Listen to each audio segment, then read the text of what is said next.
Okay, well, good morning, everyone. I want to welcome you to this really, I think, fascinating day of talking about IT and its role in innovation and innovation systems. So I'm Rob Atkins. I'm the founder and president of the Information Technology and Innovation Foundation. ITIF is a think tank. We focus on innovation and technology. So I just want to make a few remarks before we kick it off. So I was reading something this weekend, and I don't remember who said it, but I thought it was a great line, which is that we live in an age of narrative. And if you can dominate the narrative, you dominate the policy. And the narrative we're hearing today in Washington and in our space is neo-Brandeisian narrative. Basically, you read any article from them, and it always starts exactly the same way. We all know corporate profits are up, even though they're not. We all know the concentration is up, even though it's not. We all know markups are up, even though they're not. But it doesn't matter anymore because it's a fact-free zone. So they really feel like they don't really have any constraints. We're living in a world now where you can say these things and no one ever challenges you. And to the extent they challenge you, you're just dismissed as an anti-corporate shill. Why I think this is important for this conversation is a lot of this narrative has been around antitrust and trying to articulate this thing that we're in a dangerous era of hyper monopoly.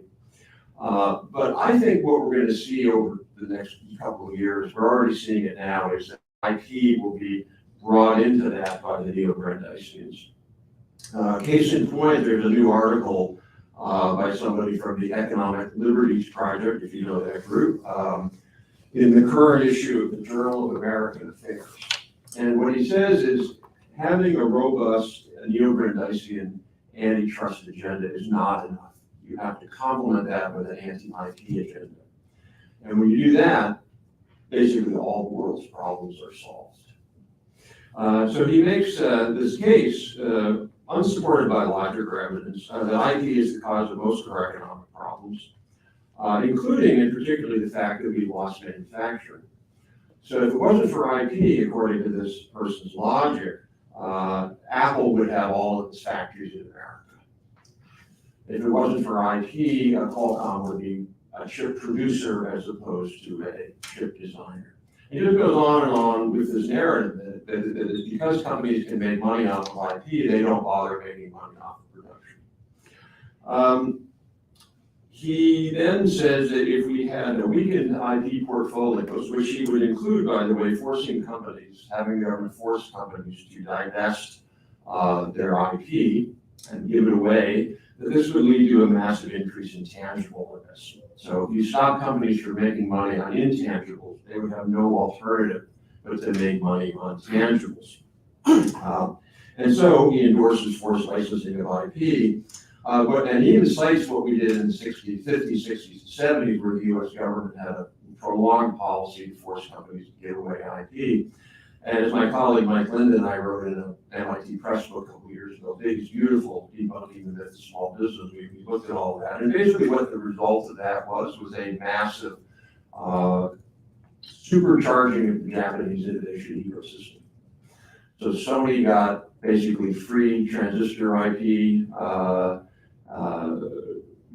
Ricoh and Canon got all of Xerox's IP essentially for free. Kodak had to give up its IP. And so if we did that today, it would be even worse, obviously. If we forced companies to give away IP, what we're really talking about is why don't we just let China dominate all of these industries? Because that's sort of one of the things that we have that is a sort of barrier or moat to let them do that. And of course, not just content with IP, trademark, copyright, other kinds of things, he would argue, all needed so that we can reindustrialize America. I use that example because I think it's emblematic of the systematic campaign that's being waged today. It's not constrained. Many of you are academics, and so you're used to a world where you have a conference and you present a paper and another scholar rebuts your paper and it gives you real evidence and you have a good academic argument. That's not Washington, I'm just going to tell you that. It used to be Washington 30 years ago when I was at the Congressional Office of Technology. So it's not Washington anymore. So I think that's why we're really happy and proud to host this event with Duke and with Hudson, because it's a way for us to hopefully modestly shift the narrative in Washington back from a narrative of, basically shifted from an age of narrative to an age of analysis and reason. So I'm really looking forward to a lot of analysis and reason today, because it's not a world that I live in. I try to live in that world, but I have to then go into the other world of essentially myth and propaganda and advocacy for arguments that really can't be defended logically. So, and again, want to thank Adam and Ashish for co-sponsoring this, co-organizing with us, and so Adam, over to you. Thank you, Rob, and it really is a delight to be co-sponsoring this really important discussion with Rob and Ashish. I'm here in my capacity as a representative of Forum for Intellectual Property at the Hudson Institute, which is a co-sponsor of this event. I'm also, for those of you know, a law professor at George Mason University and Scalia Law School. We started, for those of you who don't know, the Forum for Intellectual Property was co-founded by myself and Urshka Prochevich in 2019. And we started the organization to kind of promote and sponsor data-driven, evidence-based policy discussions about the key role of intellectual property, and not just as a driver of innovation economies, but a creator of flourishing society in the United States, as well as securing our national security as well. And so we host events of this sort, and we support research, and we promote policy briefs and other types of engagements with the broader policy discussions and then even academic discussions on these kind of important topics. So we're really looking forward to the discussion today. And as Rob said, it's always a delight to have actually evidence-based discussion as opposed to narratives and rhetoric. Although, Rob, I appreciated your references to academics enjoying evidence-based discussions, but I think you've not been at some academic conferences, especially on patent law of late, where it's just as much rhetoric and narrative-driven as with terms like patent control or patent holdup and things of this sort. So this is a delight, and I'm really absolutely just as happy to see everyone here and to know that this is going to be a counterweight, and we're going to actually show how it's supposed to be done today. Thank you.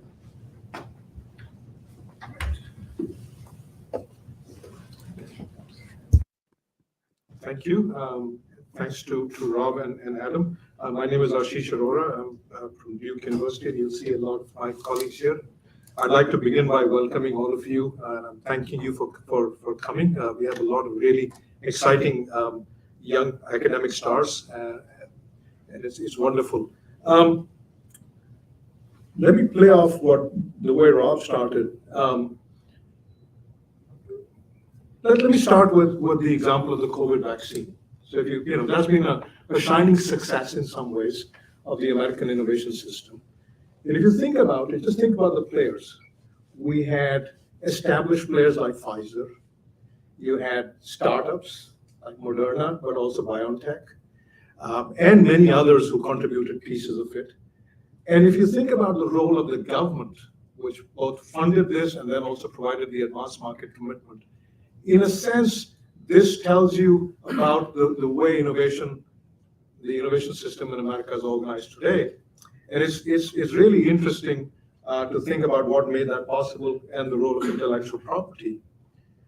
But let me now, in the spirit of playing the academic, take us back 150 years and think about how we got here. If you think about what America was then, we didn't have any of these big businesses in a sense. Innovation was dominated by small independent startups. And then around the turn of the century, the 20th century, not the 21st, invention became science-based, and then things changed. And that was the rise of the corporate labs, the DuPonts, the Bell Labs, GE, Kodak. And later that was joined by companies like GM, Gulf, Standard Oil, RCA, IBM, you name it. This was also the time of America's rise to global prominence and leadership in science and technology. So that's I'm just going to give you a kind of a narrative, and we can discuss what causes what or how things are related. And then, of course, you have the intervention of the federal government starting around World War II and then continuing thereafter, and the rise of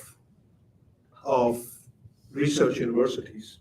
If you look at 1920s, research universities were few and far between and relatively weak in America. By 1950s, that situation has decisively changed. And of course, today, if you look at it, the mRNA vaccine would not have been possible without the tremendous amount of work being done at universities. And then if we continue the story forward a little bit more, somewhere around the 1980s, we see, with the Bayh-Dole and the other policy changes, we see the rise of what we would recognize today as the innovation ecosystem with university-based research, startups bringing some of that research to market, collaborating and competing with established firms to bring those inventions to market, and the changing role of both the government in terms of how it funds research, how it provides support at the demand side of things, and the changing role of IP.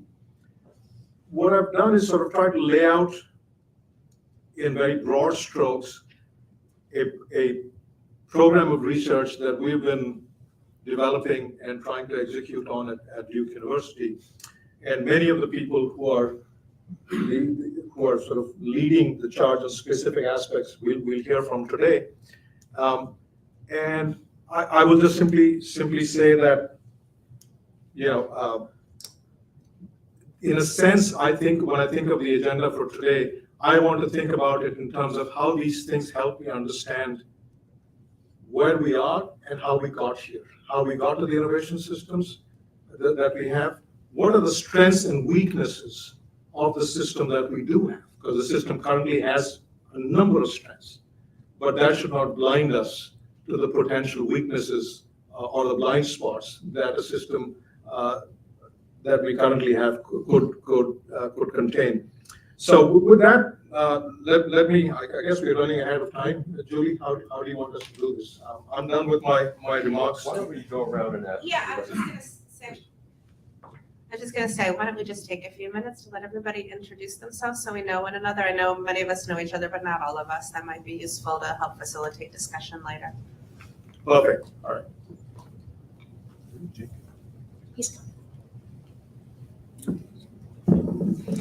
Good morning. I am Larissa Chiwako, a PhD candidate at Duke University. Good morning, Sharon Balanzon, Duke University. Hi, I'm Kristen Ozinga. I am a professor at the University of Richmond School of Law. Hi, everybody. I'm Jorge Guzman at Columbia University. Good morning, everyone. I'm Julie Carlson. I'm a policy fellow here at ITIF and also director of economic strategy at Qualcomm. Hi, good morning, everyone. Dave Kapos. I'm a partner at Cravath in New York, former director of the USPTO. And just to say to ITIF and Rob, thank you very much for hosting this event. It's great to have ITIF, really getting in the middle of IP discussions and broader discussions about innovation.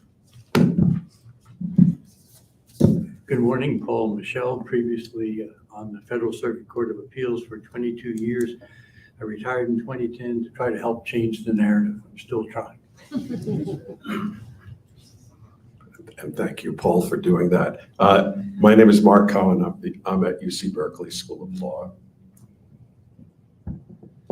Hi, everyone. My name is Mike Deal. I'm at the U.S. Patent and Trademark Office. We have an Office of Policy and International Affairs, and I'm on the China team there. Thanks, Mike. Patrick Kilbride with the U.S. Chamber of Commerce. Thank you, all of you, for your leadership. Good morning. I'm Jonathan Barnett. I'm a professor at the law school at the University of Southern California.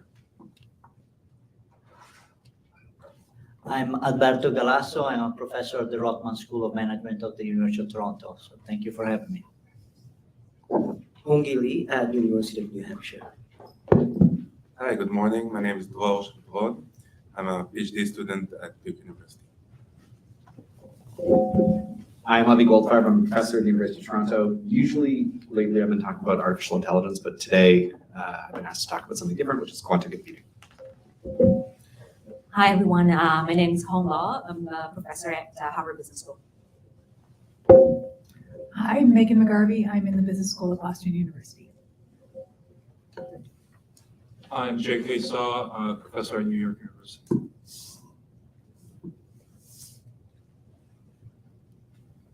Should we go to our next our session? Yeah, I think we should just dive in. So our thought was to just have a few of our academic participants give some remarks about their research and then kind of open the floor to questions. We go from there or just conversation. All right, so let me kick it off. We gain ourselves some extra time. Maybe we can have some more informal time for more informal chats as well.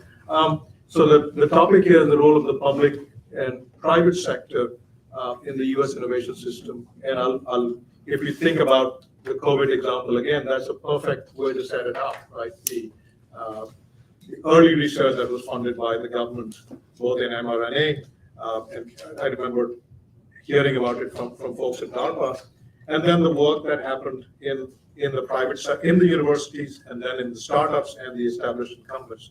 So let me begin by inviting my colleague Sharon Belazon, who's been thinking about the role of the public sector as well, to give some thoughts. Thank you very much, Ashish. So we have been working on trying to understand the role of the government in driving research in the U.S., specifically corporate R&D in the U.S. And I will let Larissa, my amazing PhD student, who has essentially done most of the work, to talk about the work in detail. Just to give you a kind of a brief overview, we can think about two types of strategies the government can adopt to support R&D. One way to classify them is essentially push versus pull. Push effectively says we are going to reduce the cost of doing R&D by giving money to universities and research institutions. And then we are going to make this essentially knowledge publicly available, spill over, startups are going to come, try to find different ways to commercialize, then license to big farms. Essentially, I would say partly the mRNA example Ashish mentioned. A very different approach is what's called pull strategies, whereas the government is going to specifically tell the market what they need, what the government needs. I need essentially a stealth plane, I need a specific vaccine, etc.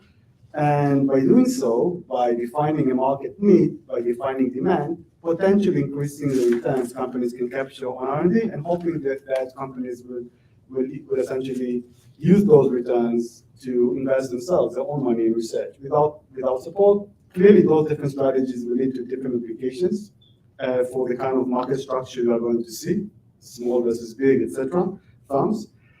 In between, there's also a really interesting aspect of the research that we have kind of worked on, which is what is called R&D contracts.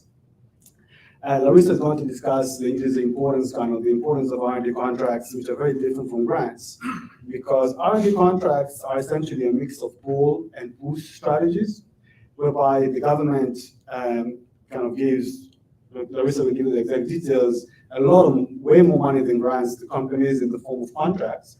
And these contracts, on the one hand, reduce the cost of doing research, so they're like a type of push strategies, but at the same time, they also carry the promise of downstream procurement contracts.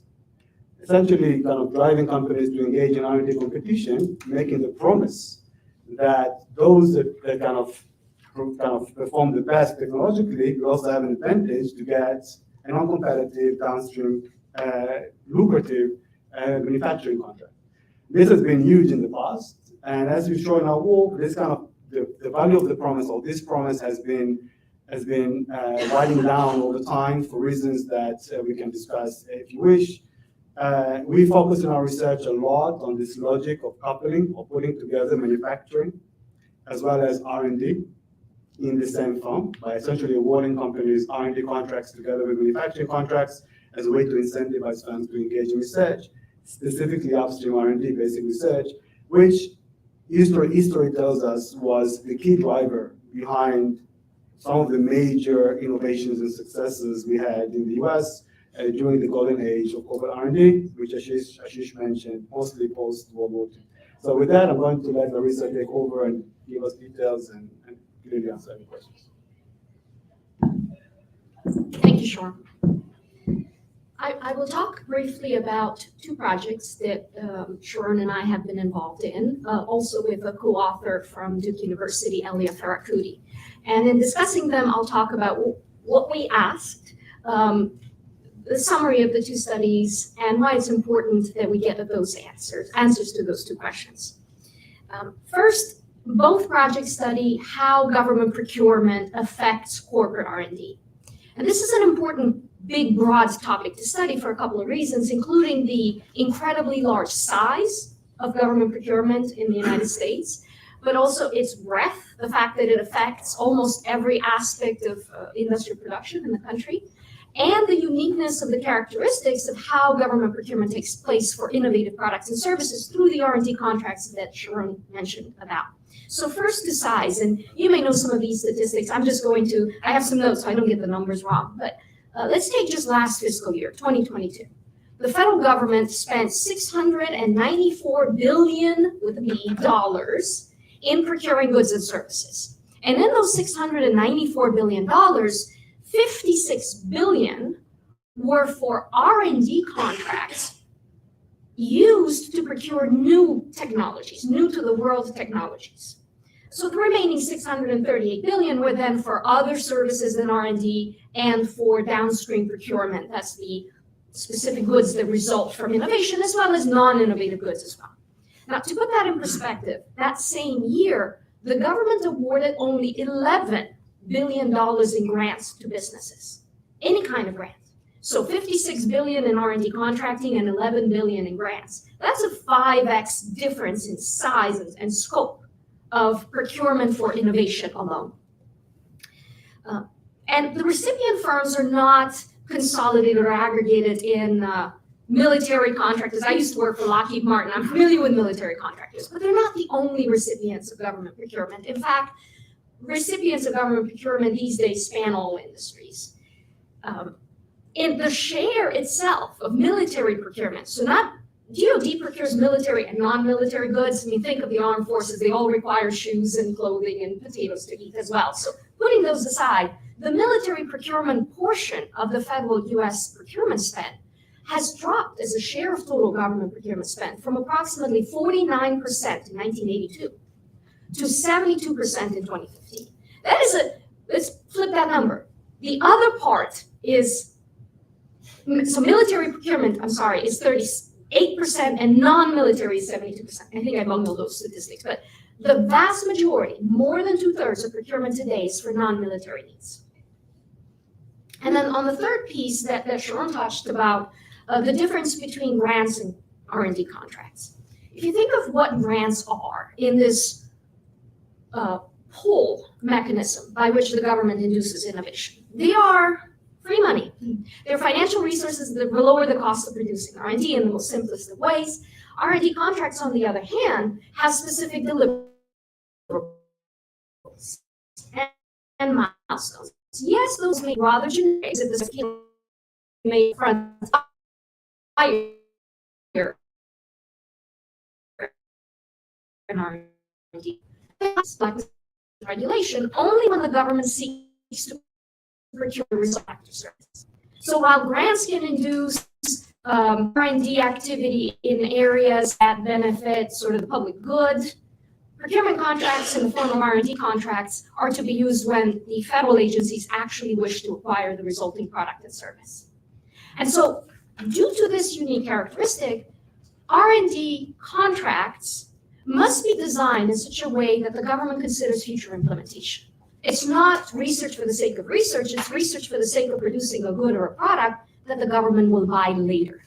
So implementation considerably policymakers' mind. that's why, as Sharon mentioned, R&D contracts have this feature of being both a push incentive because they do lower the cost of producing R&D in firms, but they're also a pull incentive to the extent that they're connected to the resulting and much larger downstream procurement. And just to give you a sense of scope, between 1980 and 2015, so a 36-year period, approximately 10% of federal procurement was in the form of R&D contracts, and approximately 90% was in the form of downstream procurement. So it's a 9-fold size difference between the two. In our first paper, we asked the question, what is the effect of government R&D contracts on corporate R&D? And we thought this was important, and studying corporate innovation was particularly important because approximately 2/3 of all R&D performed in America is performed by firms. We specifically looked at a subset of large listed R&D performing firms, which in our data received approximately 77% of all the R&D contracts awarded by the federal government in that period. And we find that R&D contracts from the federal government crowd in corporate investment in R&D, but specifically corporate investment in upstream scientific research. And we see that in effects on outputs such as scientific publications and the employment of renowned scientists. We then find evidence consistent with the mechanism behind this effect being guaranteed demand. And let me define the term. Guaranteed demand is rewarding firms that are successful in the R&D stage with downstream procurement for those resulting products and services that is typically awarded without competition. So it's a sole sourcing or preferential treatment of the R&D contractor in later phases of implementation. And I'll skip through a couple of the details. One of the aspects that Sharon mentioned is not only do we find the crowding in and that the mechanism is likely this guaranteed demand, this coupling of R&D with production, which, by the way, is implicit. It's not explicit. Contracts do not say, do this R&D and then I shall order $1 billion worth of fill in the blank for you. But by the way the government structures its acquisition, typically winners in earlier phases are the ones invited to bid on later phases or even get a contract without no bidding, without competition at all. What we find, though, is that federal policy changed, especially in the late 80s, middle of the 90s. One particular law in the Federal Acquisition Streamlining Act of 1994 has arguably dramatically shifted both what and how the government buys. Specifically, it has induced the preference for commercial acquisition. That's when the government does not produce products and services unique for its needs, but buys commercial off the shelf and otherwise commercially available products. Second, it has induced the preference for competitive procurement. Everything has to be bid for fairness, for transparency, for participation of a broader set of firms in federal acquisition. And it has established a preference for dual use. So even the military portion of the acquisition now had to have preferentially potential commercial application, which is all good, except that it might have weakened incentives for the most challenging and the most difficult corporate R&D because it weakened the link, the coupling between R&D and downstream production. And so our first project hinted at this. Our second project sought to evaluate, to estimate the value of that implicit promise to buy the output from innovation. We took an approach that is similar to Kogan and his co-authors of using stock market responses to the announcement of an R&D contract award to the firm. And we both saw that the stock market does respond with increased turnover the day after the announcement. And then we estimated the magnitude of that response as the abnormal return, meaning the return above and beyond sort of the value-weighted stock return on that day, times the market value of the firm. We're the first to have tried to estimate then this future value of the promise that's embodied in the R&D contract. And what we find is that on average, the future values are large, but they're highly concentrated in the tails of the distribution. And so one rough estimate would be a typical R&D contract that's above the reporting threshold and would therefore be visible to the stock market participants is worth 18 times in stock market response what the face revenue from that R&D contract and all potential options would be. So it's quite dramatically larger than the face value. And what that suggests to us is that the stock market sees the implicit value of the future promise and that it responds to it. The reason why it's important to try to estimate this implicit promise, twofold. The promise is implicit, I keep saying that. You can't find it in data, administrative data. And second, once we have it, we can calculate heterogeneity and variation across different dimensions. And we think important dimensions of heterogeneity relate to firm age and firm size.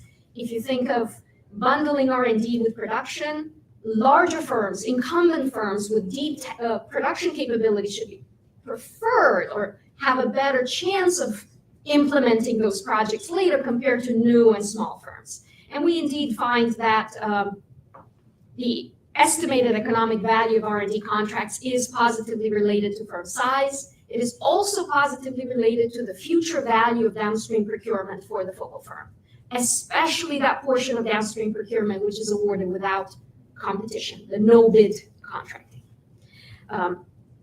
We find consistent results across a variety of industries, with healthcare being an exception.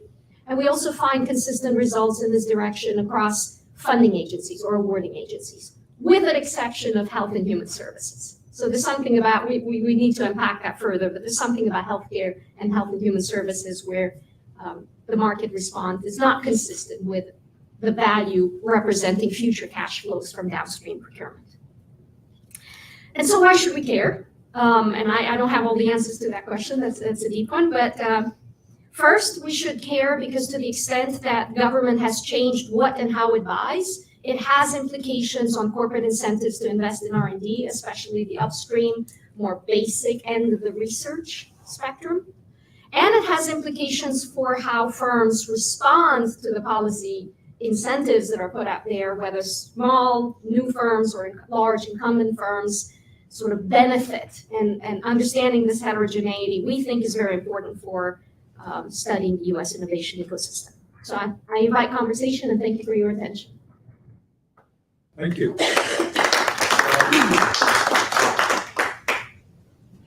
Before I invite Megan, let me just highlight a couple of things that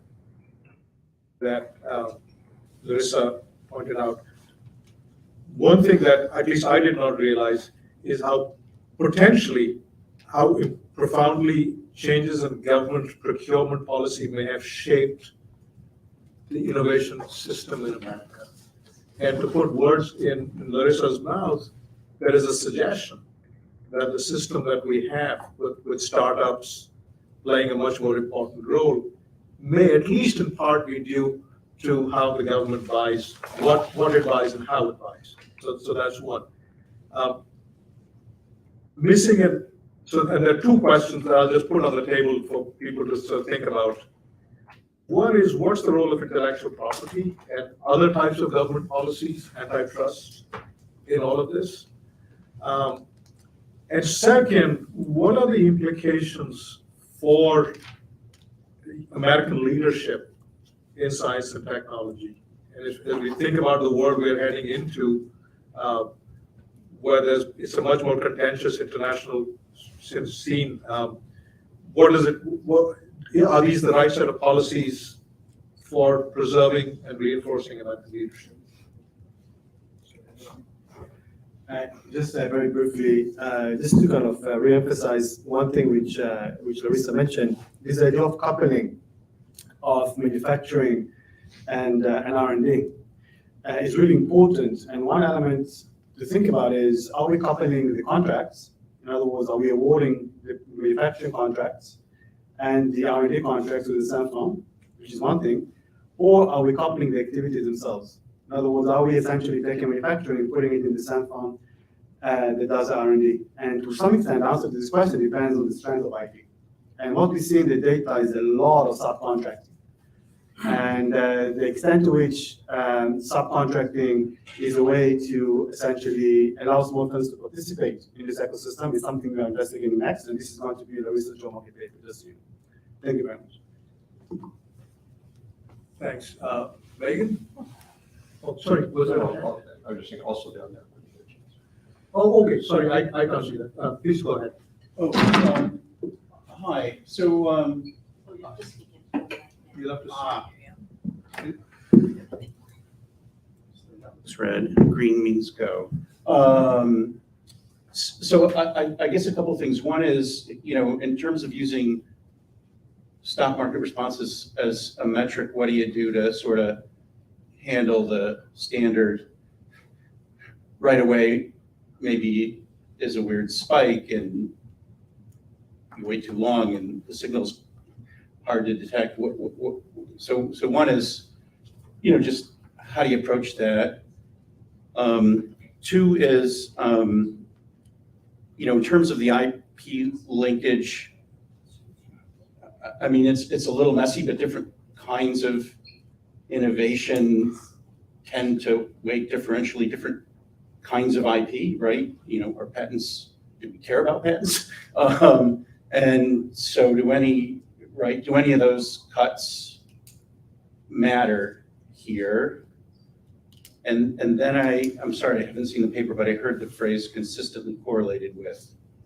Is there another level of the analysis? And that's, but it is,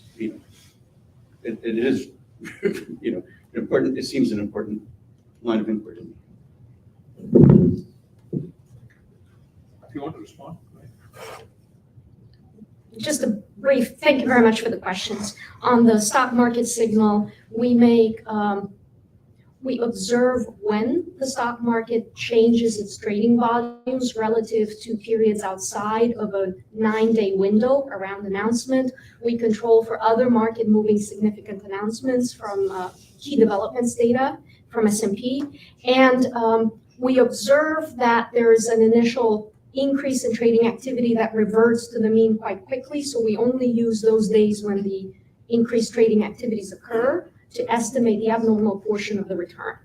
And there's a lot more technical details, but I won't go in there. And I will say on finding that R&D contracts drive crowding in of corporate investment in scientific research, we estimate causal effects by instrumenting for the potentially endogenous R&D contracts. They're not randomly assigned to firms, right? Using something that leverages the political negotiation process in Congress. So we take the windfall funding that accrues to a given agency that results from the negotiation between the executive and the legislative branch and instrument for the endogenous contracts using that to try and get at this. We use other techniques, including running event studies, to try and get a causal effects as well. Thank you for the questions. Can I ask a question or do you want me to go ahead? You can, absolutely. So I think I was reading an article recently about innovation in Canada, and I think they have a policy of trying to procure from domestic firms as a way of stimulating innovation. And I'm just curious whether you think that scale is an important, like the size of the US market is an important factor in your story, or whether you think this can be as successful in a small country as it has been in the US. So I'll let you answer this because this is much better than me, but maybe also addressing the European market. Right, I was gonna, thank you, Megan, that's a great point. The European community has attempted to replicate the American success in using federal procurement, in their case, pan-European procurement, to drive innovation.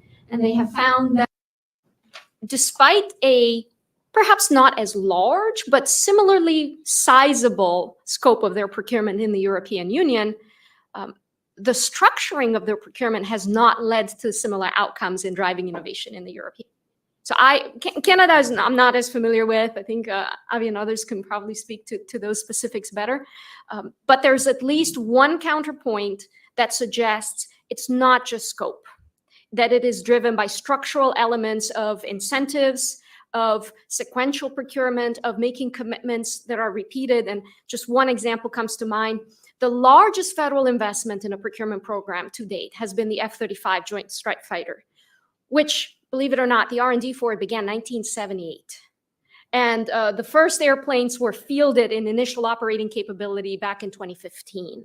And so it was a 40-year procurement project. Size certainly mattered, but we find similar results even when we look at agencies that don't have the scope and size of DoD, as long as they couple the two phases of procuring innovation through an R&D contract, followed by some preferential treatment of the winners in the downstream phase. Just add one more thing, and I'm not an expert, but just kind of to emphasize, by the way, we have many other cool examples if you want to hear on other things. But essentially, we need to remember that we are trading off, the government is trading off, on the one hand, a stronger pool incentive mechanism, which allows firms to crowd in their own money to get the return, which is essentially guaranteed demand. Trading this off with transparency, fairness, potentially, in contracting in the downstream, essentially, and also like more efficiency, which is really important to understand, because it is unlikely that the firm that performs the R&D, which is best in the R&D stage, is also best in manufacturing. And we can overcome those inefficiencies if you believe the contracting works well, so you can always subcontract, but this is a separate issue. I think the kind of Europe, and I'm going to bet that Canada is kind of more on the other side of the US in terms of potentially emphasizing more transparency and fairness in contracting, especially Europe, which is much more decentralized in the structure of the budgets at the European Union level. This is just a guess. We haven't done tons of research on that, on that part. Thanks.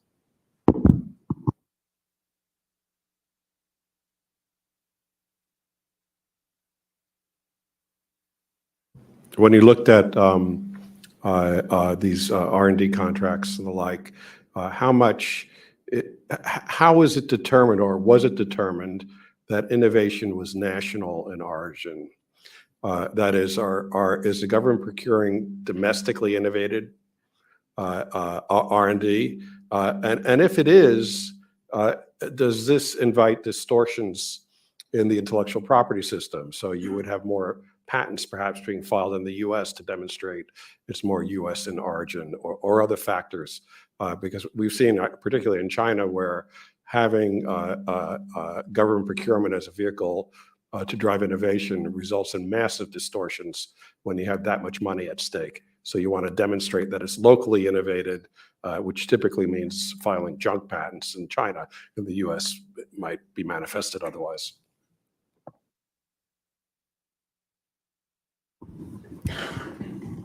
Great question. I have some insights into some answers and not insight into others. But first, non-domestic procurement is labeled and flagged that way in the federal procurement data, so that easily can be discerned.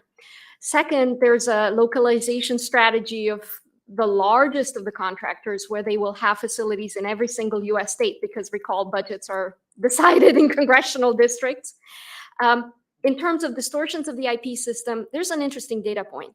At the USPTO, when a patent is applied for using technology that has been funded by government federal funds, technically the applicant should release or reveal a federal interest. But only 138,000 patents, give or take, in the history of the USPTO have that government interest statement attached to them. Compare that with the 7-8 million or so granted patents. It's a relatively small fraction, so it doesn't look, at least in aggregate, that patenting the technology developed with federal funding is so common in the US.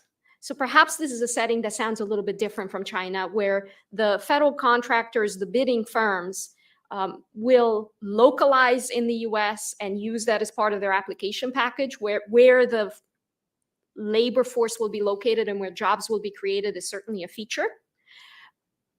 But patenting does not seem to be affected dramatically, partially because federal procurement does not reflect itself a lot in patented innovation, at least not declared.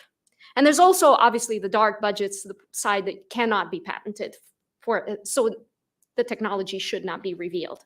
And so that's a sizable portion of procurement as well, still. Secret patenting, maybe Dave Kapos would know more from his days as a director. Is probably an uninvestigated area in general, there's probably ways of extracting quantitative data. I know I've seen reports in China on secret patenting from time to time. I've never seen reports in the US. So there may yet be data there. Before we jump to anyone else, I just want to jump in and say that if you're not speaking, if you can turn your mic off, just so that we don't get feedback from the other mics. Thanks. Right, I have Jonathan and then Rob.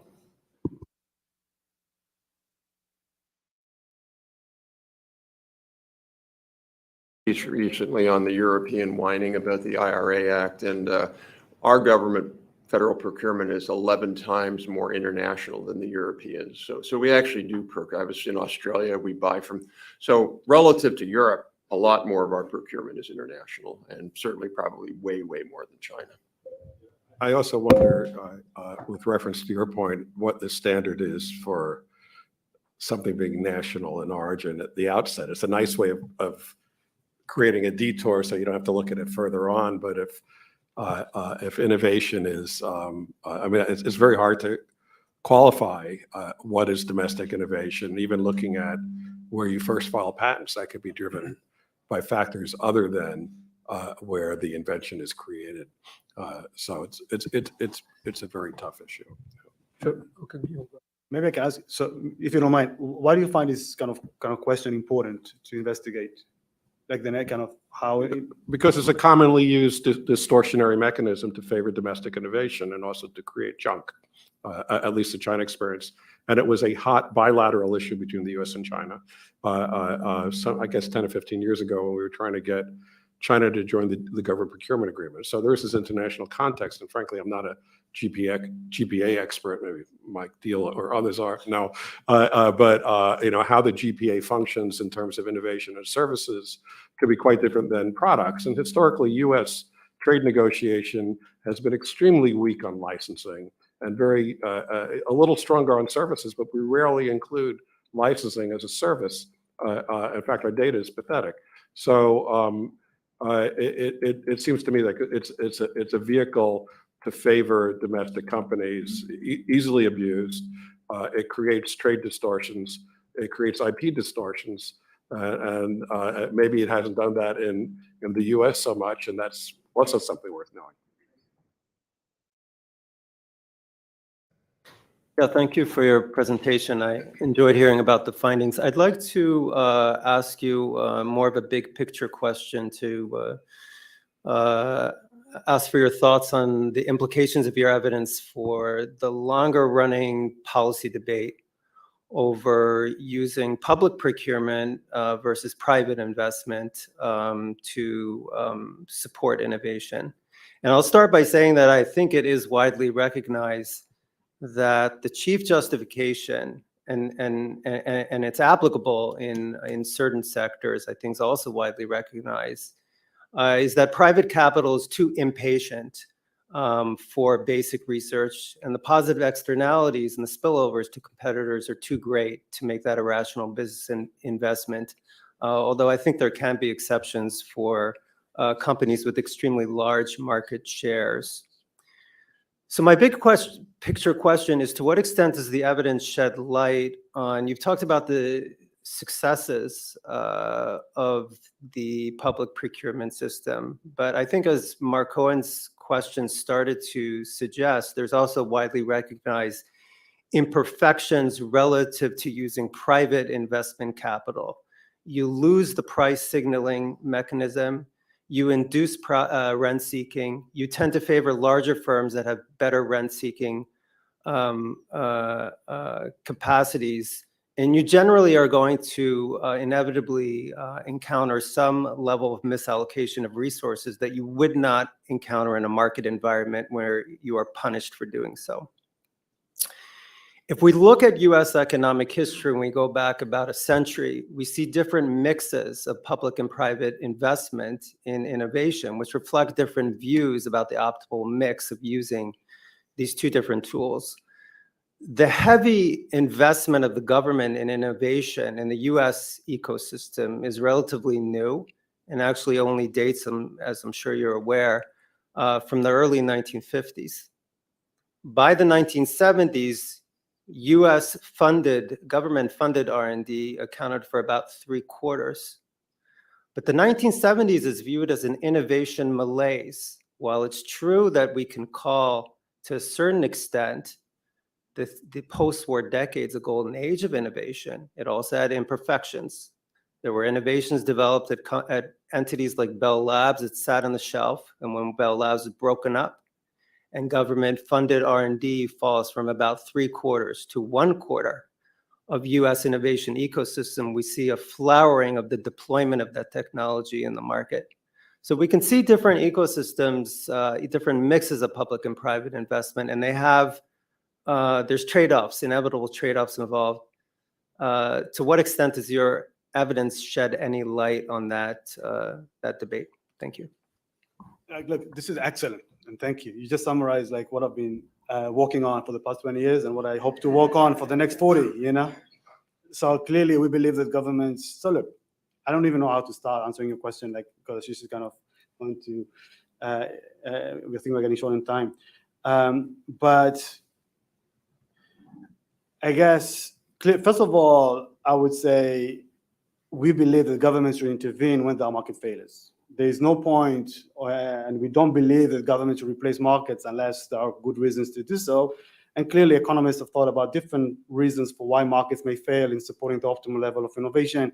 Let me just emphasize, explain, kind of, saying, like, this is one thing which I wanted to say. The second thing I wanted to say is government procures, kind of buy things not just to help innovation, just because we need to buy things in the country for national security and other reasons. And one of the things we need to remember is what we buy and how we structure the contracts would have implications for incentives for innovation, even if this is not the intended policy by the government. But let me just say one thing, which I just want to kind of leave you with some thoughts on what is the problem. Like, if you ask me as an economist, I would say the first best is the government kind of just funds, gives tons of money to universities like Duke, and we do the research, we make it publicly available, and then the market finds the best applications with startups, big firms, etc., and let the market work, and everybody's going to be happy. But it's, at some level, what may be the problem? Like, what is the problem in essentially funding research or upstream research? And why do we need these additional pool mechanisms? This is what we've been thinking about. I don't think I have enough time to kind of really go deeply into that. But let me just ask you a question. And we have experts here like Avi have been studying quantum and AI and many others. Why private equity firms or VC firms kind of find it difficult to fund companies that invest in upstream research? Why do we need the government? What is the underlying big problems? People have thought a lot about this issue.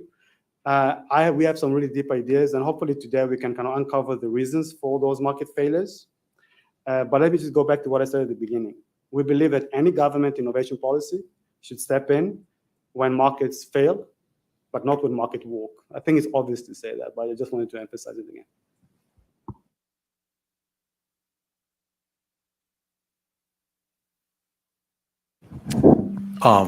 So just to clarify again, so I'm with the Patent and Trademark Office, but my questions don't represent the perspective of the PTO. They're just for purposes of advancing the discussion. So Larissa, you mentioned that in 1994 or so, there was the Federal Acquisition Streamlining Act, and you said that sort of changed, maybe weakened the linkage between the R&D request and the downstream effects. Do you have a view on whether that was a wise change? And then a very different kind of question. If you had this 18-fold response in the stock market to the signal, you talked about crowding in investment, but is some of that just displaced investment, that the company was going to go in a certain direction and they just changed directions and the funds aren't really new, they're just redirected? So these are great questions. So the first one was really, Wise change, the Federal Acquisition and Streamlining Act, was it good? So again, just to kind of reemphasize my response to Megan, there is a trade-off. And I think over time, it's natural for the government to change like the weights it puts on different objectives. Like as Jonathan mentioned, in the 50s, the objective was to win the kind of the Cold War. We need to essentially invest in technological superiority at all costs, no matter the cost. So let's kind of make sure we have the best chips and the best technology to win against the Russians, no matter the cost, no disregard to efficiency. As we move on, Japan rises, the Cold War ends, we kind of start paying more attention to efficiency, the ability of American firms to compete on global scale. We care less about technological superiority at all costs and creating an environment for our companies to be competitive. Here we start emphasizing more efficiency, fairness, competition, who benefits from procurement, how widespread it is, etc. So I think it's a natural thing that we need to understand. The government has multiple objectives, not only one, and over time changing the weights it puts on each is, I think it's fine. We just need to understand the consequences, which is what we're trying to do, just point out the consequences. So it's not a normative statement on whether it's good or bad. In terms of the, just kind of a quick response, so actually I would like you to respond by providing the example on SpaceX. I think this would be a great answer. The issue of whether public funding displaces or complements private funding for R&D has long been addressed. I will just say a 2016 review looked at 74 different empirical studies trying to get at the answer of, do we have substitution or complementarity between public and private funding? And they haven't agreed. But in an interesting case example, it's been 50 years since man landed on the moon. Now NASA is seeking to put people back to the moon once again. And part of their acquisition strategy is acquiring a new human lander. That's the little piece of technology that takes people from the Orion spacecraft to the surface of the moon. So back in 2019, NASA issues a competition for it, initially awards R&D contracts totaling about $1 billion to 3 firms, Blue Origin, SpaceX, and Dianetics. A couple of years later, under pandemic budget constraints, NASA only awards 1 follow-on R&D contract to SpaceX, not 2 as was anticipated or sort of promised along the way. Both the losing firms end up protesting the award. Both protests are rejected. And then Jeff Bezos, the founder of Blue Origin, writes a letter to NASA saying, we will invest $2 billion of our own money for a chance to remain in the competition.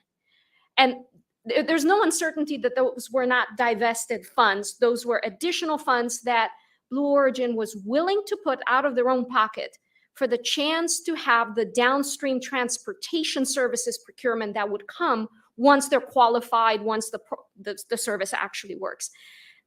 We find that in data with our analysis, the broader literature suggests that there's no overall displacement, that there may be a slight complementarity, but that there's heterogeneity by firm size and scope and sort of mode. There's no suggestion that it's straight up substitution. It's certainly not for large firms. Thank you. So at the risk of, sorry, Hong, go ahead. So it's very much related to Jonathan mentioned in terms of when you talk. So first of all, when I saw your research about procurement and the demand pool effect, I was super excited about it because I thought that was like exactly the thing that is missing in many sort of super uncertain technological areas where private incentives might fail. So then the question, so there are like 2 related questions. One is the statistic you talked about in terms of you don't actually see a lot in patenting. So it makes me sort of a little bit skeptical about exactly what are the areas in which these procurement contracts actually sort of really wanted to work hard on, right? So you would imagine public procurement is probably the most valuable from our knowledge production perspective in areas where RV and CDL is working on is like hard tech, like really, really difficult to actually have demand guarantee. So you actually step in to mitigate uncertainty, therefore solve some of the market failure. But my suspicion is probably not quite that in at least the majority of the procurement contracts you look at. But then that relates to the question is that what is a political economy? What is sort of consideration of the government that is permissible for sort of government procurement, right? Can the government be more imaginative and creative, sort of step in areas that are not typically like accustomed to or familiarized or comfortable with procuring? And the second question is a lot of the sort of, I really like the idea that the observation that firms with manufacturing capabilities seem to have a lot of incentive, and there's a good reason for it. But that begs the question whether the procurement contract is not doing enough in the sense that whether they're only procuring in the end product market rather than can they do more in the intermediate product market in the sense that, I don't know, imagining like a government playing a auction house or something, like when some intermediate technology comes along, before they sign the procurement contract, they don't have to know there's actually a production facility out there or a manufacturer actually ready to commercialize it. But there's like vision, there's something will come when you build it, but you have a government guarantee of this intermediate auction market that really plays a huge role in mitigating the commercial uncertainty. And by the time when the risk is mitigated, you would imagine there are lots of private entities that have further downstream applications can have a lot of willingness to pay for it. So in some sense, like, I wonder how much the government can actually step in more of the intermediate market rather than like sort of a final product market. Thank you, Hong. So I'd like to respond by saying something which is like my opinion, but I think it represents the opinion of many people. I don't want you to take, and like the last thing I want you to take from this research is that any of us believe that the government should be the one to identify the best implementations of upstream ideas. I strongly believe that the market should find the best applications for quantum computing, not the government telling you this is essentially how you should essentially kind of the winning strategy. I don't think the government should kind of determine the winners. I think the markets through experimentation should find the best applications. This is kind of what I like to say. But to the extent that the government needs specific applications, our work shows that this will have effect, and this has had a big effect on the direction of technical change in the US. This is what I want. This is what I would like to say. Now, clearly you say, yeah, but there is no market, so why would companies innovate, right? What companies innovate? This is why startups exist, to find applications, to find markets. And this is an important point I'd like to make. We are not arguing in any way that procurement policy is an optimal response to market failures that come from the fact that for upstream technologies, we don't really know what the best applications are. I totally agree, sympathize the concept of government shouldn't be playing the role finding the winner. But I think there are certain circumstances, there's a big trade-off between there's no innovation at all. You probably are going to make some mistakes in not picking the specific winner, but probably providing some guidance about what the winner should look like rather than having nothing. So yeah, I agree with you, but it's not absolute. Again, I believe government should fund upstream research. We have no discussion on that. Any normative implications of should the government kind of engage in pull strategies, I think it's context specific. If it's vaccine, yes. If it's climate change, yes. But we need to think about the specifics. And I don't want to be on record saying anything more than that. Okay, I think we can come back to this if there are no others. Let me invite Megan.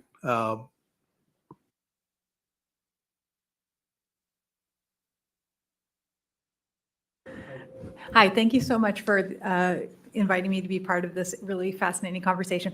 I have to apologize. I have slides, so this is good for me to like be pulled away from my security blanket. So I apologize if I'm like describing a really excellent figure here.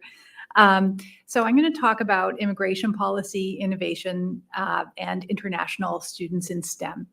A lot of the research that I'm going to be talking about is joint work with either Shulamit Khan, who's my colleague at BU, or Ina Ganguly, who's at UMass Amherst.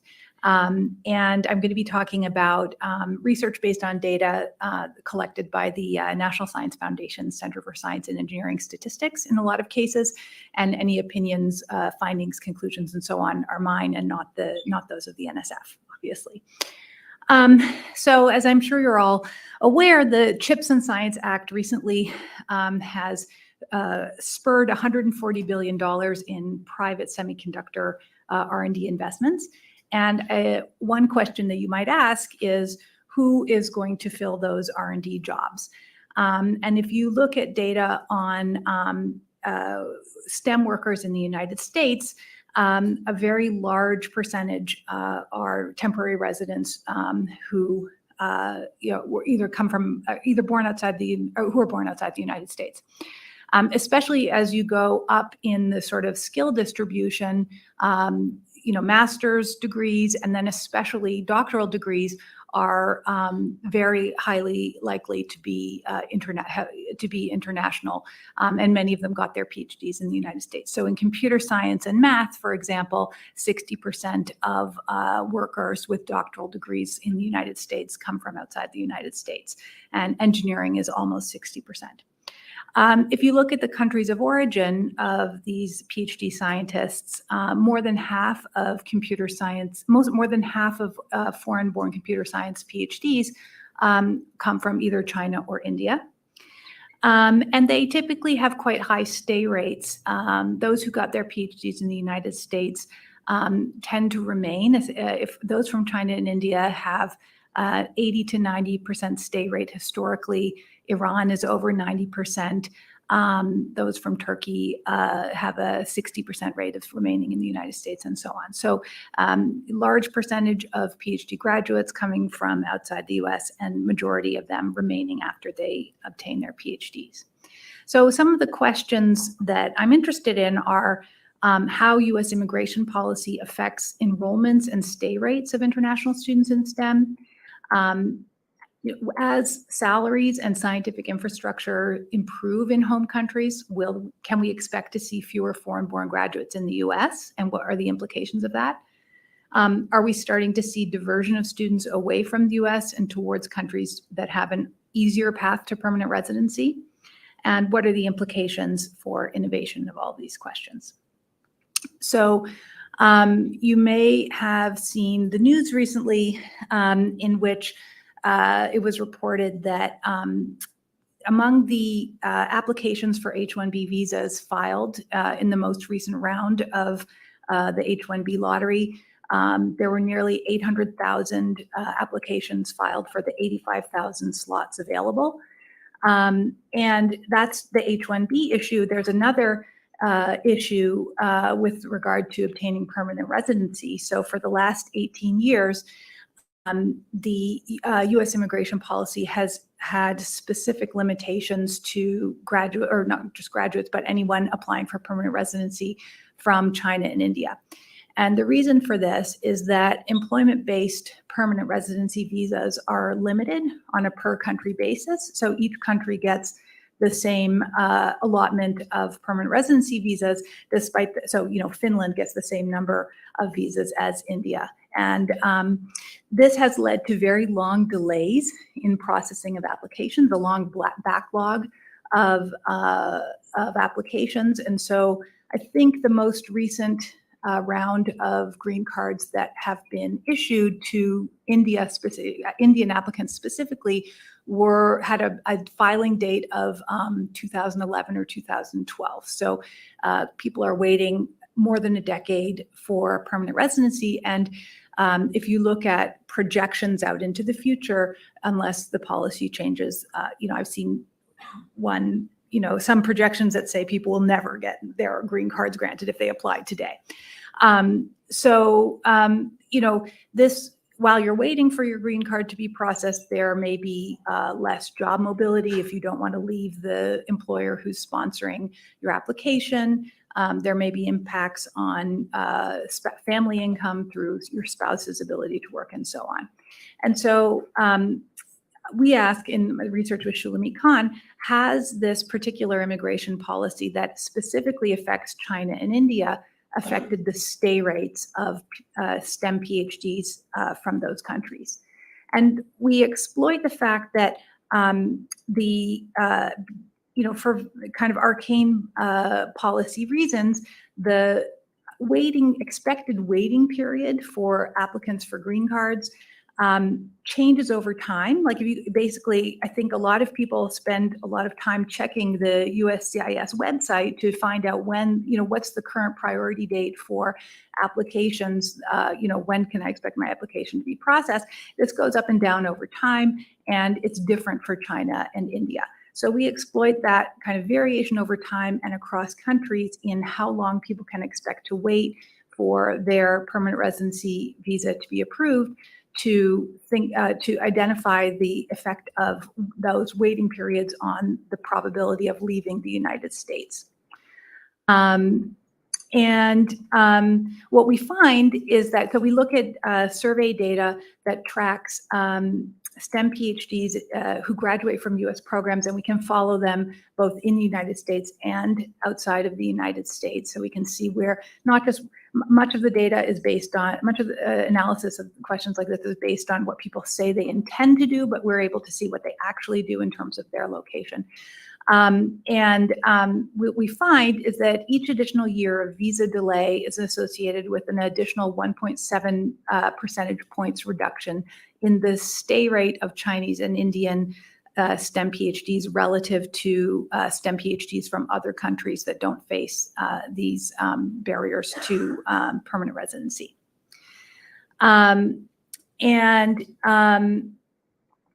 We find that these, this is mostly coming, so if you look at which fields Chinese and Indian PhDs are trained in, over 70% of Chinese and Indian PhDs are in fields where there aren't enough US PhDs who graduate from US STEM programs to fill the number of jobs, number of PhD jobs in the United States in those fields.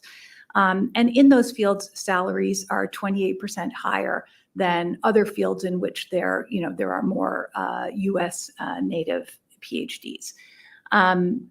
So other research, and if you look at sort of maybe you might say, well, okay, so but maybe it's sort of the less qualified PhDs who are leaving the US in response to these visa restrictions, but in fact, we find the opposite, that there's a very slightly higher, those who leave are actually from slightly higher ranked PhD programs than those who remain.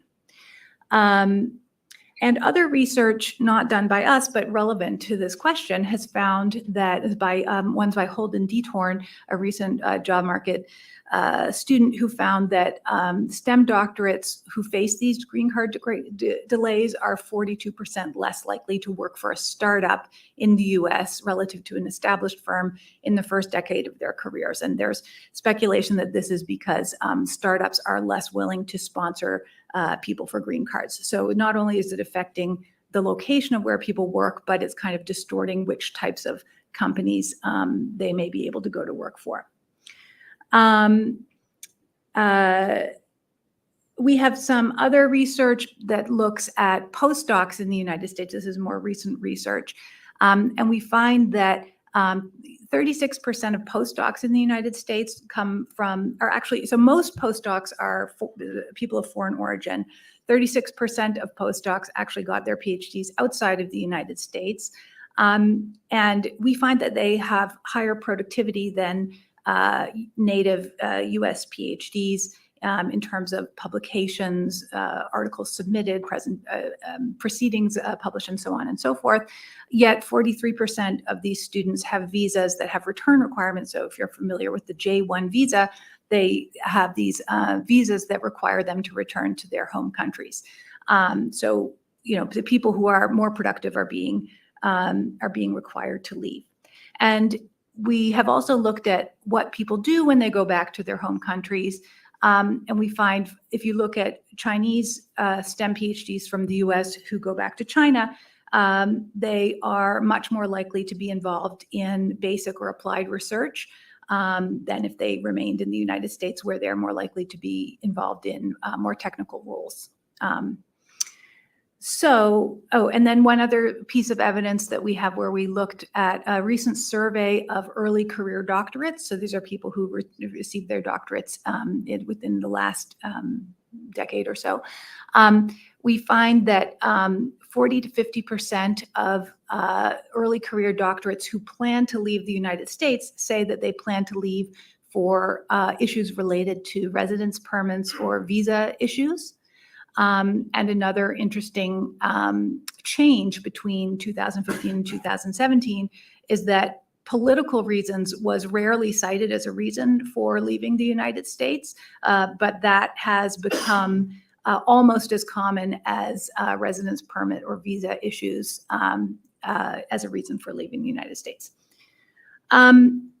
There's also evidence that visa policy is maybe affecting not just the stay rate and employment of graduates of US universities, but it may also be affecting the decision to come to the US in the first place. So there's survey evidence that says that prospective students really care about the ease of obtaining permanent residency and being able to stay and work in the US. If you look at STEM master's degrees, there has been a substantial downturn since 2016 where international enrollments in STEM, international enrollments have fallen by 1/3 in engineering and by 1/2 in computer science. And you might say, well, maybe this is just like a secular phenomenon where people are just less interested in studying those fields. But if you look at Canadian visas issued to students to study in study in Canada in those exact same fields, they show an acceleration in enrollments at exactly the same period where we see the deceleration or like the drop in enrollments in US programs. So, also if you look at sort of worldwide data on international students, the US has fallen from educating 25% of international students worldwide in 2000 to just under 15% today. And a lot of the rise has come from Canada and Australia, but also China has grown as a low destination for international students. Okay, and so let me kind of sum up in terms of like what are the implications of all of this. So there's a substantial literature, by other people, not necessarily by me, but that points to the benefits in terms of innovation of international students, providing benefits through subsidizing tuition of domestic students, through directly contributing to innovation through publications and patents, or by expanding the local labor supply of STEM workers. There is also a literature on displacement of domestic students. So there are other papers that suggest that domestic students may shift into fields where there are fewer international students, that more international students may reduce wages or employment for natives, although that there's evidence on both sides of that question. Other people suggest that through complementarities with native workers, that native workers might actually benefit from more international students. And, I think papers that have tried to look at this comprehensively find both, that there are possibly negative effects on employment and wages. For example, in Bound, Khanna, and Morales find that immigration has reduced native wages in IT jobs, but it has increased IT output and lowered prices, so that the net effect on welfare is positive. And so you might say, well, okay, if we have a lower supply of international students and graduates working in the US, maybe we'll just have more domestic PhDs in STEM, and wages will go up, more people will go into those fields. But I think one thing I would just point out is that takes time to work its way through to the labor supply. And other research by Britta Glennon, for example, has found that firms tend to move R&D jobs abroad in response to immigration limits in the United States. So firms may prefer to open an office in another country rather than wait for the US labor force to respond to these changes in immigration policy. And so I just wanted to refer you to a really interesting book by Hong's colleague at HBS, Bill Kerr, which is called The Gift of Global Talent. And so, I'd like to kind of think about the evidence that I've talked about today as like a gift to the rest of the world. So, these per country quotas on the number of green cards are sort of unfair and illogical, and a lot of our visa policies are encouraging some of the most productive scientists trained in the US to leave the country or to not come in the first place. And there has been a US Citizenship Act of 2023, which has been introduced in the last few weeks, which it tries to exempt STEM PhDs from green card quotas, we'll see what happens with that.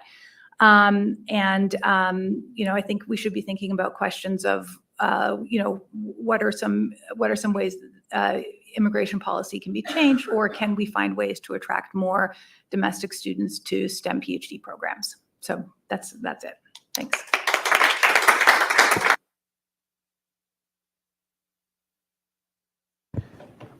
That was really interesting. I had two questions The first one, I'll start with an anecdote, actually. When I was graduating from computer engineering in Mexico in 2004, 2005, the H-1B visa cap had just lowered a lot. And it so happened that in the effort for tech companies in the US to get workers, they ended up choosing to go to career first in Mexico. And that was, Mexico and Canada have this other visa called the TN visa that allows a very different treatment. And the people that graduated 2 years ahead of me, most of them got jobs locally in Mexican industry. But the people that graduated with me ended up as my own potential, and that's related to the path that I'm here. So I'm just curious, to what extent do we know about these substitution patterns? Coming from Mexico, I think and maybe it was just people in these couple universities, but it seemed to be quite substantial. And then the other thing separately, I was talking to Caleb Watney at the Progress Institute, and his view was that the O1 visa, the genius visa, right, is quite underutilized, right? That the requirement to be a genius is actually quite low compared to, what one might think, right? For example, one of my friends from my MBA at MIT then did a startup. The startup got some funding, but like a few million, and then got an O visa, right? And so I'm just curious, and especially if we're thinking about the high end of innovation, not your average tech worker, but the high end of innovation, that could be a great opportunity that doesn't require lifting the visa cap. And I'm just curious, Megan's thoughts on that.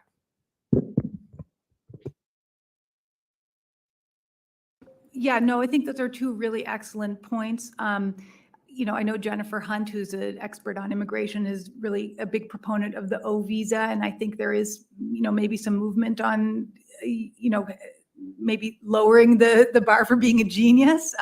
So yes, I think that's an excellent point, being, some creative interpretation there. On the TN visa, I'm just looking up here on my graph where I have the percentage of students coming from Mexico, and it's kind of small enough to be a bar that's hard to read. Maybe I have maybe it's 2 or 3% in computer science versus 38% approximately coming from China. So yes, TN visa is certainly an alternative channel, but no way could it substitute for the number of people coming from China and India. I think also that visa is like a temporary. It's not meant to be used as like a permanent solution. It's kind of like a short-term visa. But yeah, I think people have been trying to find these paths through the immigration system. And often when I present this research, there'll be someone in the audience who knows 10 times more about the US immigration policy than I do because they've lived that policy, and then I did this and then I did that. And it just seems that we need some kind of more comprehensive solution than finding these circuitous routes. Yeah. Thank you, Megan. That's very, very interesting. So I don't know why the feedback is occurring, but at PTO, one of the things we track are China's talent recruitment programs, where they offer large salaries or maybe even a research budget to researchers that they can lure back to China, whether from Taiwan, the United States, or wherever. I don't think that was the focus of your research, but do you see anything in the numbers that suggests that the draw from that is significant? So that's a good question. We did look at, how did we do this? I think that we tried to see whether this 1,000 Talents program that you're alluding to could explain our results. And by looking at what were the years in which that program was, there are a couple of different 1,000 Talents program. There's one for the young scholars, which are like people who are relatively recent graduates. And then there's the one for the more established scholars. Our data really is focused on young scholars. So we looked at the introduction of the young scholars program. I don't remember what year it was. And we tried to see if that could explain our results, and it doesn't explain our results. I think, again, it's an issue where it's a relatively small percentage of the total graduates who get that kind of funding. It's a pretty elite program, I think. So it may be affecting terms of like the very top of the distribution, but it's not enough to explain the results overall. But there is some interesting research, and I don't know if you've seen it, but there was a paper recently published in Science that shows that 1,000 Talents returnees become more productive in research when they go back to China. So Mark, just before you, let me ask the Washington insiders how they think immigration policy is going to respond in this new era that we live in with this increasing tension between America and China. How do folks see this thing playing out? Sort of where I was heading, to me, this is a bigger question, and I'm a little surprised that, it's a great presentation, but the problem is talent, it's not immigration, right? And the fact is the federal government normally goes to what it has power over to address an issue. It can control immigration at the border. It has very little power over land grant universities or private institutions. So I think it's really important when we talk about innovation, we think about things holistically, which means cultivating talent beginning from, primary school on up and certainly into universities, including domestic talent, and looking at it as a vital resource. Immigration is a part of that, but we don't have a talent program in the United States. Maybe when Rob was at OTA, maybe that was under consideration, but I don't know of any comprehensive program involving labor, education, our rump science agencies, and state and local governments, and the private sector like the chamber to look at addressing what is clearly a critical issue. And it goes directly into the question that Ashish raises, which there is a suspicion of talent. We've had the China initiative. It's been ill-conceived, but a major target of that was Chinese academics who got their advanced degrees or did their research here. Berkeley, my own institution, was in the news just last week about a joint research facility in southern China. I'm certain, I'm not intimately involved in that, but I'm certain that some of that came from Chinese academics who wanted to use labs in China or leverage their connections, perhaps from undergraduate, et cetera. And in an era of increasing suspicion, we have to deal with the suspicion, which is not only manifested by the China initiative, but also all the state laws that are popping up banning Chinese from buying real estate or from participating otherwise in the economic and social life of the United States. So immigration by itself can't resolve what Texas and some of the other states in the South and elsewhere are doing to make some of these very talented people feel unwelcome, nor will it address some of our own failures to cultivate talent on its own. And of course, when you're looking at China, and whether it's science or even social science or even the arts, the pressure that can be put on Chinese individuals on their families back home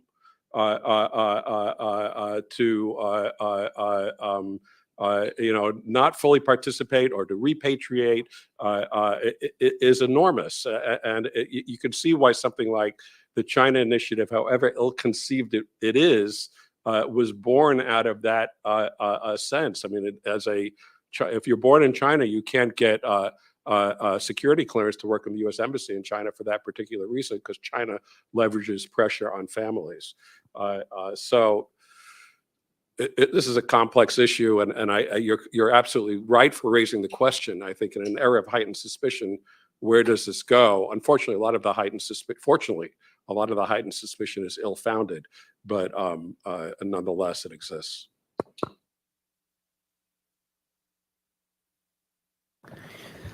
So thank you for your presentation. It's very interesting. I take the policy gist of the findings is that U.S. immigration policy is an irrational giveaway. We're funding education of foreign students, and then we're giving away the talent to foreign countries. Setting aside China for the moment, to what extent is that mitigated by the fact that multinational companies are searching for talent, and talent is scarce? And so what I have found in looking at the globalization of patenting activity at the USPTO since roughly 2000, slightly more than a majority of patentees at the USPTO have been foreign resident inventors. When you drill down on some of those countries, like for example, if you look at the Israel innovation ecosystem, which is usually 2 or 3 or 4 per capita USPTO patenting leader, what you find is that in the private market, the leading patentees are US companies that have R&D centers in that country. And there's other countries where that's true. So some of the giveaway, some of the human capital is coming back to US-based companies. And in addition, I think it is perhaps worthwhile moving away to a certain extent from a US-centric policy here and thinking about the circulation of scarce human capital across the large group of countries that share liberal democratic values, which is a large group and are technologically strong. And so some of the giveaway, in fact, I think can redound back to US interests, even if we are intersecting innovation interests with global competitiveness / national security. I think that's a really interesting perspective. Yeah, I don't have a response. So empirically, it may be interesting to see when some of the PhD students move back to their home country, are they then finding employment with US-backed companies? Yeah, we can't observe the specific identity of the companies that they're working for in our confidential data, but that would be a great thing that one could do with patent data if you could link it to career histories. Yeah.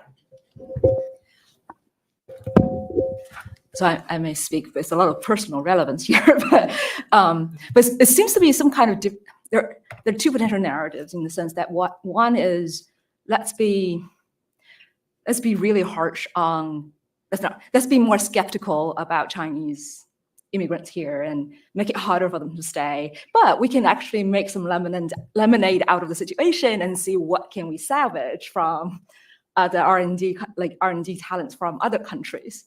Versus another narrative is maybe we can compete to be nicer and make it better for talent so that you can make them stay here more pleasantly without too much stress, etc. I know there are lots and lots of sort of trade-offs and important national security questions to think about, but I'm just trying to raise, as a Chinese immigrant, sort of these 2 potential narratives in terms of how to compete, right? Whether think of it, one is more a zero-sum mindset, the other one is, the sort of citizens are people. They're sort of the sacrifices of, government policies and ideologies and fights of the big, powerful people. But people like us are going through that day to day in terms of stress and uncertainty and everything.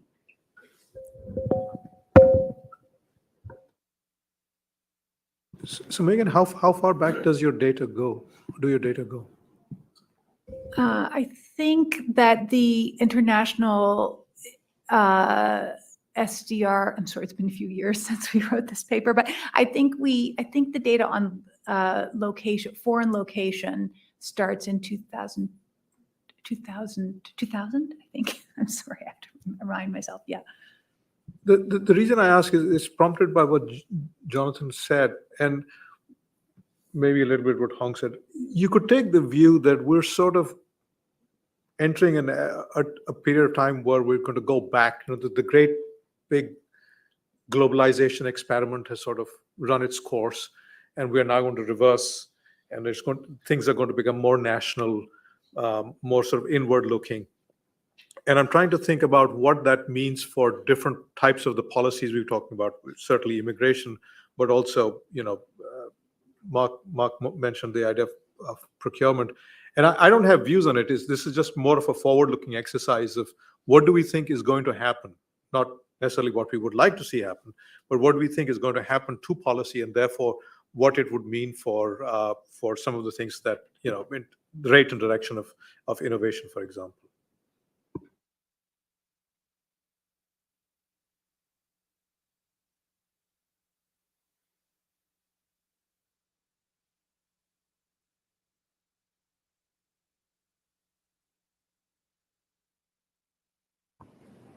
I just wanted to comment on the contrast of U.S. immigration policy, sort of let's call it the scarce intellectual capital, and the world would say 7 or 8 billion people. If you assume that intellectual capital is roughly uniformly distributed, and so the U.S. on its own probably shouldn't be more than 5% of the top intellectual talent, and India and China combined probably are 25% or more. Not that U.S. PhD programs are an exact filter for intellectual talent, but it probably comes pretty close to that. But you contrast instead of creating a brain drain where the United States has a policy of trying to import all of the best intellectual capital that is available in the world, we make it very difficult. Contrast that with our immigration policy for unskilled workers, where we have we make it actually relatively easy relative to a lot of other countries to have unskilled workers come to the United States. And this is arguably not a very economically efficient system that we have on immigration policy. Instead of encouraging scarce intellectual capital, which has enormous, arguably enormous benefits to the country, and yet we have an immigration policy at the other end, which is probably does displace American workers, or arguably does. I mean, you could sort of say there's complementarity of both of those. But your focus is entirely at kind of the PhD level, which is an interesting one. But it kind of just jumps out at you that the entire U.S. immigration policy is messed up in a lot of ways. Dan? I mean, sorry, I'm pretty loud, even with, The internet can't hear you. the internet cannot hear me. So one thing that jumped out at me was just this thing, and administrative costs, and you mentioned was it a 10-year lag, 11-year lag? Which seems to me, I mean, I have to confess, this is not on my CV, but I have a long-standing and very deep lack of expertise in immigration policy.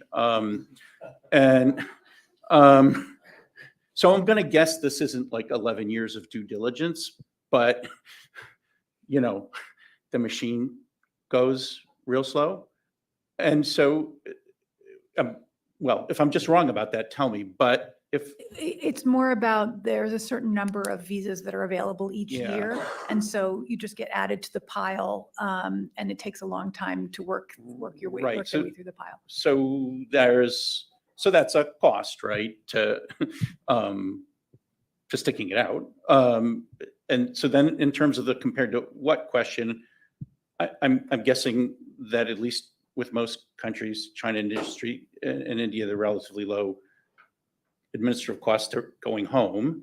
But what about, other places trainees go? I mean, both in terms of snapshot and in terms of looking at changes in our policy relative to changes in their policies, do we have a? So in our data, we mostly see people going back to their home countries. But I think the question is relevant with regard to the kind of the incoming students. So I talked about how master's degrees have been falling off a cliff. Enrollment international students in computer science and engineering master's degrees in the US has really gone down since 2016. And I think there are multiple reasons for why that might be. One is better opportunities in the home country to get your master's degree, as universities in the home countries improve. Another is difficulty of getting student visas to come to you. The refusal rate of F1 visas has gone up since 2015.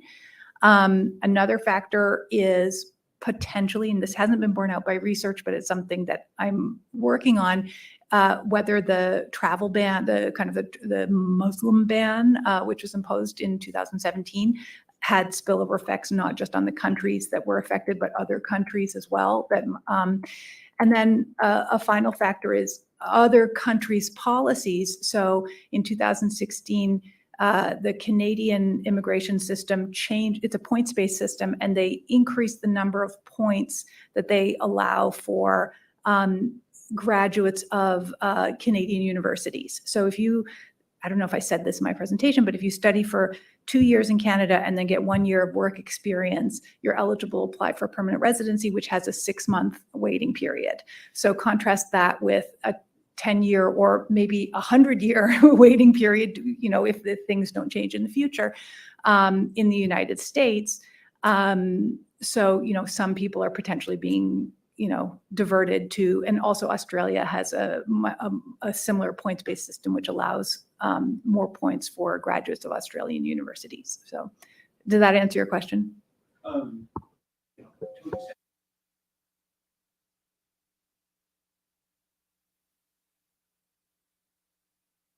Megan, thank you for this. Is really interesting and really important work. I guess my question, I'm trying to be kind of finding the right way to ask this question so I don't get in trouble.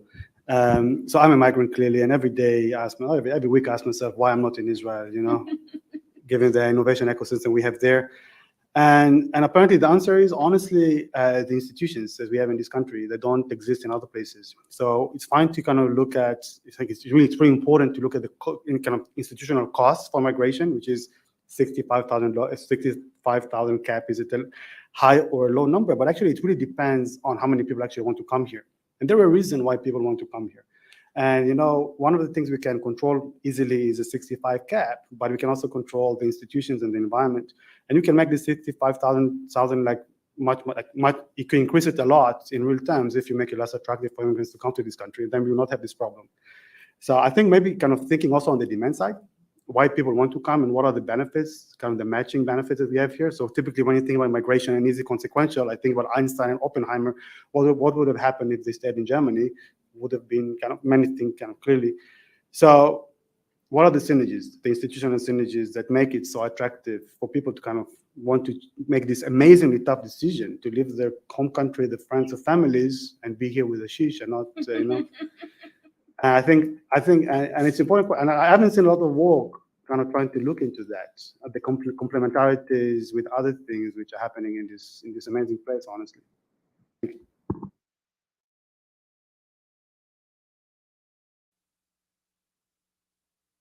So more a clarification, probably I missed it during your talk. So I was wondering, if this drop of talent that may be getting larger in the future, as Ashish suggested. So where is that this hits at the margin? Should we expect, the leading research institution, the leading company like the Stanford, the Apple, not to, to be able to get the best in any case? Or should we expect, a broad effect to the economy? So should we expect this to kind of generate even more difference between the best companies and research institutions and the others? Or should it be something that is spread more equally across the...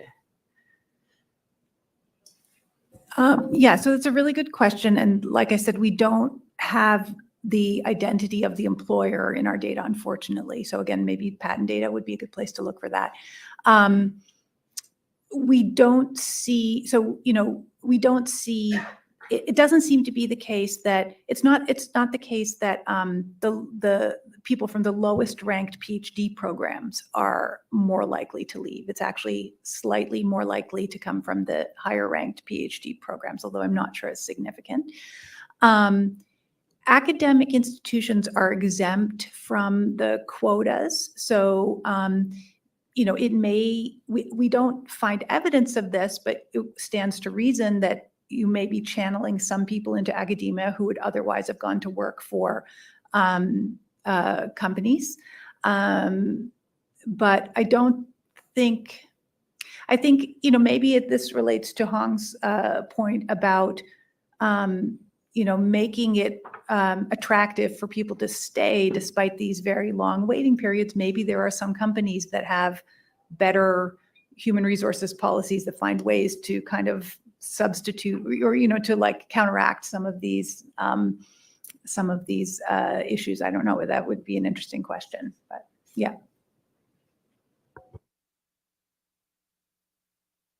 So just building a little bit on this discussion of the Canadian immigration system, and just to talk about two of the controversies in that system.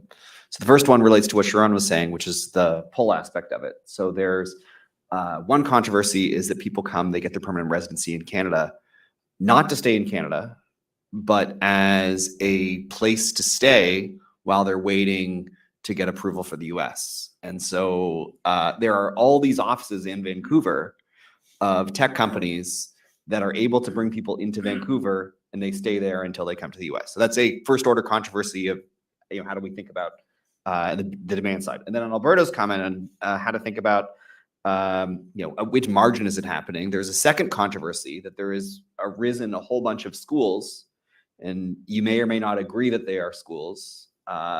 They are certainly not top tier talent programs that are bringing in immigrants who then can stay in the country, but it's clearly not serving the purpose of high skilled immigration that we might think of. And so just when we're comparing, just remember all these margins that we're talking about are controversial in the other immigration systems too. So I think that's a really excellent point. And again, important question for future research. And I did come across I think it was like a Statistics Canada study that looked at people who had entered through these Canadian Experience class programs that were obtaining permanent residency. And I was shocked at the average wages of, so I might get the wrong number, but I feel like it was in like the $40,000 a year range, which really struck me. So there is, I think, an opportunity to do research on this, the response at universities to providing a channel for permanent residency. Yeah. So I would just respond, there is a huge exit tax on Canada, which essentially very hard to leave Canada to the US just for the tax reasons. I don't know if you're familiar with that, but I'm surprised by what you said now.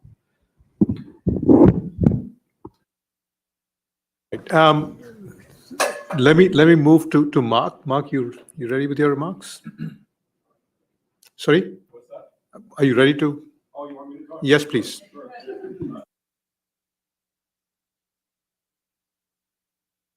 I was also asked to contribute to this session, but my field, in case you haven't guessed it already, and if you don't know me, is really on intellectual property in China. Though I occasionally do get drawn into innovation type issues.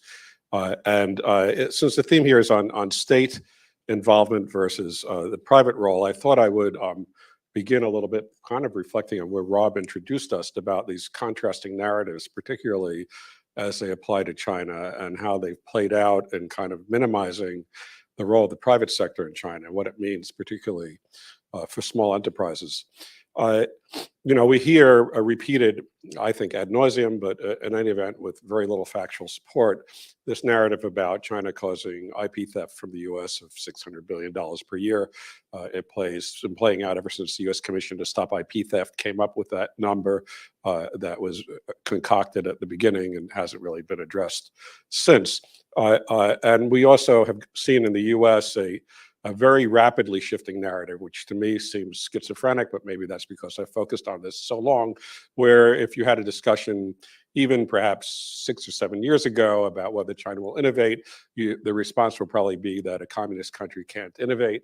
At the best, it will be incremental innovations. They can't manage disruptive innovations. After all, they're so highly bureaucratic, they're encouraged to just conform and not disrupt. Now we are faced with this existential threat that China is out innovating us. Very hard to reconcile. And it's especially hard to reconcile if you look at the internal debates within China about the role of the public sector versus the private sector, and it's at a very granular level. It's not simply about whether China's buy-dole regime is working well or some of the other issues that come to mind, the role of antitrust. But it's even more fundamental: is intellectual property a private right or is it a public right?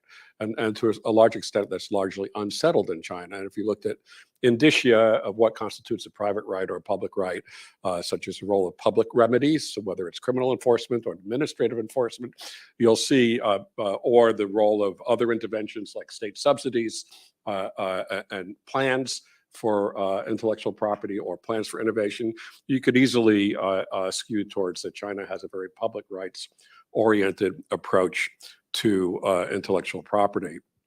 Or if you looked at some of the academic discourse, which has perhaps been a bit idealistic, but nonetheless important, you could see folks pointing out that very early on, beginning with the FCN Treaty, Friendship, Commerce, and Navigation Treaty between the US and China, China committed to having an IP regime. This is 1979, patents, trademarks, and copyrights. This is before China had a patent, trademark, or copyright law. And in fact, before China even had a private property law, which is 2007. So somehow intellectual property was on the cusp or the leading edge of general property law reform and was viewed as some mechanism, the view of one recently deceased academic, Liu Chuntian, intellectual property was property for the intellectuals. That's the definition. And the reason is you laugh, but it's actually historically, I think, a good argument, because during the Cultural Revolution, intellectuals were discriminated against. China emerges out of that in 1979. The intellectuals have nothing. Let's give them patents. Let's give them copyrights. It doesn't cost us anything, and it will help the social system. So it's actually not as ludicrous as it sounds, and it maybe even corresponds to the way China has developed. Another part of the narrative, the narrative in the U.S. is, no, we are all about private rights in the U.S. We rely on the market, and I think that's exaggerated to a great degree, but nonetheless, let's buy it. China is not a market-oriented system. Certainly, our dumping and trade laws reflect that. But that's also not completely true. I just have a paper coming out now on this rather obscure area of attorney discipline before the PTO, comparing it to something ongoing in China. And overwhelmingly, the US is public rights oriented, looking at how we can discipline attorneys for bad faith applications. Doesn't look at the market implications, in this case, in terms of bad faith trademarks, very much tied up with e-commerce. China has been much more market oriented in its disciplinary approach. So there are many cases where you do find China is more market oriented than the US, despite the narrative that markets drive innovation. That's the reason we will triumph in the end over the nasty communists. There's other aspects around it too that I think get minimized. China is a highly experimental legal system. Somehow we forget about that. Shenzhen began out of rice fields and an experiment to create a more market-oriented bubble within China, along with some other locations. And China's tradition of experimentalism, which may be they're more capable of doing that because they can control the legal levers so well, I think has helped foster a much more dynamic legal system that is much more ready to adapt to changes in the economy and certainly changes in innovation. And we're beginning to see more of that actually in terms of legal jurisprudence. Certain areas of the US hasn't touched. My favorite is use of molecular markers for essentially derived varieties of plant variety protection, which is getting one obscurity on top of another. But China has had several important cases in that area. The US has had none, as far as I can tell. So let's just think for a moment about this notion of the role of the private sector in China versus the dominance of the public sector. And it's a generalization. It's one that, as I mentioned, has some holes in it. But if you look at the patent data by itself, you'll see that the cohort of individual inventors in China versus a cohort of individual inventors in the US, there's different nomenclature, so there could be adjustments on the edges. China has a far larger individual inventor cohort, far larger. So you're looking at 2.5% of U.S. inventors being micro-entity. China has a larger number of what are called micro-entity inventors. But if you compared what was individual inventors under the pre-AIA regime in the US versus non-service inventors in China, that is inventions made outside of employment, you're looking at 6% in the US to about 12% for utility, what we would call utility patents here, versus about 40% for design patents in China, versus also 20 to 30% for utility models. If you lined up all the individual inventors in China, the last year they were reported, which was 2021 or so, you would have more inventors than the total number of patents filed at the USPTO. It's that big. So where are these people coming from? What is the contribution? That's probably the hardest to determine. But the micro-entity program in China is much more flexible than the US. I believe it's a 2-year duration. You don't have to apply all the time. This is really lowering barriers to individual utilization of the system. Utility model patents are even used for standards essential patent declarations. Some US companies have used them, and some Korean, Japanese, and others have used them, which is also kind of odd, but it's an easier way to invent, high litigation value, and much litigated in the courts. The subsidy programs have also benefited small inventors, but I don't know if it's been disproportionately. What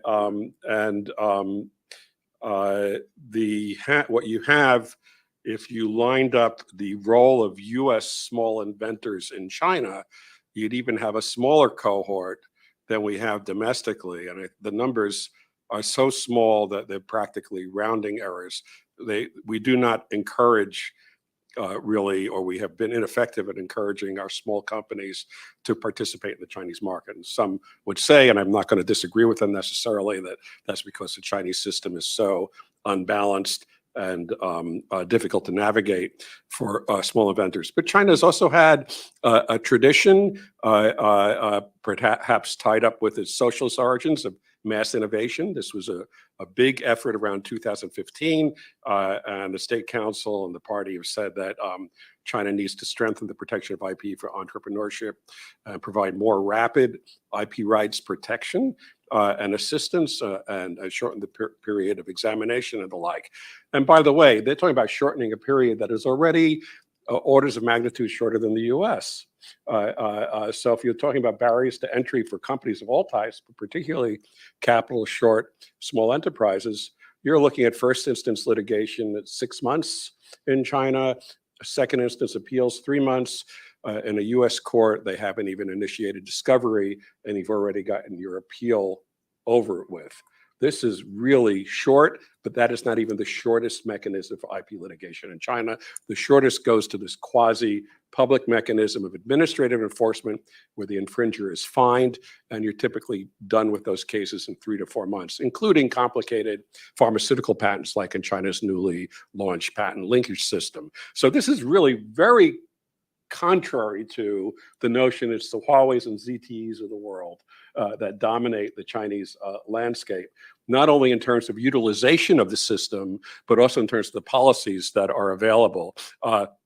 Marco Rubio, to his credit, when he did a report on Made in China 2025, one of the policy programs that launched the trade war, if you will, under Donald Trump, criticized the US Patent Office for not doing enough to help with small business programs. And he thought that small businesses might have been a solution to dealing with some of the unfair pressure from China's industrial policy.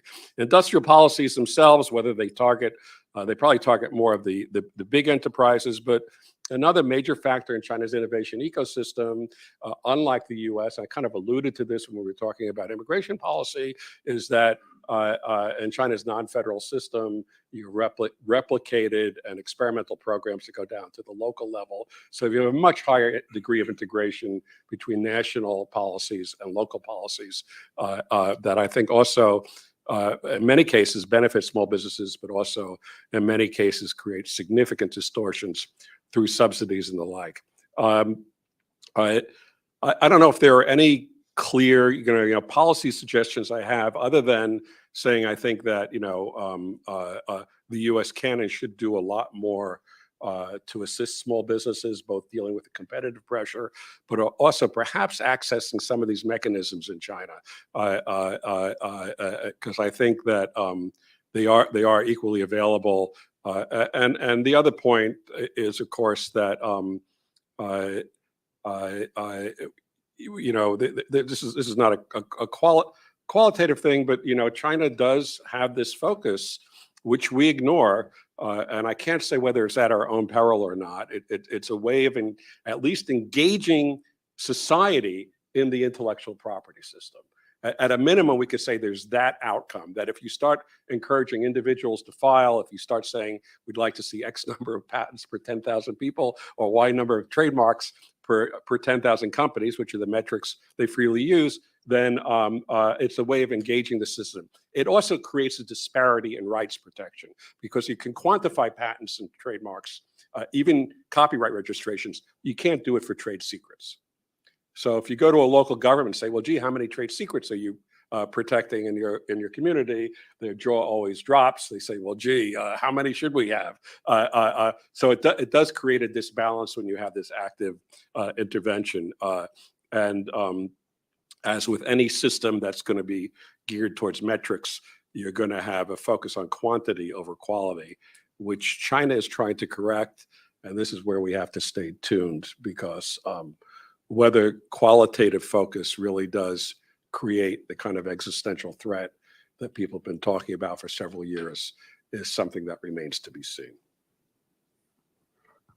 Anyway.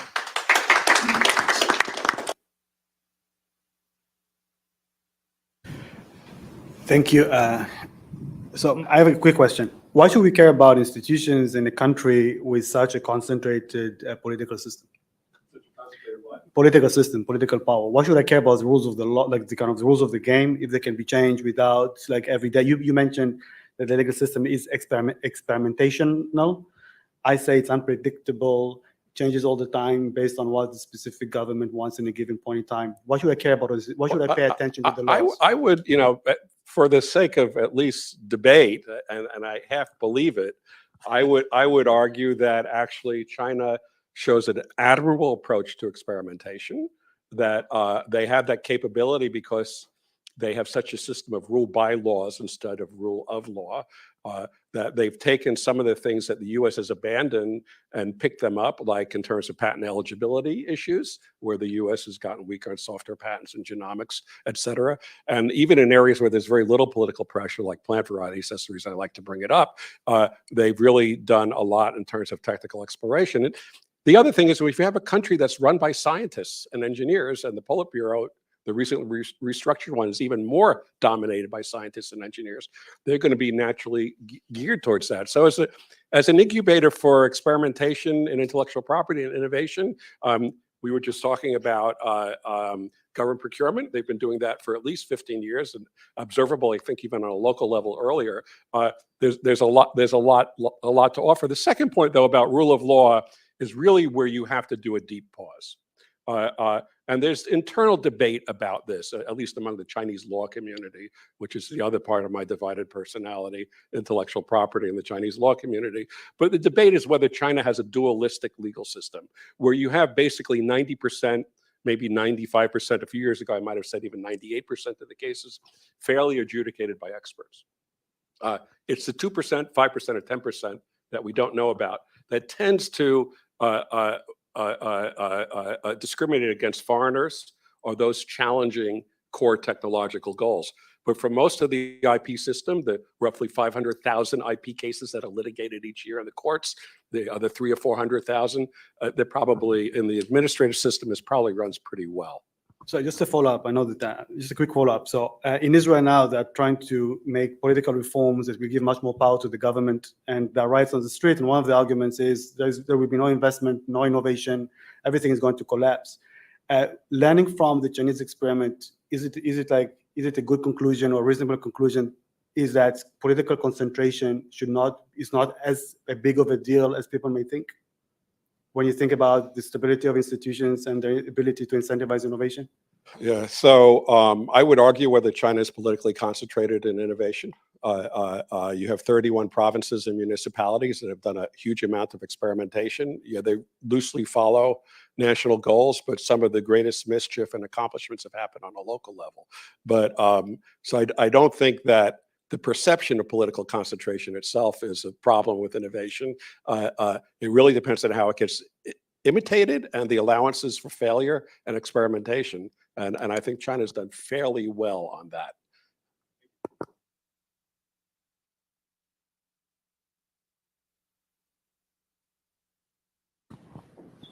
Mark, thank you very much. I always learn a lot about China from your findings. You framed your presentation as this is data to inform the debate about is the PRC out innovating, are they still lagging, and so forth.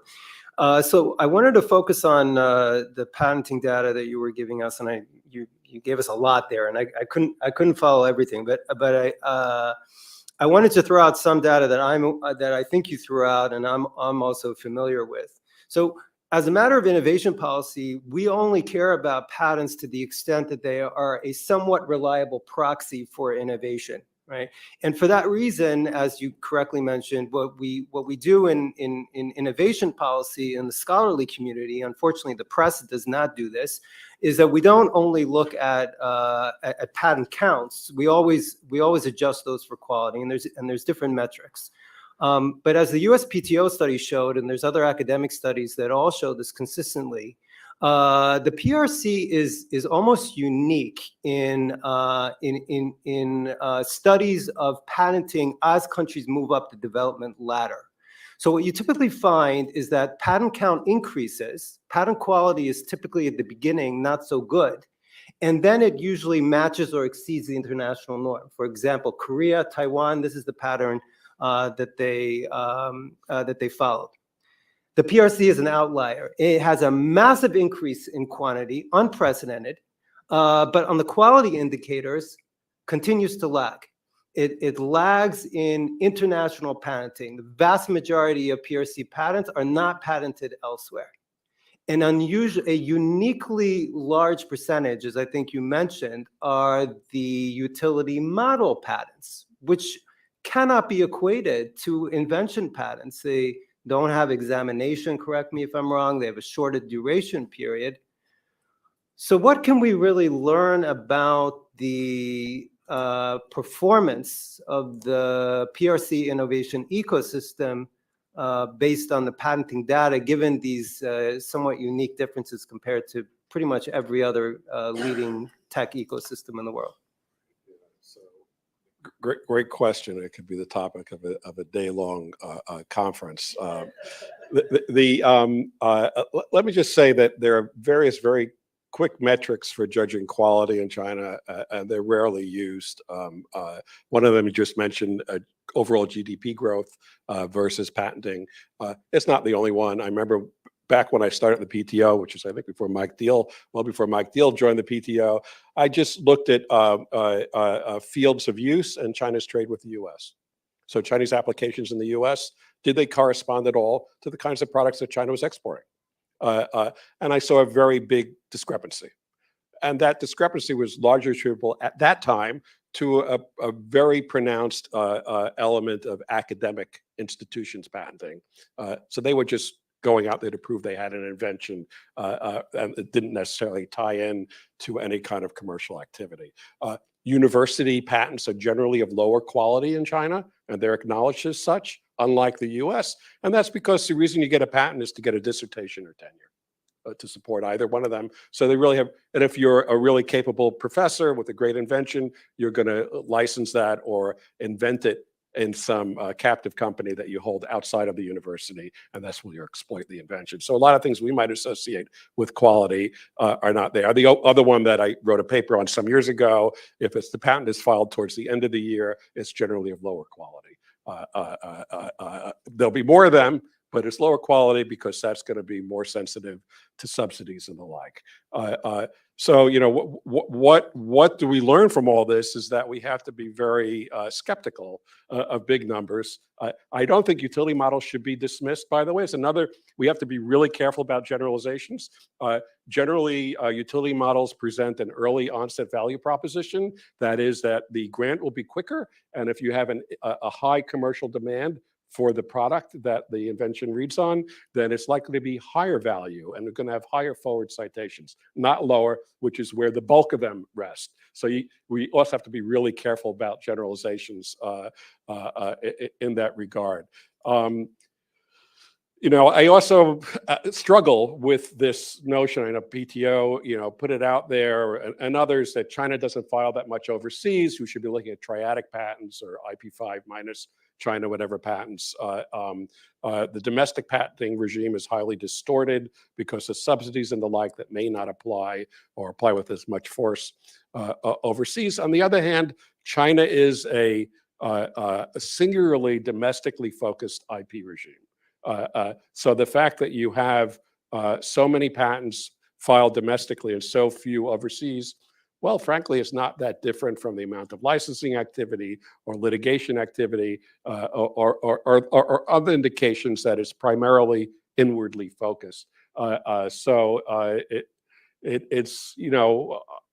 it could be representative of low quality, but it could also be representative also of social trends and the amount that goes on domestically. I learn a lot from Mark every time he speaks as well. So Jonathan, just trying to get a handle on the value of Chinese patents. You talked about the lower rates of international patenting. In another USPTO publication that we put out maybe a year and a half ago, we looked at estimates of global licensing revenues from IP, and the U.S. is holding down about a third of that revenue, of that global IP licensing royalties, and the China number is very, very small. So that's one thing to look at. So PTO has a paper where, and I think the data that are available don't capture everything that happens, but at least of reported data, a USPTO paper that I was one of the co-authors, the U.S. accounts for about a third of IP royalties. So it's considered an export of a service in the way the data is captured. I don't recall the China number, but it's much smaller than a third. So. Yeah. So I have a question about, if I think about IP in a country like China where there is a lot of government involvement and planification, I wonder, we should think not only about the IP as a reward for innovation through markets, but also as almost as an accounting or a signaling mechanism in which the company or the province or the university can show to the central government, look, we are worth of this extra subsidy, extra support. So how much should we think about the IP in China to also provide this kind of role that is not really the market role, it's more a communication with the planning system about where to allocate resources? Certainly that was historically true to a very great extent. In fact, when there's one study that showed that when China ramped out subsidies, the net effect for patents, the net effect was you had more patents with fewer claims. So the gross number of claims didn't change, but the number of patents did change. So clearly that is a kind of signaling. It's also a way to capture other rents. So if you are a highly innovative company, because you have a lot of patents, you're more likely to get subsidies and support from the state. Probably if you litigate locally, you may get a little more favorable treatment. Well, that's debatable. In China's state-owned system, enterprise system, you have a civil service rank. It may help you get promoted. And I've seen actually for one municipality where they actually talked about how many patents did your county or sub-county region file. And so that's your pathway to promotion. So all of these things it's more than signaling. It's about your own advancement and the advancement of your community within the larger state structure. I was hoping Mark could tell us more about this idea of a highly experimental Chinese government. I mean, when I think about the U.S. system, it's actually, it's supposed to be these, states as laboratories and opportunity to learn a lot. And when I think about the things we know in the innovation community, things about non-competes, things about R&D tax credits, things about small business support, things about corporate law, they all come from that, right? They all come from the fact that there's a lot of experimentation. And today, most people would say Delaware corporate law is basically the best corporate law in the world precisely because of this process of experimentation. And, I'm just like, could you give us a lot more detail about why the system would be better in China than this the US one seems to be quite good relative to Europeans and things like that. Yeah, because I think a lot of the things you mentioned are matters of civil law, so they're already part of the state's authority, right? The U.S. doesn't have a national civil code, for example, so states can experiment on things like non-competes, historically trade secret law as well in some other areas. So that's clear, and that's one area where perhaps states can exert more leverage, R&D tax credits, and even if states behave like China, you would find New York and California looking a lot more to federal, some of the concerns we talked about, immigrant visas and the like, and they'd be saying, oh, we welcome immigrants. We're going to ensure that you can buy land in Texas or wherever else. It's actually completely the reverse in this fractured society. They seem to be undercutting some of the things that we do. To me, the indicia of an experimental legal system, or indicias of an experimental legal system, are one, frequent amendments to the law. Okay, that's probably the most basic. So the patent, trademark, copyright law, trade secret law, and many others have gone through 4 or 5 major revisions in the last 20 years. So you're almost stuck with an expectation that the law is going to change. In addition, some preservation of equities in the pre-existing system, so that you're not going to be disadvantaged necessarily by experimentation. If there was a more favorable law in the past, as has happened, for example, in certain patenting areas, the law and legislation says you'll be grandfathered. Unlike the US, where if the patent eligible subject matter gets restricted, you're going to lose your rights. So that's another indication of experimentation. Another thing is use of, much like this, incubators, a Brandeisian notion of the states as laboratories, use of localities to overtly experiment, like Shenzhen, but not only Shenzhen, for conducting legislative experiments. Another is the abandonment of legislation, sometimes quietly. China had a 337 remedy it enacted in 2005, similar to our ITC remedy. It was never used. But they thought, gee, we got to try this out, see if it works. It was never used. It's still on the books. God bless if you could try to get a 337 type action. It's not necessary because customs does something quite similar. But nonetheless, there are several instances. The most recent one in my mind was the use of anti-suit injunctions, where China became the global center for anti-suit injunctions and standards essential patent litigation for roughly an 8-month period, and then it kind of floated off. Now, that could have been a legal experiment. It could have been because of political pressure from the EU and the like, but nonetheless, it was short-lived. And that does create an element of lack of predictability. And there have been studies, mostly outside of IP and innovation, about the use of terms within Chinese law that said this is of a limited duration, whether in terms of laws or regulations. And there's some experimental legislation that's been on the books for 30 or 40 years. So at a certain point, you may not even want to consider it experimental, but there are others that have a termination date. So that willingness to me is, I find that to be an interesting and useful feature in the innovation context. And it does contrast with the US in terms of the willingness to enact lots of laws, the willingness to have a termination date or to recognize that the legislation is limited, and abandoning laws and the like. I think those are all significant features. Now, the other criticism, which I mentioned, is of the Chinese legal system writ large, is that China tends to be a system of rule by law. It's not rule of law. So the multiplicity of legislation, conflicting legislation, is itself a problem. And the willingness to change laws perhaps too quickly may correspond to changes in power as much as it may correspond to changes in the economic or innovation infrastructure.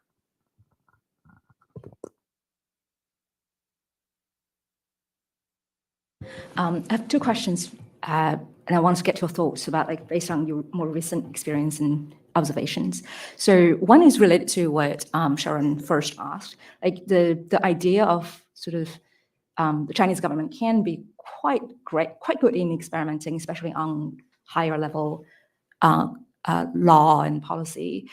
Like, definitely resonates sort of in an older era, and things seem to change a bit, like in the last 10 years, or especially the last 5 years, or last year. So do you observe, like, based on your experience in terms of both sort of how robust the experimental system is, how freely people and policymakers, and especially in local government, feel willing to experiment, and how that may reflect in IP regime per se, as well as the innovation policy per se. So that's the first question. The second question is kind of related in the sense that you mentioned that the Chinese IP system is mostly domestic, and I sort of can see that. So if in a world in which we get more and more disintegrated from the world, we meaning China, getting more disintegrated, what's your sense about sort of the potential role of IP system in China as we actually de facto becoming a more domestic, inward-looking society versus a more integrated with the world? Like, what's the role of IP? I just don't really have a good idea. And your first question in particular is really an interesting one, because this dynamic between decentralization and re-centralization in China is something that's been ongoing for a long time, and whether that's manifested itself in terms of legislative practices, I think is a little bit hard for me to observe. I mean, one would need to look a lot at local legislation and national legislation. There's also really a paucity of information, because a lot of the local legislation is going to come out of local people's congresses and the like. And I can tell you, when I served for 4 years in the U.S. Embassy, I think it was the first diplomatic official that actually tried to visit a local people's congress. People don't pay attention to them, despite the fact that it's often where the rubber meets the road on some of these important things, because legislation is typically drafted in very vague terms, and it's going to be either by the ministry or the local government where it gets implemented. So I remember when I submitted comments, I was in the government, on China's trade secret regime, and wondering about the relationship with non-compete agreements, which goes back to about 2002, Jonathan, just to give you an idea how much I was involved in that issue. I mentioned some local laws, and we submitted to the China at the WTO. I got a phone call from the state council. I was in the embassy at the time, and they said, we've noticed the U.S. comments on our trade secret regime, and you've mentioned rules in Shenzhen and Zhuhai and these other rules. I said, we don't know what they are. If you happen to have a copy, or if you can find the person who asked the question, could they send us a copy of the legislation? So I was in the unique capacity of having prepared the question. I would now help the Chinese respond to the question. And I said, I said them, I didn't tell them that I drafted, but I said I was quite familiar with the issue.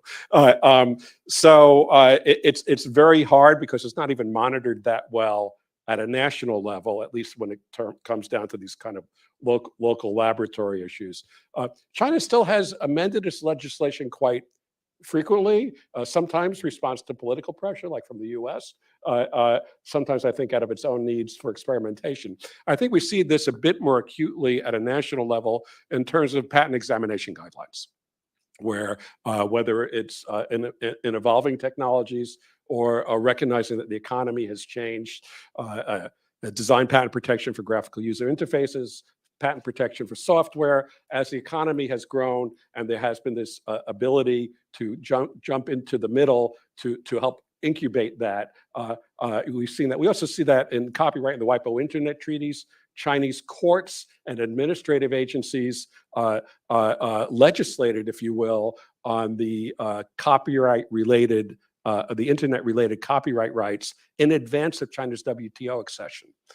So you see, agencies kind of experimenting out there, sometimes in a limited way, limiting even the legal impact, but nonetheless saying, let's see what happens if we create this right and where it will go. So I'm not so certain it's come to an end. Recentralization might affect that. Xi Jinping certainly has done things in that area, but it's really too soon to tell. Now I've forgotten what your second question was. I'm sorry. No, it's okay. So if I could, Yeah. So I think we're running close to it. Do we have any instructions for how the lunches and the keynote is going to work? So we'll have lunch first. Right. So we'll get started at lunch, and about halfway through the lunchtime, Jonathan will. We'll reconvene here. We'll be here. You can eat lunch here. Okay. So lunch is available out in the lobby area here, but you can certainly sit in this room to have your lunch. And then around 12:30, we'll invite Jonathan. Great. So this has been a fascinating discussion. There's lots of interesting topics that came up. I won't even try to summarize any. Just simply thank everybody for a very interesting session, and lunch is waiting. Thank you.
Hello, hello.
Hello. All right. Good afternoon, everyone. I'd like to start out by thanking ITIF for the opportunity to present some of my research in my remarks this afternoon. And what I'll be presenting is based on about a decade and a half of research on how companies monetize IP in tech markets, focus on the IT markets.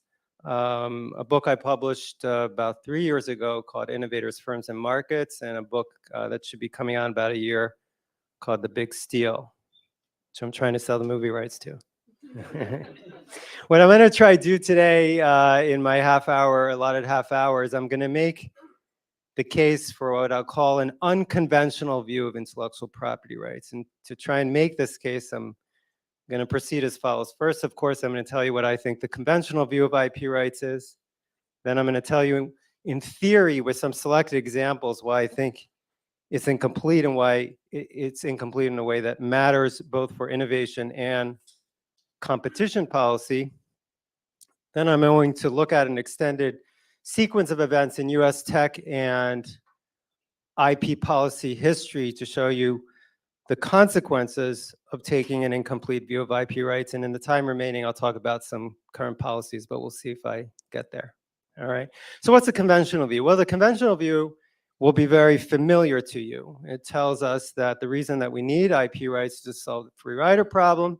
And just so we're on the same page, even though I know you know what the free rider problem is, if our innovator incurs all of the costs and risks of developing an innovation, most of the time that fails. But in the rare cases where it succeeds, a second mover can simply reap all of the rewards, and they will reap almost all the rewards since they incurred none of the costs of R&D in our simple example.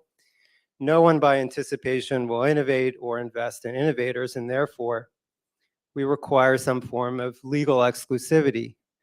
The conventional view, however, is what I will call an apologetic view of IP rights because it recognizes and it emphasizes that this solution comes at a cost, two big costs. One, it attaches a positive price to an intangible asset. Economists don't like that because the marginal cost of an intangible asset is zero. So that's immediately inefficient from what economists call a static point of view. Second, IP rights create work for lawyers, and no one likes that because that's going to create litigation-related costs, licensing-related costs, and these costs wouldn't have existed but for this second best solution to the innovation problem, the free rider problem called intellectual property. The conventional view of the IP system can be found throughout US case law, antitrust agency statements, and it tends to push policymakers to take every opportunity to minimize the scope and the strength of IP rights. What I'd like to argue is that the conventional view, sort of like the Newtonian physics, is but it's only correct in a very incomplete way. And it misses a very large part of what IP rights actually do in real world markets. What's missing? The conventional view of IP rights focuses on only one of two main functions of IP rights in technology markets. It focuses on the exclusionary function, block the rival imitator from entering, and enable the innovator to earn a return on its investment in R&D. But what's missing? It's missing the enabling function of IP rights. What is the enabling function? Academics don't spend a lot of time in the enabling function, but if you speak to licensing people, or again, our friends, the lawyers in the real world, they deal with the enabling function all of the time.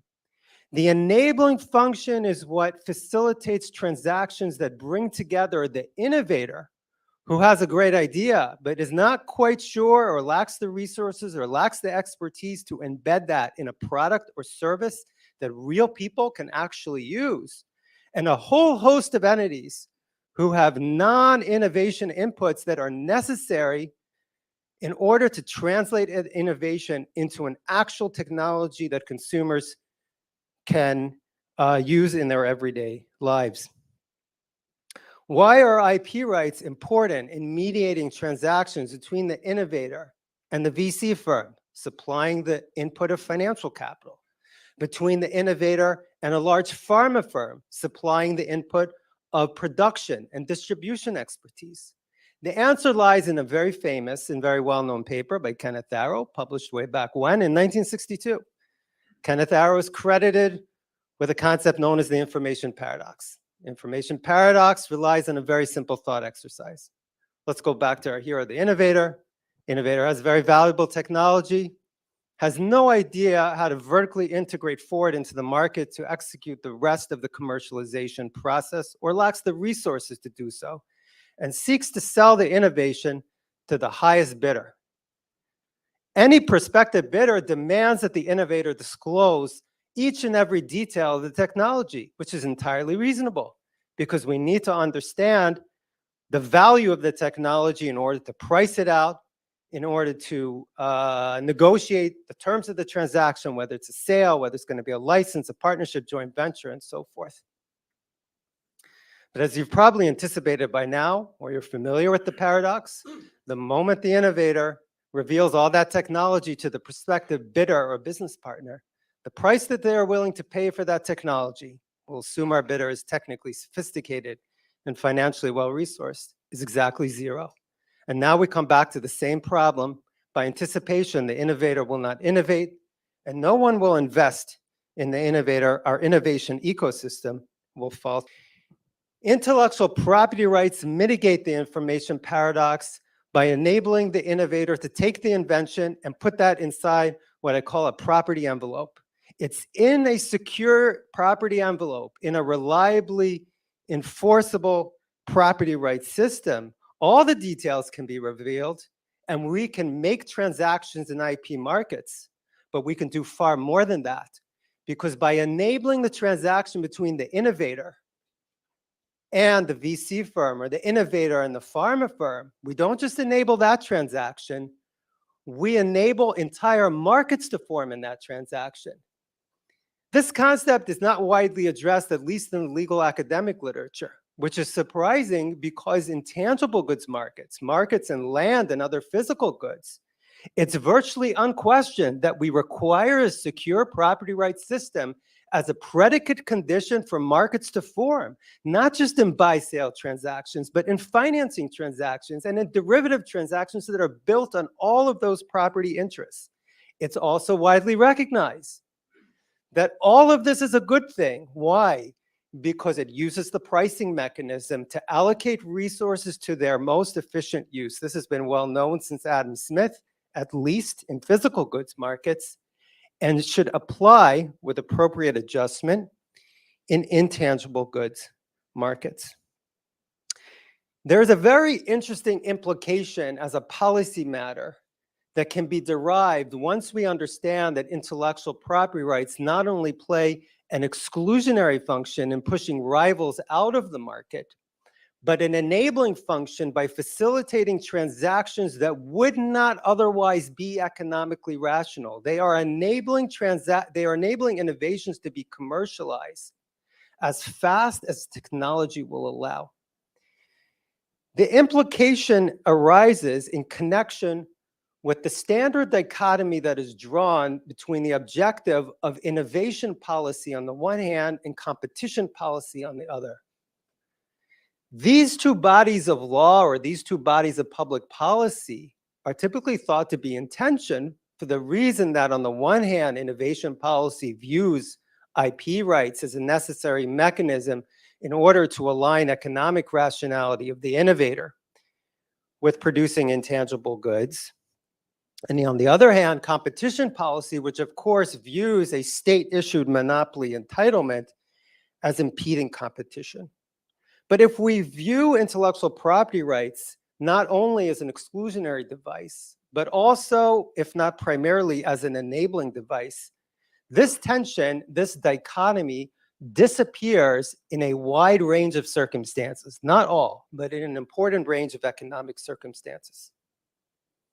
This arises for two reasons. First, we can now identify circumstances where IP rights do not create an entry barrier, they lower entry barriers. Go back to the simple thought exercise. With an IP right in hand, the innovator can enter the market, can secure financing, can enter into a partnership with a large multinational to commercialize, or can secure financing to vertically integrate forward and challenge the incumbent. IP rights, if we think of them as enabling devices, can also lower the cost of accessing knowledge assets. This is counterintuitive following standard assumptions. How is that possible? Again, the simple thought exercise can illustrate this. Just as the innovator requires access to the commercialization capacities of the large firm's scale efficiencies to push that innovation into the market as efficiently as possible, so too, the large firm requires access to the innovation capacities of the individual or the small firm entrepreneur in order to access that innovation as fast as possible. If that were not the case, all innovations would be developed in-house, and they are not. The second effect is particularly important because we can identify numerous cases in technology history, especially US technology history, in which radical innovations are developed principally by what I've called maverick innovators who are outside the large corporation. It's the combination of the innovative capacities of the small firm entrepreneur, the scale efficiencies of the large firm that can explain much of the uniquely high performance of the US tech ecosystem.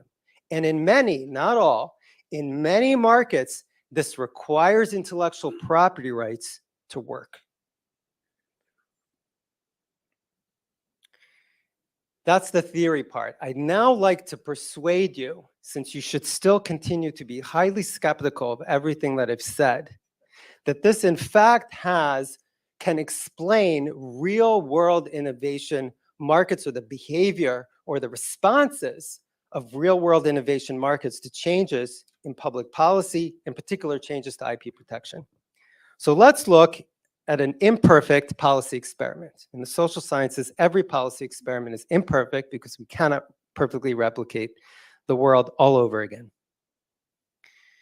From the 1930s to roughly the 1970s, the courts in the US were hostile to patent owners, and the antitrust agencies applied per se rules of liability to a whole host of licensing transactions. By the 1970s, if you read government reports at the time, or the press, it was widely lamented that the US was in an innovation malaise. The level of patenting was at the lowest level since at least the late 19th century. 3 policy actions were taken at this time that reflected this view that the US innovation ecosystem was faltering. First, in 1980, Congress enacted the Bayh-Dole Act, which essentially lifted all restrictions on patenting innovations developed using federally funded research. This is the basis for the US tech transfer industry. Also in 1980, in a 5-4 decision, the US Supreme Court, the first court in the world to do so, extended patent protection clearly to biotechnology innovations. It also expressed an approach to patent law that suggested patent law should in general be construed broadly in favor of the patent owner. In 1982, Congress established the Federal Circuit of Appeals to create uniformity in patent law nationwide. After its establishment, the Federal Circuit adopted a number of decisions that strengthened protections for patent owners and in particular emphasized the importance of the availability of injunctive relief as being a logical consequence of the fact that the patent is typically viewed as a property right. Lower courts took the signal, and in 1976, they shut down an entire division with hundreds of workers of the Kodak Corporation, which had been found to be infringing the patents of Polaroid on the instant camera innovation. How did the market respond to this? Well, naturally, what we've just done, and we just made a particular way of monetizing innovation less costly and more valuable. And patenting rates shoot up. They move from 52,000 patent applications by US resident inventors in 1980 to 177,000 by 2000. That translates on a per capita increase of 273 applications per 1 million population in 1980 to 584 by 2000. Expert wisdom in the academic community responded to these developments with alarm. They predicted that the US innovation economy would falter beneath those two costs that I mentioned, but in particular, the second cost, that invention would falter beneath a web or thicket of litigation and licensing costs. But it's not clear, even at this early stage of this strong patent experiment, that there was a reason for concern. On a per capita basis, in fact, patenting rates were not historically exceptional, as is commonly alleged. They were simply returning to the levels that had existed prior to the onset of the weak patent regime in the late New Deal in the late 1930s.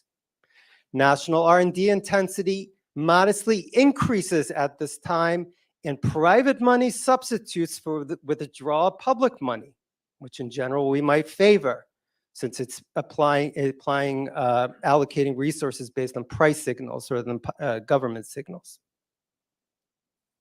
Most importantly, during the early stages of this experiment, the participation of small firms in the US innovation economy increases dramatically as measured by the percentage of private R&D expenditures made by small firms, defined as firms with less than 1,000 employees. This increases from 5% as of 1980 to almost 1/4 as of 2000. And from 1957, which is the first year for which we have data available on this metric, through 1980, it had hovered between a range of 5% to 7%. And that's when patents were weak and entry barriers should have been lower, according to the standard dichotomy between strong patents and competitive conditions. What I'd like to do, let me see where I am on time. Okay, in my remaining 10 minutes, what I'd like to focus on, those are macro numbers. I want to focus on two particular industries and explore how they responded to this policy experiment. Okay, what we've just done is we've strengthened the patent right, and everything else being equal, we made it more attractive relative to all other ways of monetizing innovation. Patents are not the only way to monetize innovation. I'm going to talk about the biotech industry and the semiconductor industry. And the reason, in part, that I want to focus on these industries is because both of these industries were and are today mission-critical components of the US innovation economy, not only from a strictly economic perspective, but also from a geopolitical perspective. Okay, I already told you about the Bayh-Dole Act. I already told you about the Chakrabarty decision. Those are directly targeted at the biotech ecosystem. Expert wisdom talked about a patent thicket suppressing innovation in the biotech ecosystem. Is that what happened? Not at all. The biotech industry flowered in the US as nowhere else in the world, the only jurisdiction to move early in extending patent protection into this area. We have entry very shortly after the Chakrabarty decision of hundreds of startup firms into the industry. You might say, well, that's not really a big deal. Actually, it's a really big deal because if you look at the post-war weak patent period, there are almost no cases of successful entry into the pharmaceutical system. So what's happened here? We have given a property right that has incentivized innovation. We have lifted the restrictions on tech transfer, accelerating the commercialization of publicly funded R&D. Those are policy wins on an innovation metric. But it's also a win on the competition side because the market structure of pharma changed. Instead of having a small number of vertically integrated firms where the entire tech supply chain is internalized, instead the supply chain breaks apart and we see the transactional template repeated over and over. You can see it in biotech Pfizer, you can see it in AstraZeneca and Oxford, and I could give you hundreds of examples. It all started back in the early 80s with Genentech and Eli Lilly. The startup delivers the innovation and the large firm delivers the scale economies, and you get a vaccine on the market that saves millions of lives. Now, I don't want to diminish the role of basic research. Basic research, government funded, is an essential part of the innovation ecosystem, but so too is the patent right to facilitate commercialization between differently specialized entities in the innovation ecosystem. Let's move to semiconductors. And we're going to move to a segment of semiconductors known as the ASICs market, application-specific integrated circuits. And I'm going to zero in even a little bit more on the ASICs market that relate to wireless communications devices commonly known as a smartphone today. Patenting rates in the sector move up sharply in the early 80s. So too does litigation in an industry that had been characterized by low levels of patenting, low levels of litigation. You know what I'm going to say. Experts predicted market failure beneath a web of patents, innovation will stall. I would say that in the history of the U.S. tech industry, it is hard to find a market outside smartphones that has accelerated more rapidly, achieved broader adoption, and adjusted for quality. The devices are continuously declining in price. This is a market that's not only dynamically efficient, it's statically efficient, and it miraculously achieved this accomplishment under the heavy burden of intensive patenting. Of course, I'm being sarcastic. It achieved this objective because it was operating under the benefit of a strong patent system. Let me explain why. The patents, the strengthening of the patent system and the adoption of the patent as a principal monetization strategy happens to coincide, starting in the 80s, with a novel transactional structure in the semiconductor industry known as the fabless firm. The fabless firm, unlike the vertically integrated structure still used today by Intel, at the time used universally, does not do everything in-house from chip design through wafer fabrication, packaging, and distribution. Instead, now we have firms entering that only do chip design. They're entering at the top of the supply chain. How do they execute the rest of the process? Well, instead of having to establish a fabrication facility, which costs billions of dollars and requires very unique intellectual capital, they could contract with TSMC or other foundries who enter the market as producers only. The supply chain breaks apart. Consider the commonalities between these two industries, which otherwise have nothing in common. In both cases, they have intensive use of the patent system. Its reliability bolstered by law. The supply chain in both cases splits apart. What are we observing? In all likelihood, we are observing, in part, the efficient disaggregation of the supply chain globally to exploit the division of labor. And this, at the end of the day, is good not only for the innovators who can innovate at a much lower entry cost. That's your pro-competitive impact. It's good for the producers. The producers are only, some of the producers are only entering at the production level. This is a win-win from an innovation perspective and a competition policy perspective. All right. I do get to the fourth part, which is, where are we today? Notwithstanding what appears to be a successful policy experiment in which IP rights were strengthened, yielding social benefits in the form of increased innovation and increased competition, the two do not always stand in tension. Roughly since the mid-2000s, with the exception of the DOJ antitrust from 2017 and 2020, and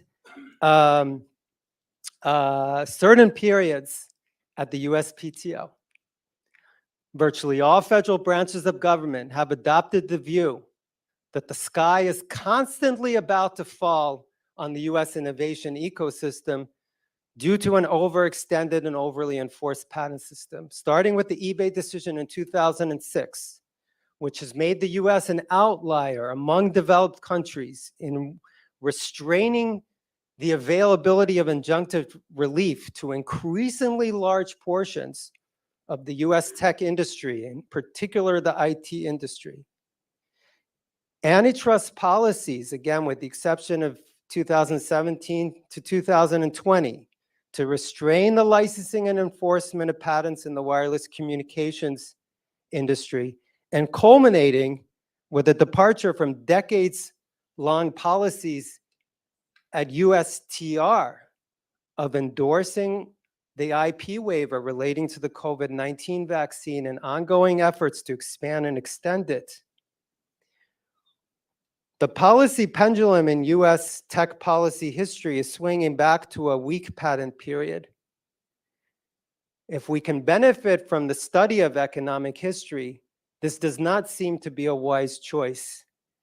It seems to be a trajectory that in the life sciences is particularly threatening, since there are few business models in the life sciences that do not rely on patents. It is threatening in the IT industries because while it does not necessarily undermine innovation, it distorts the market by favoring larger integrated firms that can monetize innovation with limited interaction with outside players. And lastly, a consideration that has entered, I think, appropriately recently into innovation policy discussions, by making the innovation ecosystem less efficient than it could be, or let me put that most precisely, by not enabling the innovation ecosystem to craft the most efficient possible structure for commercializing innovations. It makes the US innovation ecosystem weaker, and it makes it less competitive in the global marketplace. And I'll end there. Thank you very much.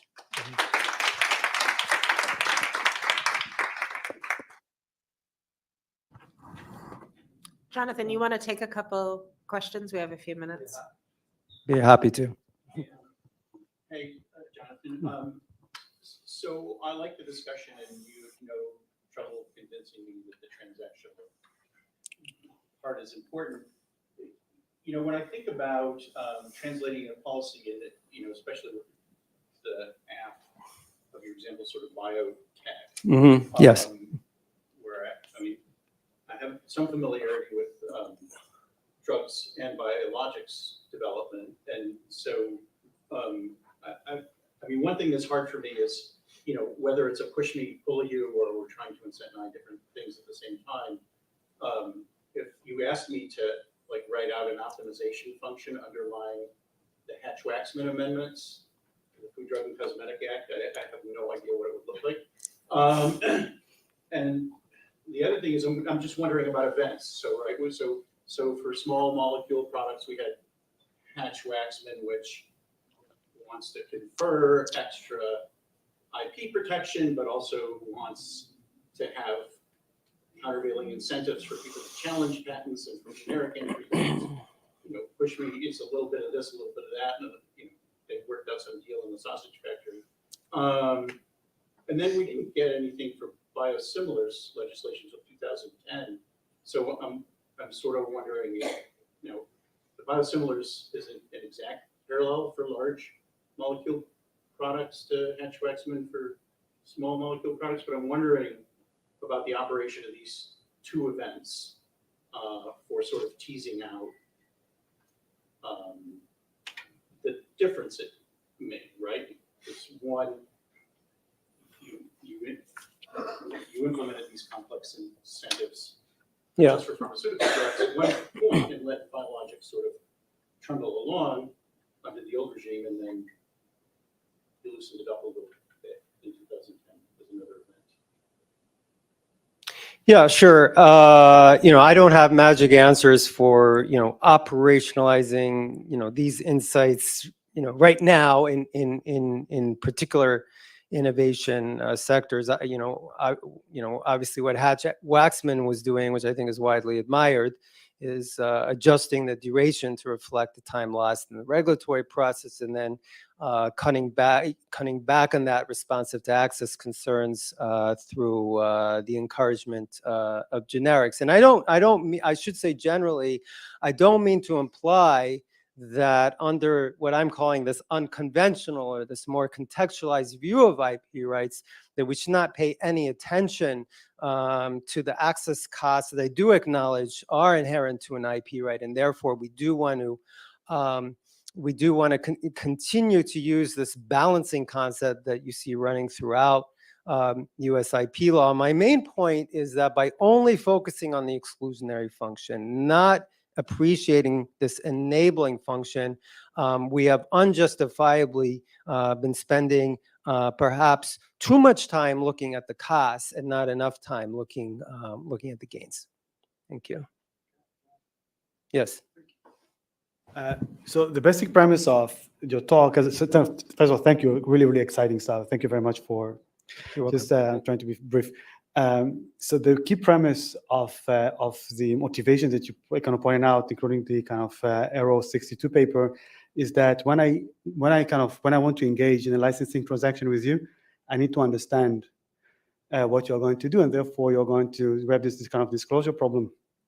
To the extent that we don't have to make this assumption. For example, I just want to license something from you.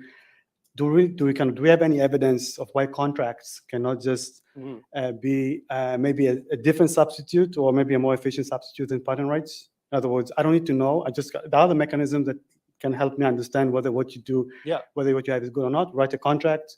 20 years. I have to pay you royalties. I cannot share it with anybody else. What's wrong with that? Okay, so let me give a specific answer to your question, and then I'll draw out some more general implication. Yeah, like any thought exercise, the information paradox is simplified. And so when we look at particular real-world settings, of course, innovators want to do deals with the VC firm, the VC firm wants to do deals. And so especially if the counterparty is engaged in a repeat play game, then we're going to start to see reputation effects. And we can have contractual mechanisms. We can hold back know-how. We may have a specific human capital as specific to a particular individual, right? And so things get more complicated in particular innovation settings. And that's why we can explain when we look at Silicon Valley, we look at Hollywood pitches, there may not always be a necessity for as robust IP rights as I had outlined. However, all of these cases are mitigants, and the IP right is a mitigant as well.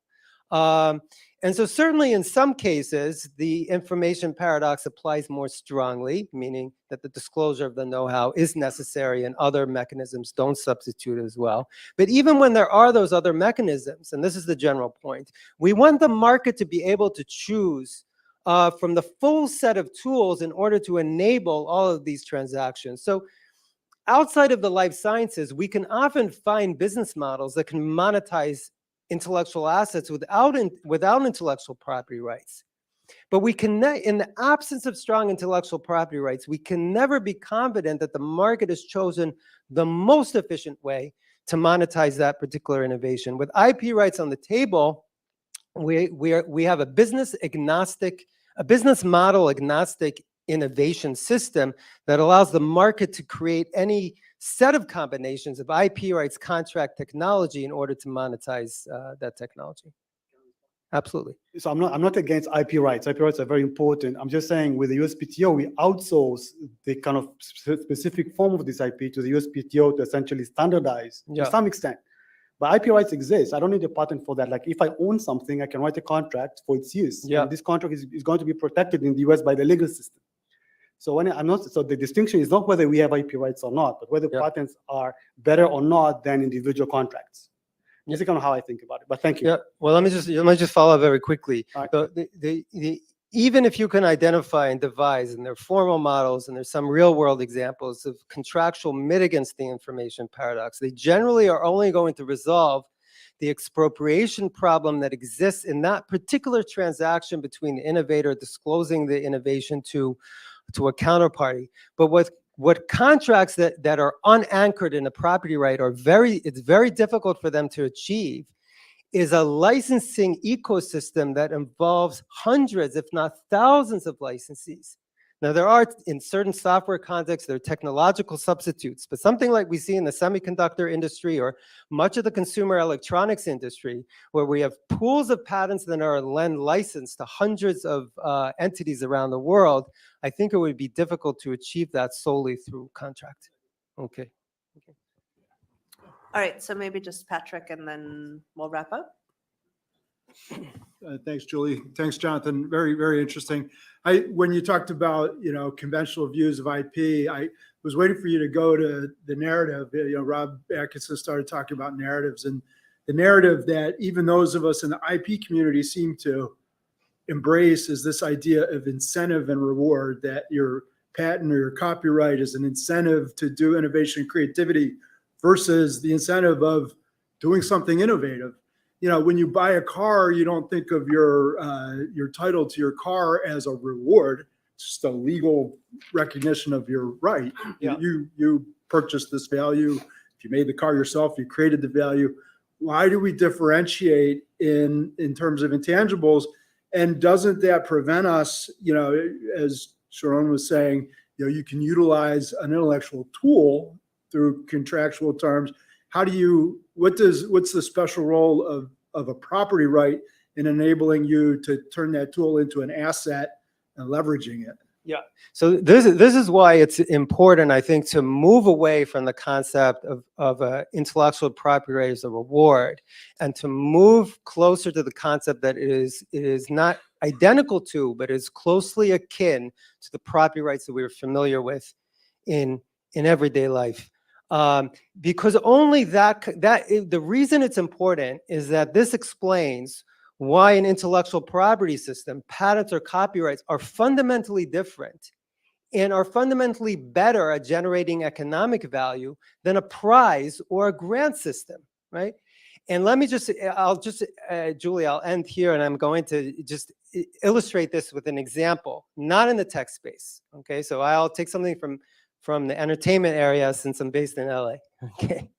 In 1996, Marvel Comics is in economic distress. They're in the reorganization process. So their economic value is close to nothing, right? How does Marvel turn into the Marvel that we know today? They see that the print comics business is dying, but perhaps they could salvage some value in the company by monetizing the IP and the characters, by licensing them to motion picture distributors. In order to do this, they licensed 2 successful motion pictures, but now they want to capture all the value themselves. They want to set up their own Marvel Studios. This requires $500 million in financing. Merrill Lynch is willing to do this on the condition that they use the IP in the characters as the collateral. Using the $500 million in financing, they produce a slew of successful movies. Within the space of slightly more than a decade, they go from an economic value approaching 0, they're in insolvency, to being acquired by Disney for several billions of dollars. That is the way that an IP right, it makes markets, it makes transactions, it unlocked value that was embedded in the IP asset and could not have been cultivated as efficiently through other means. And that's what the IP system does.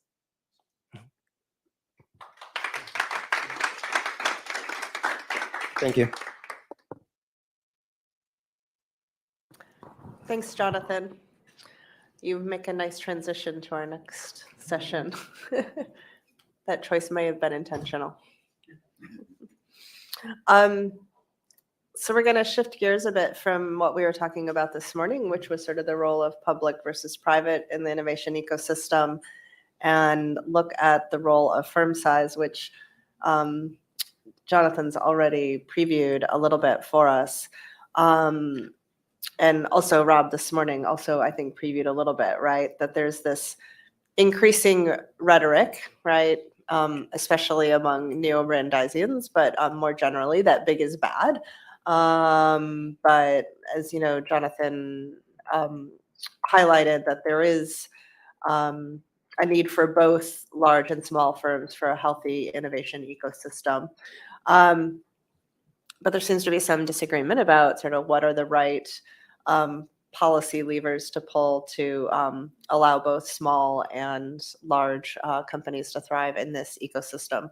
So that's really the topic for our next session. So like before, we have 4 folks with us today that are gonna talk a little bit about their research, and as before, we'll open up to questions. But I thought we'd start with Jorge.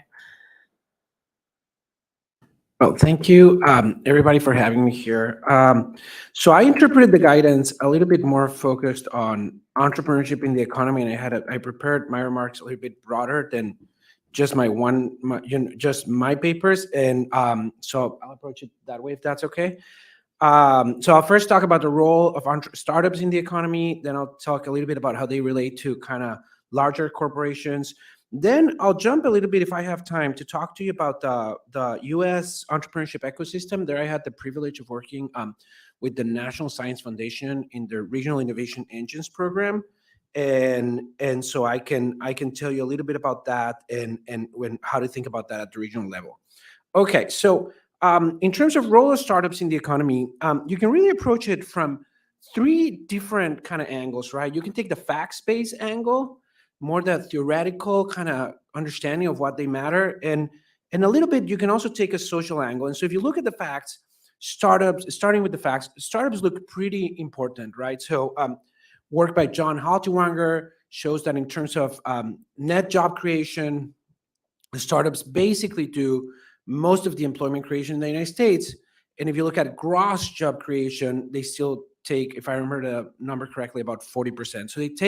So basically startups play a significant role in creating jobs in the US. If you look at the stock market today, I was just looking at it based on, valuations released on March 31st. The 5 largest companies by market cap are Apple, Microsoft, Google, Amazon, and Nvidia, right? Which all of them were earlier today, earlier in time, venture-backed companies. And so it really seems like there is something about, the ability of these kind of innovation-based companies to eventually create these large economic impact. And if you look, for example, at the work by Olav Sorensen and Sam Samila, we definitely see that when you have, for example, venture capital flows into different regions, those regions have larger levels of employment, larger levels of economic growth, and patenting, et cetera. And so factually, there does seem to be a big role for entrepreneurship in the U.S. Now, theoretically, there's kind of some reasons for that that kind of makes sense, right? One of them is that, or perhaps the biggest one is that there seems to be something about the ability to kind of advance a new innovation in a new firm that allows it, as an independent organization, that allows it to move forward more successfully. And for example, Bill Kerr and Ufuk Akşit have this great paper where they show that the more innovative ideas are disproportionately likely to be in new firms, and that they also, because the impact of innovation is skewed, they also tend to drive a lot of the economic growth. And so to the extent that you think you have kind of this theory of the firm in your mind where sort of a new invention needs to be encompassed, put into some company to kind of grow, then the more radical inventions might be more likely to be put in newer companies. So you can think about your Tesla. The way of production and manufacturing of those cars is quite different than your typical big auto, and so it might require a new company. It wouldn't have been easily done in kind of your traditional GM and Ford if you really wanted to do that advance in terms of electric cars, for example. And so that's kind of on the theory side, that's sort of the idea. Furthermore, the second thing is that notwithstanding the benefits of sort of transacting that Jonathan mentioned, right, in terms of patents, et cetera, a lot of the process to transfer these kind of, in as much as you think ideas are also part of human capital, there's ways in which inventors know how to implement them, things like that. The kind of more efficient way to do it would be through equity contracts, right? And so, venture capitalists play this big role in terms of translating some long maturity money in pension funds, et cetera, into new ideas and sort of giving them to people with independent inventions, and then trying to grow them. And so that's kind of from a theoretical side, it sort of makes sense that entrepreneurship is very important. I also, from a social side, so I told you the facts, I told you theory. From a social side, there's also two reasons you might care about entrepreneurship.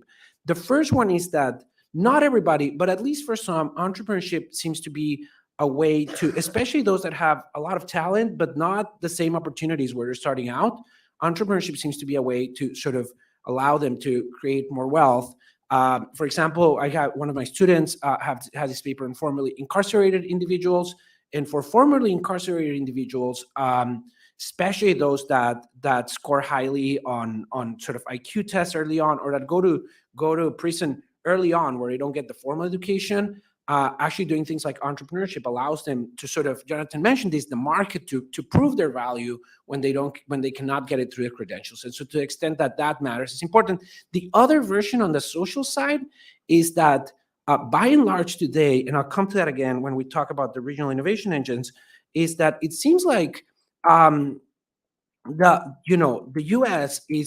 U.S. inequality is more characterized now by regional inequality, right? Whereas it used to be there are rich and poor people across many regions.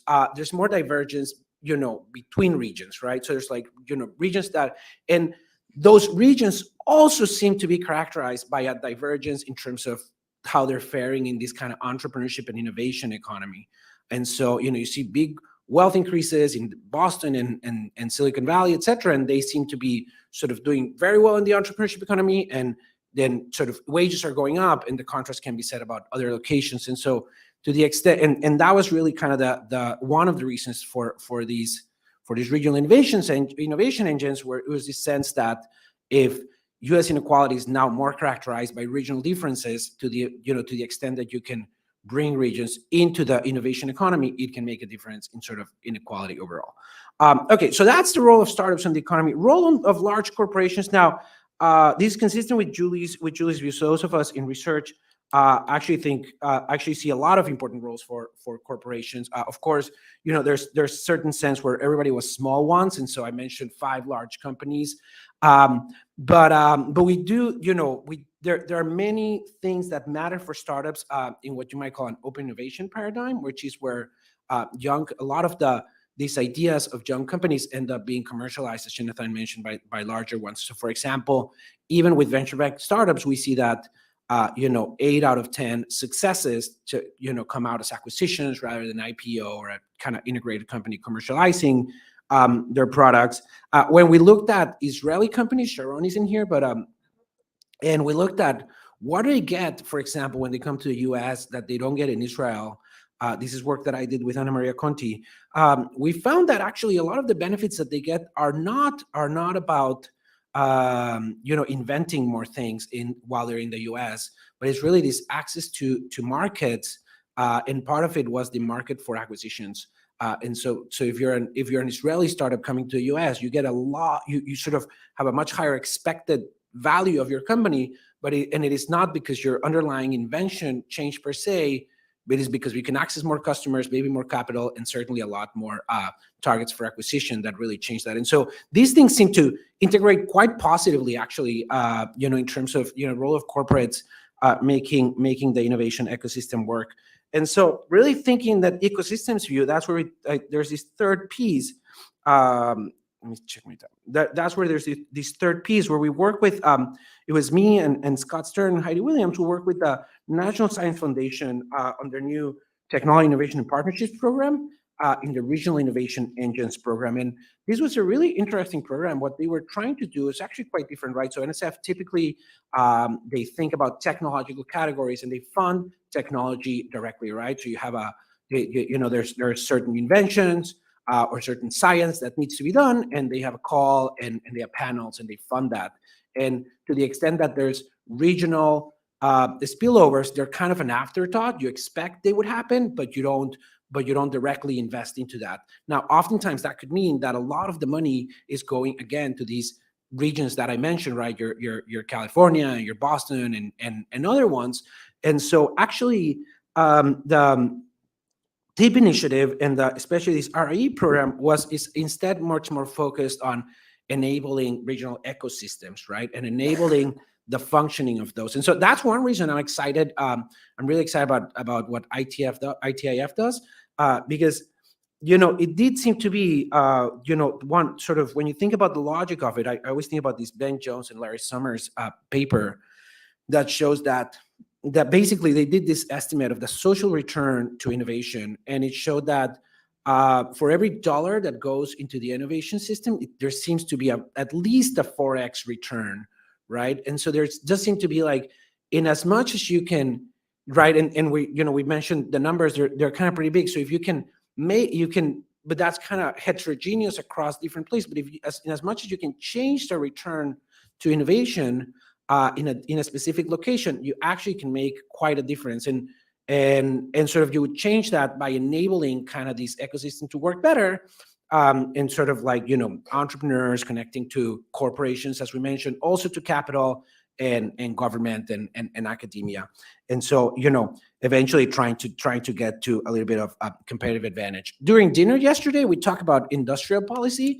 And so it really had a sense that, a lot of the industrial policy, at least in this one view, seems to be, at least that's the way I interpret it, it has to do with regional policy, right? So if traditional industrial policy in the US was all about specific industries that would be supported, this was a lot more about supporting specific locations, as well as the nature of those locations. So for example, Bill Kerr has this great work on tech clusters, where he emphasizes, together with Robert Nikud, where he mentions that, what really brings regional competitive advantage is not just specialization in very specific industries, but on learning how to work and do the right things, right? And so, for example, if you take, again, your Silicon Valley example, it's about that ability to connect capital and ideas and create the ideas, much less than actually just developing an industry. And so these kind of framework kind of targets that more directly. So those are really the three things I had. Then I had, I was inspired by what Ashish said at the end, that he mentioned the strengths and weaknesses in the U.S. ecosystem. So I had my own very quick diagnosis. And I think the one thing that strikes me, to me in this conversation, is that the U.S. ecosystem is, notwithstanding the issues we're talking here, extremely strong, right? When you look at venture capital financing, startups, whatever it may be, it is not only at the top, but it has continued to be at the top, representing 70 to 80% of U.S. venture capital and innovation over the last 20, 30 years. And that hasn't moved a lot. If you look at the main inventions that the U.S. has needed personally, things like COVID vaccines, things like fusion, things like space travel, things like, quantum computing that Avi's going to talk about. They're all kind of, the U.S. has a huge presence on that. But two weaknesses that come pretty directly is really these regional inequality, as well as perhaps thinking of how much opportunity there is and what is kind of the upper bound if we included a lot more of regions. But also, there's all these other evidence that there's a lot of people that are not as, by Rash Shetty, that are not as that haven't been able to be part of the innovation ecosystem to a level that you'd want other people to be. And so there does seem to be a lot of upside to improving the innovation ecosystem. And to that extent, this discussion is welcome. So that's what I had.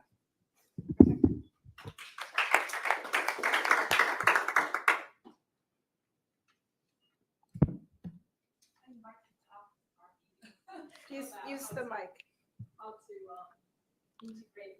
local policy versus like CDL type of system, etc. But that's not my question. So I really like the idea of having different regional governments competing in building up their regional ecosystem, and there's so many different kind of benefits, socially, economically speaking. So I wonder, what's your insight in terms of, so I'm a strategy professor, so like in terms of differentiation, role of differentiation versus role of best practice, in the sense that like, what are the, coming from the observation that like everybody tries to be Silicon Valley, and probably like not every city can do that. And it sort of, but then sort of what should the best strategy be from a particular region? Like what are the common things that you have to do? For example, better utilize local mentors, local intangible asset, connecting ideas to capital. But then on the other hand, not everybody can be Silicon Valley. Is there anything like to differentiate, and do regional governments actually think sufficiently about differentiation in terms of their competitiveness in the building up of their local system? Yeah, so I mean, I and I'm curious if Avi has something to add from the CDL perspective, or anything else. But I think it's really, I mean, there's 2 points of differentiation, right? First, you want to have like, you'd say a traded industry. That means that the thing you're doing needs to be better than what anybody else is doing everywhere else, so you can export it and money comes to the kind of location and that kind of thing. And so that kind of begs the question, like, what would be those key things that this region can do better? And secondly, from a more practical perspective, when you look, at least when I look, for example, at these, type 1 RIE grants, where it's like, it's basically a lot of pursuing the new hottest trend, right? So there's a lot of, everybody wants to be sustainable in AI everywhere. And that does not seem to kind of focus on that. I think that a good example of that actually is the city of Miami, that did a huge blockchain bet like 2 or 3 years ago, and it doesn't seem to have, I don't know if other people have other opinions, but it doesn't seem to have played out quite well.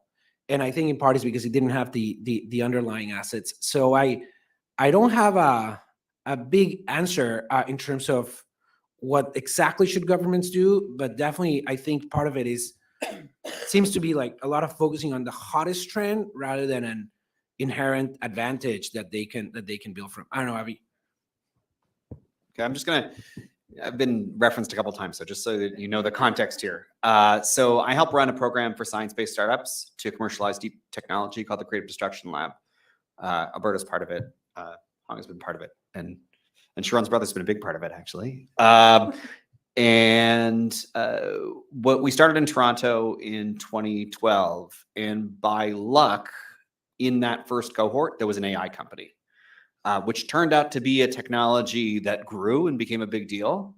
And it also turned out to be a technology that Toronto was good at, particularly the University of Toronto. Jeff Hinton came out of the University of Toronto. And that helped us grow our lab and help grow the AI ecosystem in Toronto. As we've expanded to 11 other universities around the world, what we've realized is when we start thinking about the strategy of what each new school should focus on, our starting point is exactly what Jorge is describing, which is you got to think through it, and I guess Hong was describing too. What does that location bring on the deep tech side of things that makes them at the frontier? And sometimes it's hard because thinking through, well, what is, one of our schools is Wisconsin, another one is Dalhousie in Halifax, Canada. So like, what does the ecosystem in Halifax, Canada have that nobody else has? It turns out it's oceans and ocean technology. And so they've built a tech stream around ocean technology. When they started, many of these schools, they all wanted to do AI. We have sustainability. That's in Paris and in Vancouver. Maybe that makes sense, maybe not. But underlying it is this strategic challenge. And that's not government funding. That's the nonprofit thinking about strategically, how can we take advantage of a location in order ultimately to bring in funding from elsewhere? Halifax isn't going to fund their own research, like their own companies. That money has to come from elsewhere to convince people from around the world to come in 4 days a year to help the startups in those locations.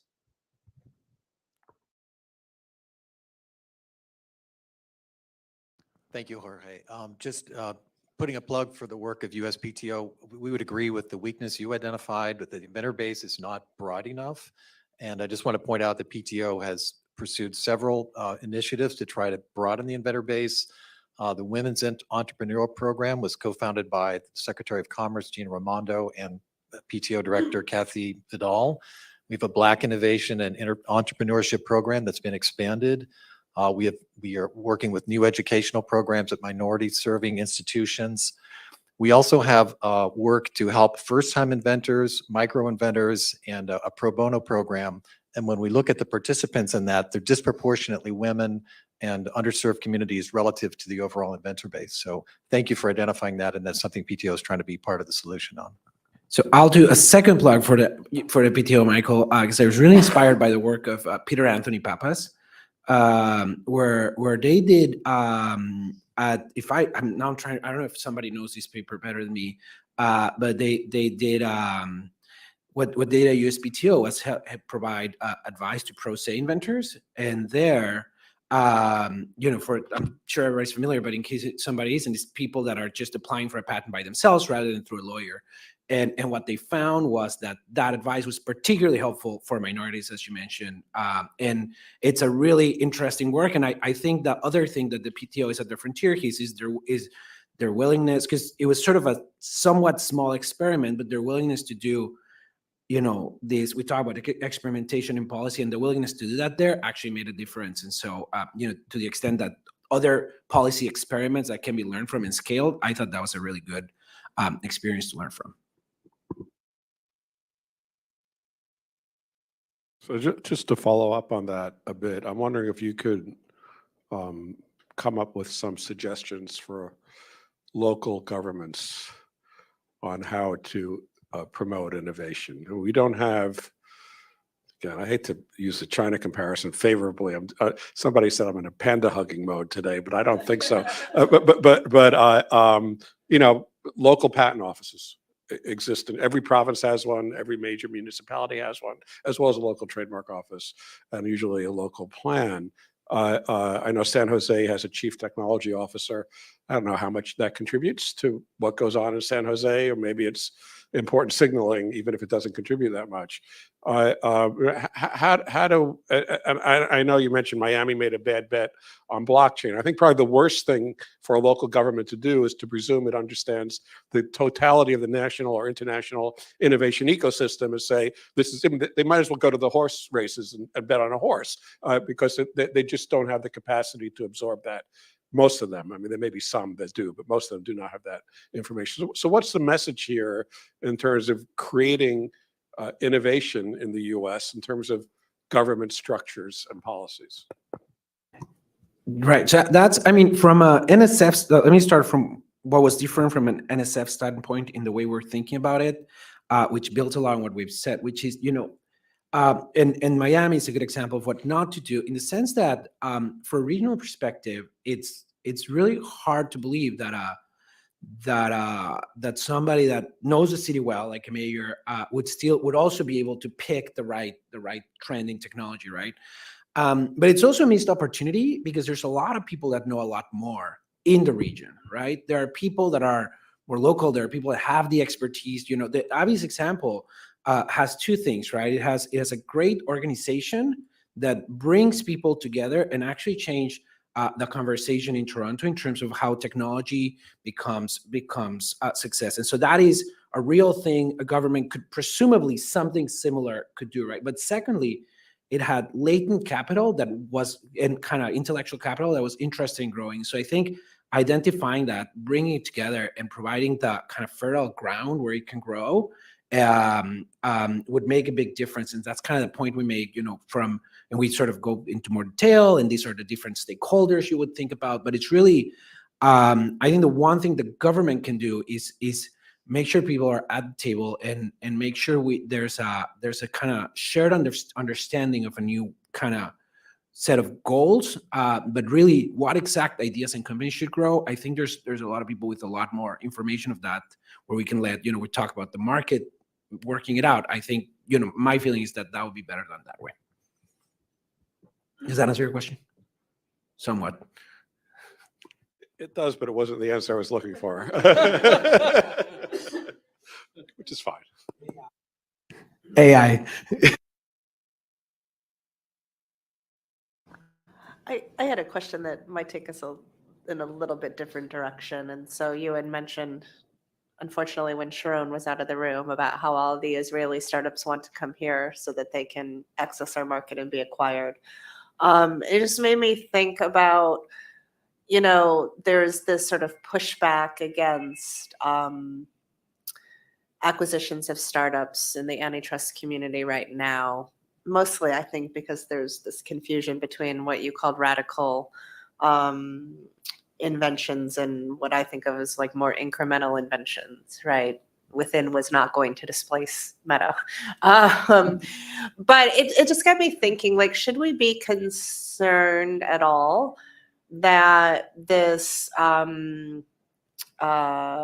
innovation incentive from acquisition is somehow impacting the kinds of innovations that we see, right? Like, am I now looking for, like, for lack of a better term, like to make a quick buck, right? The thing that can get me acquired the fastest, as opposed to something that might be sort of dynamically better. Does that make sense? I don't know if you have any thoughts on that. No, I mean, I get the question. I don't have any good answers. I'm curious. I mean, on this, I've been really inspired by Ashish's work. So, where there's really, as you said, a view that startups are just here. I mean, I mentioned the biggest 5 companies are like venture-backed startups, but the view that startups are here to only displace incumbents seems to be only one version of the way things should work.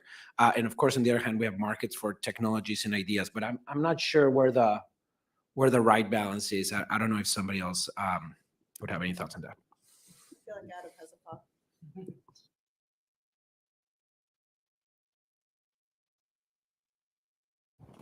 So I enjoyed the talk, and I have a thought on that, but I also had a related thought that I actually wanted to ask about that you prompted me, which is so the United States has kind of a very unique startup culture that you don't find elsewhere in the world. And this is attributed to a lot of things, our M&A laws, our corporate laws, and our lack of regulatory barriers and things of this sort. But it also seems to be that the intellectual property system and the patent system plays an important role in that as well, right? And this relates to, I think, what Julie was just asking about, because that business model of startups developing a new technology and then being acquired by a larger firm, right, is pretty much the dominant business model in the biotech space, in the biopharmaceutical space for at least 30 or 40 years, right? And it makes sense if you think about it, right? And this is one of the reasons why the FTC is probably attacking it, because it makes sense. is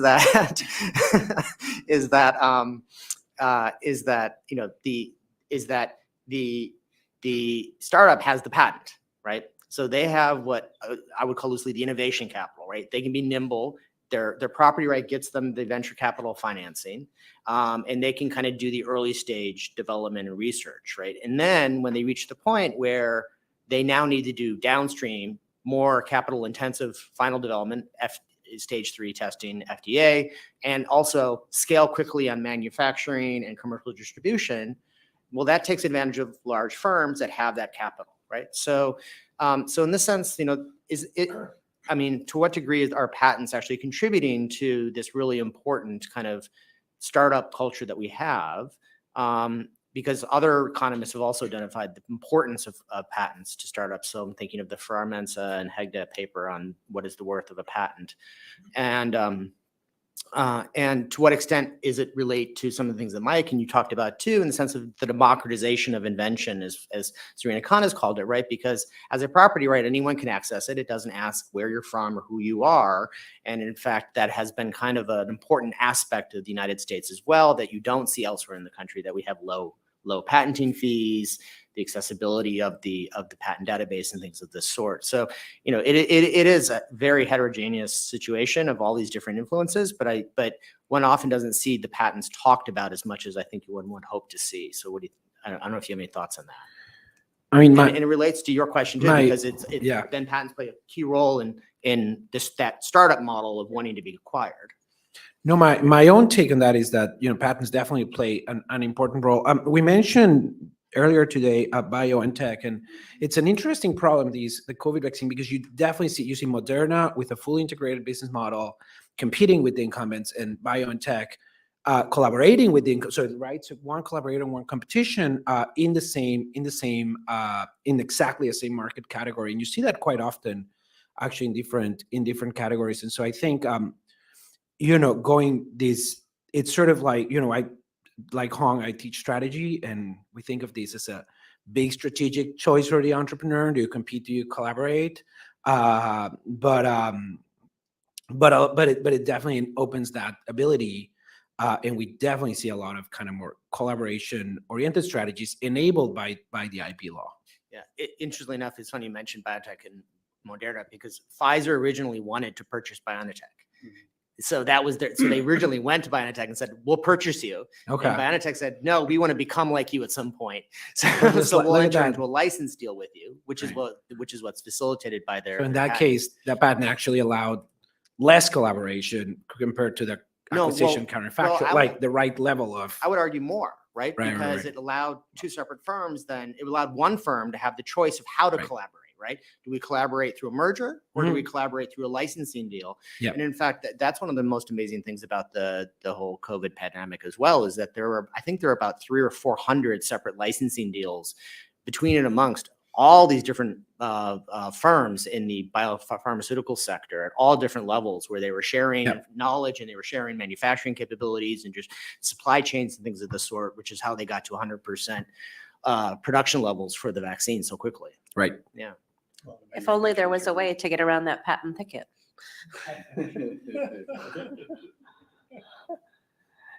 Anything else before we move on? Oh, I'm sorry, I didn't see you, Harold.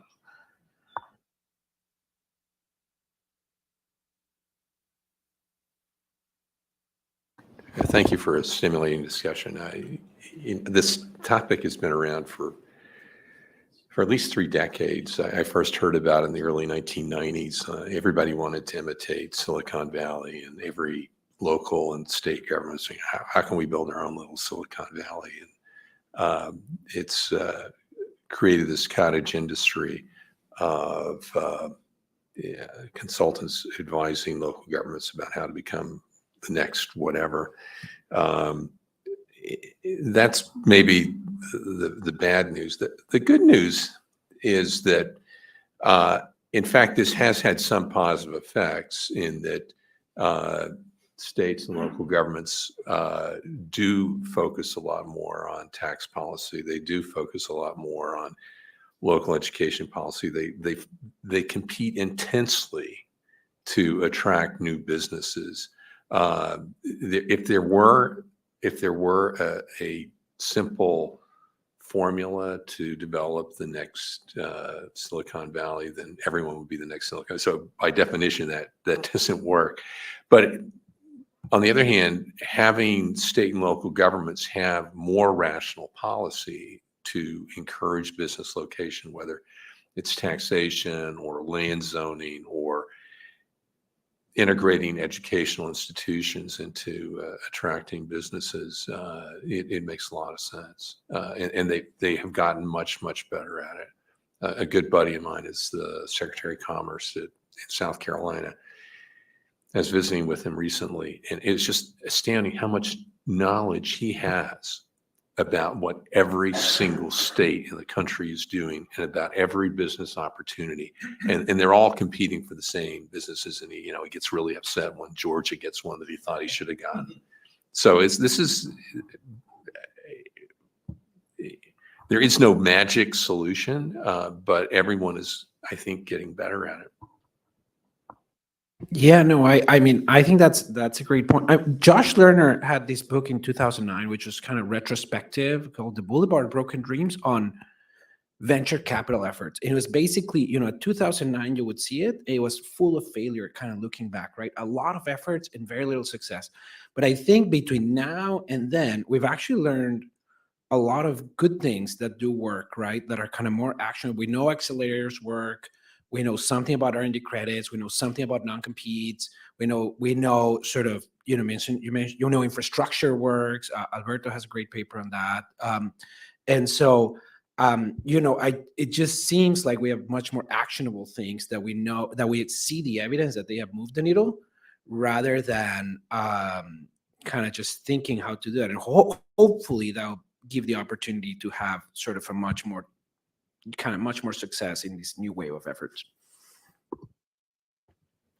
Great, thanks. Maybe we'll move on to JK. Great. Thank you so much for the opportunity to speak at this conference. I do not have a grand sort of tour of the literature that Jorge has masterfully assembled. So hopefully my presentation of my sort of singular research on the laser industry in America will be complementary to that review. The commercialization of scientific discoveries, as you know, into innovation forms the bedrock of modern economic growth. The things that in biotech and semiconductors that we've just heard are cases of that. We have mRNA vaccines that we carry around to fend off COVID-19. The lights that you see right now, I saw were actually LED lights, because you can see the diodes. These are all reliant on the necessary precursor to innovation, which is the basic science. However, the task of translating the science to inventions, as you know, and then to new products takes a lot of time. And estimates vary, but economists generally think that that lag between a scientific discovery takes about 20 years to show up in the products. That shows up in early productivity data, as well as patent citations to scientific articles, which also averages about 17 years. So as an innovation researcher, I think about what kinds of firms can shorten this lag and why. And the evidence from multiple industries, and fitting with this the theme of this talk, show that startups are more likely than incumbent firms to commercialize the knowledge and bring new products to market. In medical diagnostics, we have robust evidence that for MRI, CTs, and things of this nature, over 80% of new innovations are brought by startups. When you look at startups, when you look at software, the percentage is even higher at about 86%. Although this uses 90s data, I'm pretty sure it's pretty much the same these days as well. So the pattern is that startups are the harbingers of new innovations, but what I think we have an incomplete picture of yet is why startups commercialize more novel innovations than incumbents. And I think there are two schools of thoughts when it comes to people that think about the startup superiority, if you will. The first school basically says that startups are basically smarter. They're endowed with better scientists and inventions, and cutting-edge technologies like recombinant DNA, or the planar process for chip manufacturing, or the PageRank algorithm are just, according to this school of thought, too difficult for outsiders to access. So you need a Larry Page, or Herbert Boyer, or Bob Noyce, who has a deeper understanding of the science to actually commercialize this stuff. But the incompleteness of this theory is that there are plenty of startups that commercialize science that came out of elsewhere, and Moderna is actually one of these. Katalin Karikó was not the founder of Moderna. And for every OpenAI that you find in the market, you also find an NVIDIA, you find another Corning that is able to adapt to new technological discontinuities and bring about new innovations. The second class of explanations, I would argue, says that startups choose to introduce novel innovations, even if they have the exact same scientists and technological opportunities. This could happen because they're backed by venture investors that have a greater appetite for risk. That's mainly what the finance literature, I would argue, has looked at. But it could also happen to be that startups pay a higher cost to enter the market. They need to invest in new manufacturing, sales, and distribution channels that incumbents already have and don't need to pay for. And this higher entry cost basically motivates startups to swing for the fences with novel products to make a run for it. And the anecdotal evidence that I studied from the laser industry suggests that startups are indeed more willing to experiment because they have higher commercialization costs. For example, if you look at optical fibers and the discovery of fiber doping for lasers, you find that incumbents in this area like AT&T use this technology for mainly very incremental products like erbium doped fiber amplifiers. These are things that amplify optical signals inside a modem. But the exact same technology by a startup like IPG was used to come up with new innovations in welding applications. So most of the stuff that you see on iPhones where you see the etch happens through a fiber laser that etches that. And that's a completely different kind of commercialization using the same kind of technology by two different firms.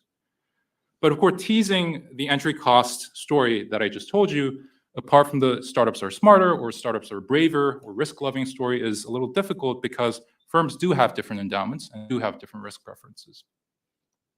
So in this study, that's actually ongoing as well, I focus on how the laser firms in America responded to the collapse of the Soviet Union when scientific knowledge from across the curtain, the Iron Curtain, dropped on startups and incumbent firms exactly the same way. I'm going to try to convince you that it was dropped exactly the same way.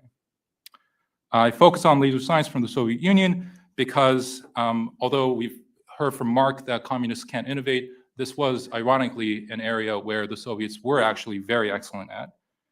The laser invention in 1960 was awarded a Nobel Prize subsequently, and Alexander Prokhorov and Nikolai Basov were co-laureates together with Shallow and Towns in where's it? It's not Helsinki though. It's in Sweden, Stockholm, exactly. Should get my geography right. And the Soviets, interestingly, also had very divergent areas of expertise. So they were really good at excimer lasers and rare earth doped solid state lasers. So if you go into the inventor log of a company like Cymer that does excimer technology, the top inventors are actually Russian named, Fomenkov, and so forth. So that's the reason why I focus on the Soviet Union. I then collect data on laser patents from the USPTO and on products from an industry buyer's guide called Laser Focus, and I measure sort of how novel these lasers are and link them back to Soviet scientific articles based on the optical gain medium that they use, which kind of explains why how the laser works. It's the DNA of the product, basically. I also collect data on the firms for these patents and products and find out which is a startup. And the empirical patterns that I find at the product level are the follows. First, novel laser product introductions in Soviet-type lasers, if you will, where the Soviet Union published a lot of articles during the 1980s, doubles after the end of the Cold War in this buyer's guide. Second, startups or firms that are 5 years or younger in age are around 60% more likely to commercialize these products with Soviet-type lasers. And interestingly, this pattern is driven by lasers that have new applications. So we're talking welding as opposed to modems or optical communication networks. Moreover, startups are around 20% more likely to survive after 5 years of product introduction compared to incumbent firms that exit more than startups. So far the pattern is still consistent with both stories. It could be that startups are swinging for the fences, but they could be risk-loving. They could also have had more Russian speakers that know the Russian science. So to tease these explanations apart, I turn my attention to how these firms patented before entering the product market. And when you look at startup patents, they are indeed, in general, 10% more novel. Novelty is defined by textual similarity measures that I can go into more detail. But if you limit those patents to only those that are related to areas where the Soviets publish a lot of articles in, that difference disappears. So startups in general are about 10% more novel in terms of their patents, but that difference disappears when we focus on this particular event. In other words, they had roughly equal access to the laser science before entering the market, and that allows us to sort of strike out, at least in this case, that startups aren't really that smarter or clever when it comes to technical capabilities. Moreover, I find that when I look at the exit rates of, the entry rates of patenting firms, I find that startups, incumbents are actually 8 times more likely to enter into the product market than startups. So taken together with the low exit rates of the startups, this result further rules out the hypothesis that what I saw is based on higher risk preferences of startups. because if startups were gambling, we would find widely different patenting patterns, as well as startups entering more and exiting more because they want to see what sticks after throwing everything that they have. So to conclude and to summarize, startups introduce more novel laser products using Soviet science than incumbent firms in America. Startups' incumbent patents do not differ significantly. However, startups do enter and exit less often from the product market. And this is consistent with the theory that higher entry costs incentivize firms to swing for the fences using novel products. It is not consistent with startups being better endowed with inventive skills or them being braver or having a higher risk appetite. To conclude, I think a direct implication of this study bears on a lot of innovation policies that we've heard discussed about entrepreneurship. And a lot of the focus so far has been about lowering barriers for entrepreneurs, to give them grants, as in the work of Sabrina Howell, as well as reducing institutional barriers, whether it be legal or historical or otherwise. But if we believe that startups are inherently better endowed, this makes bog standard obvious sense to give open the floodgates for smarter inventors to come in. But if we believe that entry costs induce different kinds of innovation strategies by startups, opening the floodgates would basically make startups exactly the same as incumbent firms as far as this mechanism is concerned. So the difference between startups and incumbent firms would disappear. So that's a cautionary tale I would like to end with. Thank you so much.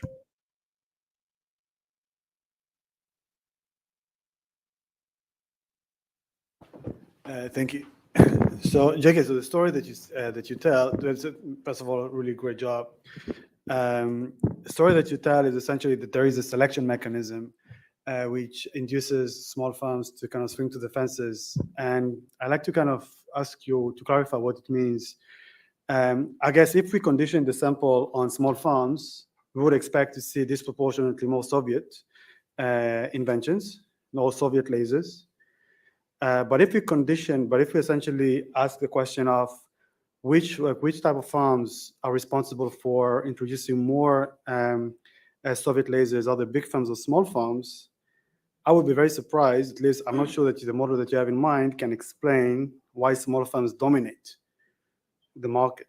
Because you see what I'm saying? You see my question? So conditional on being small, I can see that they would prefer to kind of that will go for the lasers because potentially this is where the comparative advantage is. But if you look at the whole market, if you just condition on being Soviet, how many come from small firms? I would be very surprised if it's a meaningful share, and if it is, then Maybe why? Yeah, maybe, I know. Let's see. By the way, JK was my PhD student and asked him exactly the same question when he graduated. So let's see if I improve. Multiple conflicts of interest there. So you're absolutely right that this is a paper about condition. The results that I just showed you looks at startups and whether they are more likely to do novel stuff or not novel stuff. I have not shown you results comparing on the aggregate how much the startup share is as a share of the entire innovation ecosystem. And the reason, so I need to go back and look at that data, but I can tell you from anecdotal evidence and sort of my blurry recall of the data that the startup share actually is around half, if you will, from the entire share when it comes to these Soviet type lasers. And one of the reasons for that is because incumbent firms here do not have the advantage of scale the way a car company might have, for instance.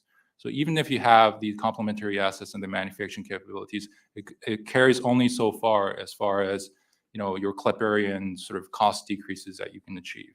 And so incumbent firms in this case do not sort of enjoy that kind of massive benefit of incumbency, if you will, that you see in other industries.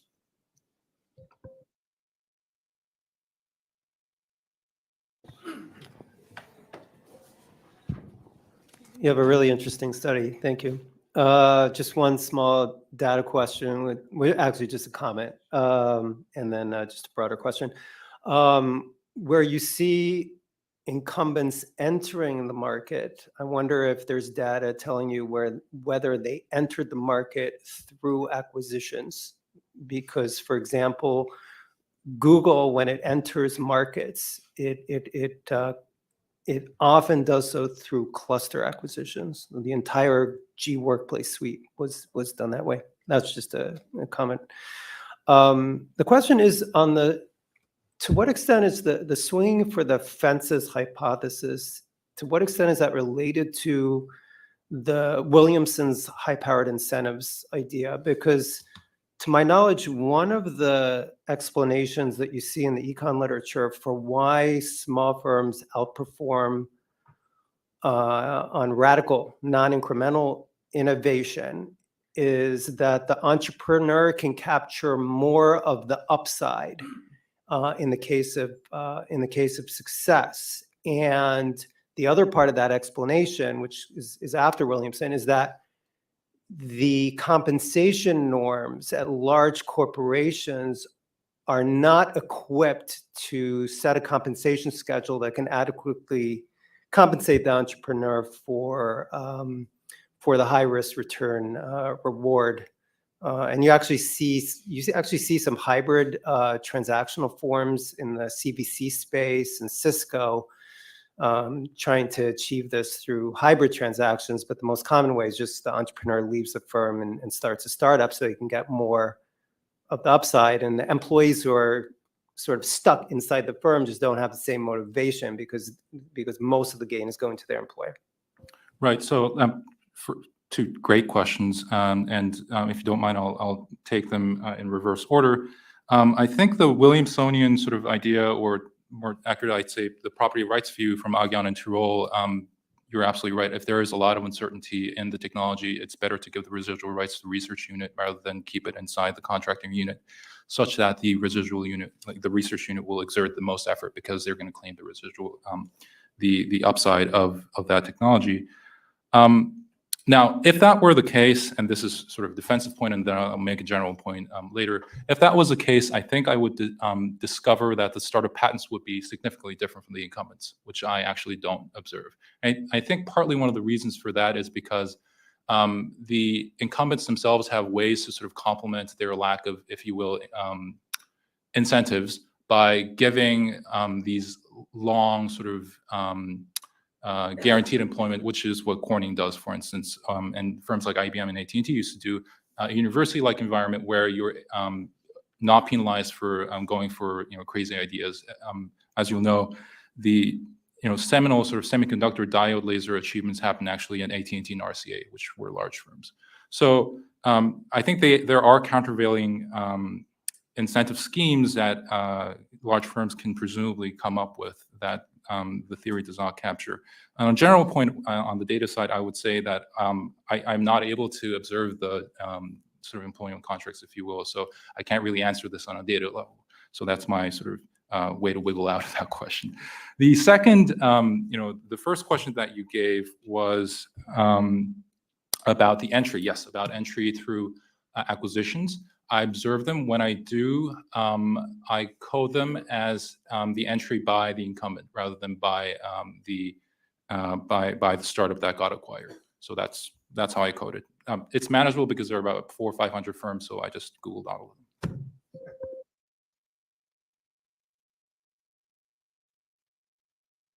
of them. And for actually accumulating so much data and curating it, it's super important. And it's great to see new academics compared to some of us who've been around for a while, whether or not we're real academics doing that kind of work. So the one observation that I would offer, going a little further with Jonathan's point, having spent most of my career, 26 years at IBM, a company, as you mentioned, that's known for great research, but also has, from time to time missed a few beats with converting that research into products. What I observed there, and I still observe now, helping startups very frequently, is that large incumbents suffer from the problem of having to figure out how to fit research and its outputs in with a very large existing product and customer base, and how to explain that to big shareholders. So what actually, in my experience, would happen was, an IBM lab would come up with the next Watson or something like that. And then senior executives would start going out and shopping ideas with big shareholders who would say, well, do it this way, don't do it that way. We have our interests, we're your big shareholders. And there were so many constraints because of the huge product set and things needing to be multi-billion-dollar in impact in order to register right on the radar screen in a company like that, that I saw many times great ideas had to be shelved or marginalized or couldn't really be brought into the marketplace in an appropriate way. So I just offer that as another observation. On the other hand, what I see in startups is a sort of a nothing to lose. We can just break all the glass we want. We can do things brand new ways. We have no existing customer base. We have no existing products. And so they're just able to move much, much more quickly than the big companies are. They don't need to have all those meetings. They don't need to think about all those other things. They can just go with the technology. Wise words. And I would agree in spirit with what you said. I had the great honor of talking to, I think he's still around, Ralph Gomery, who used to head the Watson Lab, I think, during the late 80s and 90s. And he recounted this really sort of problematic encounter with investor relations when the pair at Zurich, Binnig and Rohrer, won the Nobel Prize for the yes, exactly, microscope and scanning tunneling microscope. And I think that's actually emblematic of sort of one of the problems. A related research project that I'm working with Sharon looks at the defense contracts as, a method for it's sort of an avenue through which they could sort of justify these investments. And I'm right now reading through all these research reports from the Radio Corporation of America back in the day. It looks like defense accounted for about 20 to 30% of the entire company's revenue during the 50s and 60s. I think that basically, funded all of the lab research that used to happen back then.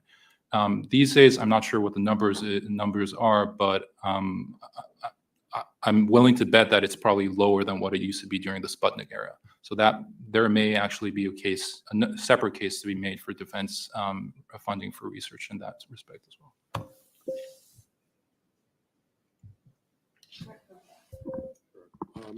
I'm wondering if you could talk a little bit more about what might be some of the exogenous factors when a Soviet inventor becomes an inventor in a startup, or that may be in a country that didn't even exist before the dissolution of the Soviet Union, and also the role of just the availability of more secure property rights or a more secure legal regime, and the dissolution of this kind of inventor award system. I mean, the Soviet Union was at one time one of the 10 largest patent offices in the world.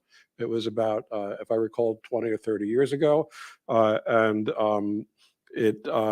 I believe that it was largely based on foreign patents. The domestic system remained largely an award and remuneration system. So now you have this propertization and kind of fitting it into the Jonathan Barnett mode of describing the value of the IP regime. So all of a sudden you have this new propertization regime, but it's also existing perhaps in a different country altogether. Maybe it's an Israeli startup. I don't know if you were looking at same country startups or you were keeping things confined within one country. I mean, how do you view these changes in nationality, property law, civil law, removing yourself from this award system, which really didn't provide that much in your overall analysis? Right. So this is probably the subject for 2 or 3 more papers, but probably not a part of this paper. But this is a super interesting suggestion, and it's come more than once actually as I present this result, which is to look at what happens to the senders of this human capital as they send them to institutional regimes that look completely differently. So far, I think the economic literature has looked at the displacement of smart people that happens when these people come to the United States. Ganguly's work being one of those. She looks at mathematicians. Once the Soviet mathematicians come, the domestic mathematicians lose all their jobs is basically what she finds. But the productivity of physicists and scientists and engineers that come to America or different countries, I think, is actually not. I don't think there's a lot of empirical work on that. So there might be an opportunity to look and to research a little more there.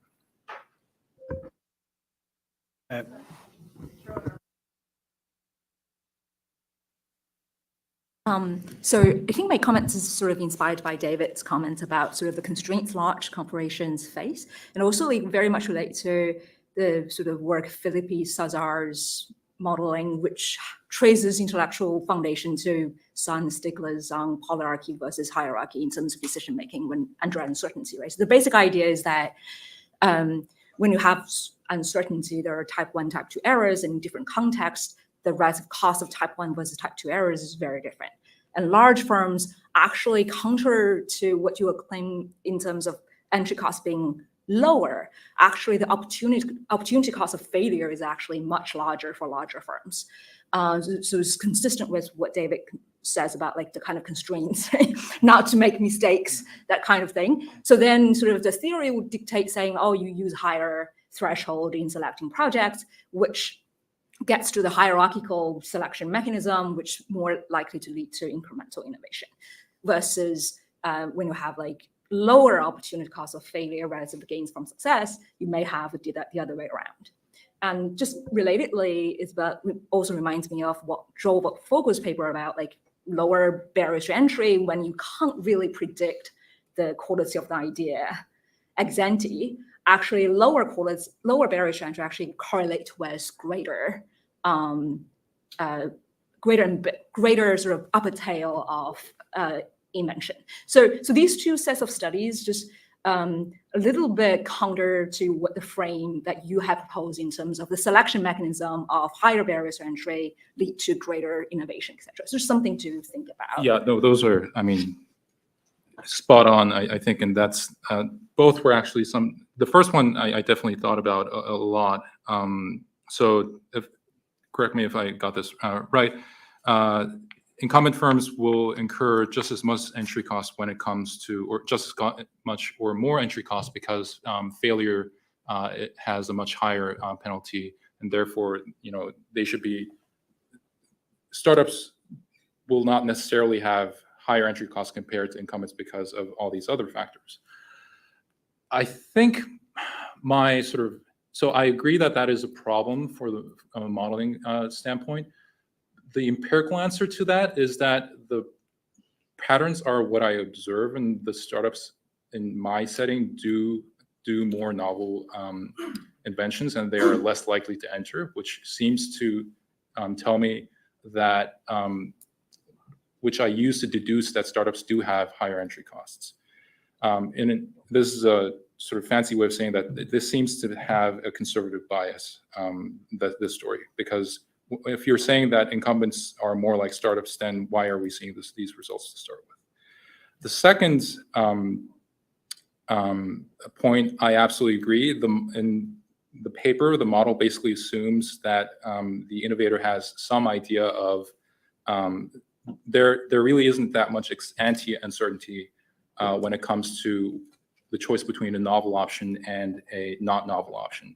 In the model specifically, I make sure that the startup is able to observe that. So that's something that I completely abstract away and should maybe think about when it comes to revising that paper. But I need to think a little bit more about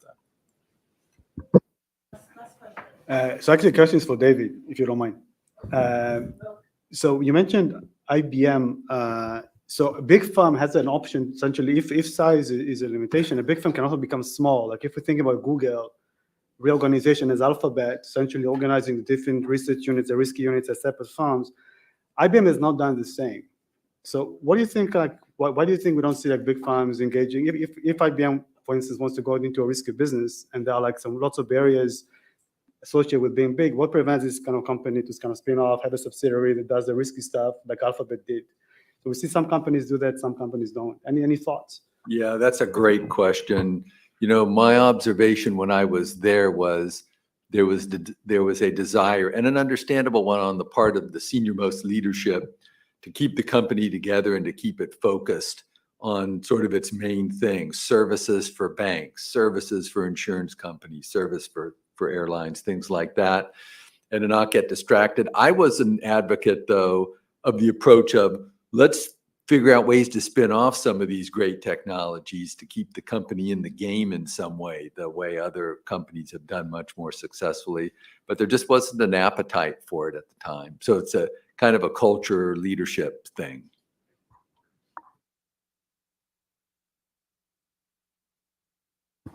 Great, thanks, JK. We'll switch to Dror.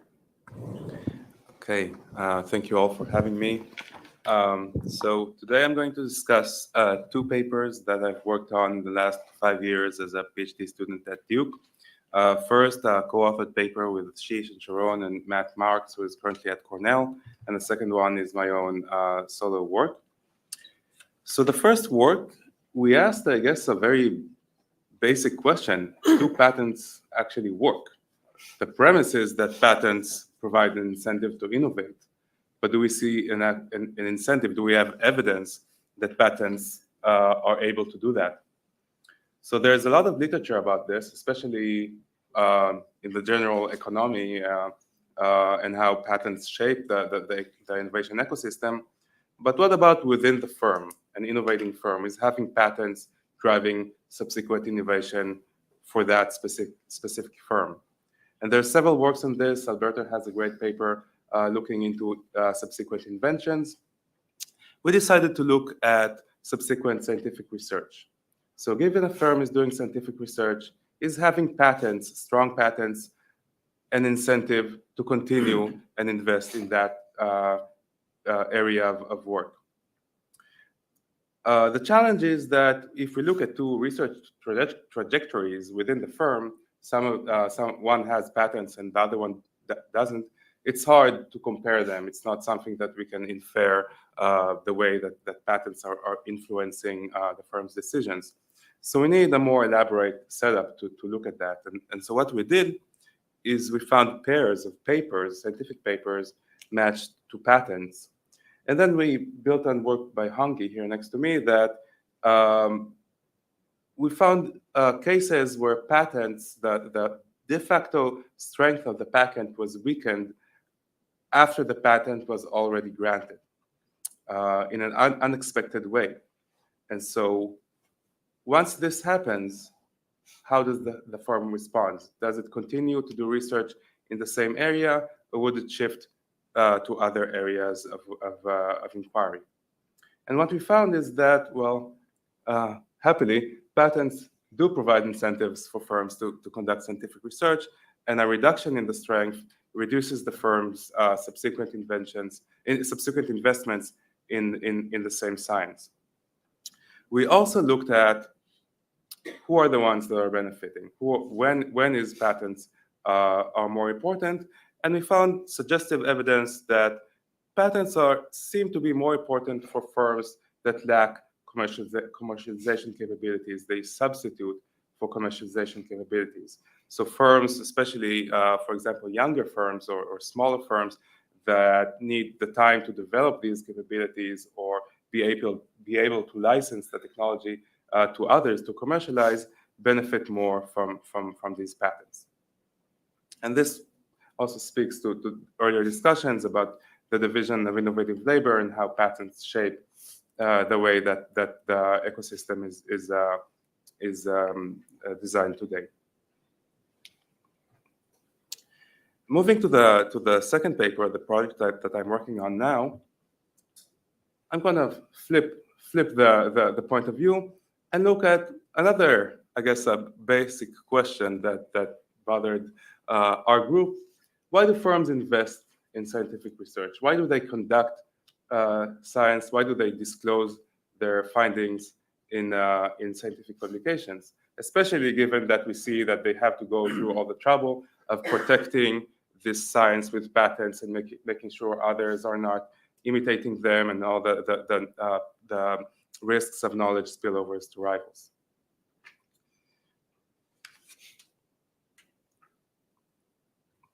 So why firms invest in science? There's a lot of literature about this. This has been explored for many years, and there's several good answers. There's a paper, a great paper by Ashish and Sharon and Leah Sher that shows that, well, a very straightforward answer: science is internally useful. Whatever the costs are of disclosing these findings, firms are using science in their own invention, and the more they use science in invention, the more they will invest in conducting science.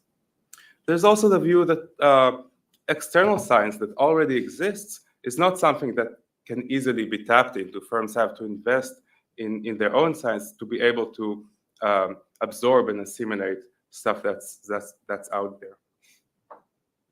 What I'm bringing to the table is something that I think wasn't discussed that much today, and that is the role of the scientific community.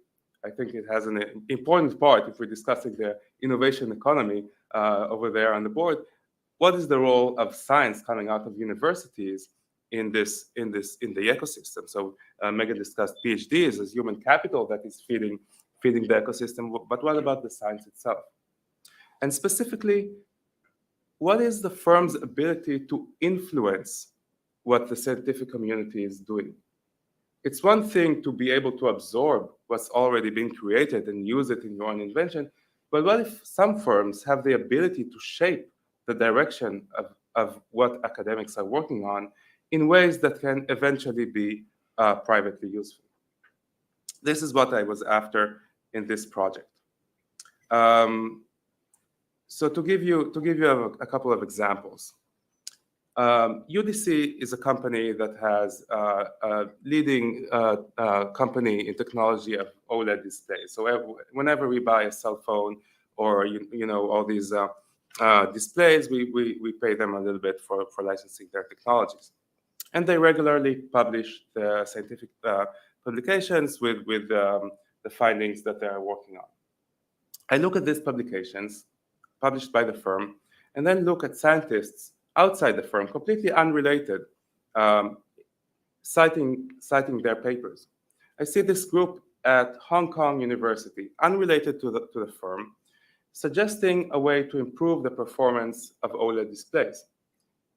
Next, I see a patent by UDC, by the originating company, citing that external paper and implementing something very similar, basically appropriating the value that originated from that external group in their own product. Another example is a company that's based in Cambridge that in the 90s developed a very unique way of RNA editing. They have a tool. They can now shut down gene expressions on RNA molecules. But they're not experts in finding conditions and diseases that this tool might be relevant for. So I look at their publications, and then I see a research group in Australia finding that this tool might be useful for treating Duchenne, which is a type of muscular dystrophy. Then I see the originating firm collaborating with a research group in Australia, eventually licensing the technology, going through FDA approval, and what started as upstream research in the 90s became an FDA-approved drug in 2016, and one of the main products that the company is selling these days, and the main treatment for this type of condition. So moving from examples and case studies, I wanted to see, do I see causal evidence? Do I see actually that in a big sample of corporate publications, this type of research originating from the firm, what I call follow-on research, would drive subsequent investments by the firm and better innovative outcomes. So to do that, I look at a corporate publication. My unit of analysis would be a corporate publication, and then I'm seeing how much citations this publication is getting, and I'm looking at several generations of citations, not just direct citations, but indirect 3 generations of citations. And then I see how getting more citations would affect the firm's decision to continue and publish in this area, hire renowned scientists who work on related topics, and look at patenting outcomes. Well, there's a problem, right? better underlying science would drive more citations by others, but also would drive the firm to better outcomes regarding patents and so forth. So to deal with that, they implemented a new instrumental variable that I would touch about in a couple of sentences, and I can offline provide more details. I'm exploiting the random allocation of publications into specific journal issues. Journal issues back in the day, before we had internet, people had to go to the library to pick up a specific journal issue that they were interested in reading.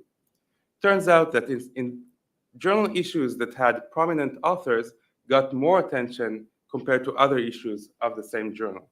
And I'm using this exogenous variation to shock citations to the article that I care about, and then see how this affects the firm's outcomes. So what do I find? I find that getting more from the external scientific community increases the firm's subsequent investments in that line of research. They will publish more, continue to participate in that line of work, and also hire more academics who are working in that domain. I also see that the firm will patent more based on that research and would also collaborate more with academics. So I described two mechanisms. One is that science, whatever comes from the external community, can be used by the firm. This is the UDC example. And also that this can drive the firm to find the academics with whom they can collaborate and come up with new collaborations and extend their knowledge. There's a third mechanism. Even if it's not a direct input, even the scientific community doesn't provide an input to the firm, it provides a validation of the quality of what the firm is working on. Sometimes it's hard for managers to know, especially under the uncertainty of science, where they should invest. Seeing external attention to a specific line of work can direct the firm to continue their investments in that direction. The paper itself has some more exploration of the conditions that make these effects stronger. I'll touch on one of them. I see that when the firm has a patent, has complementary assets, especially a patent that protects that area of work, the effects are more substantial, meaning that, again, patents are helpful in driving firms' ability to appropriate value from the science that they invest in. So what are the takeaways? I think there are two main things. One, at the level of the R&D manager, I think, well, I don't want to make normative claims, but it's a suggestion that managers should consider the costs, right? The risk of rivals imitating them and the cost of knowledge that can spill out the firm, but also the benefits, and specifically the benefits that can come up from the scientific community, given the unique resources and human capital that the scientific community holds. Second, at a more larger point of view, I think it's important to explore how strong academic institutions and the scientific community's willingness to be influenced by private firms shapes the direction of research, both in academia and on the side of corporate science. And with that, I'll conclude. Thank you. Great, thanks. Dror, questions?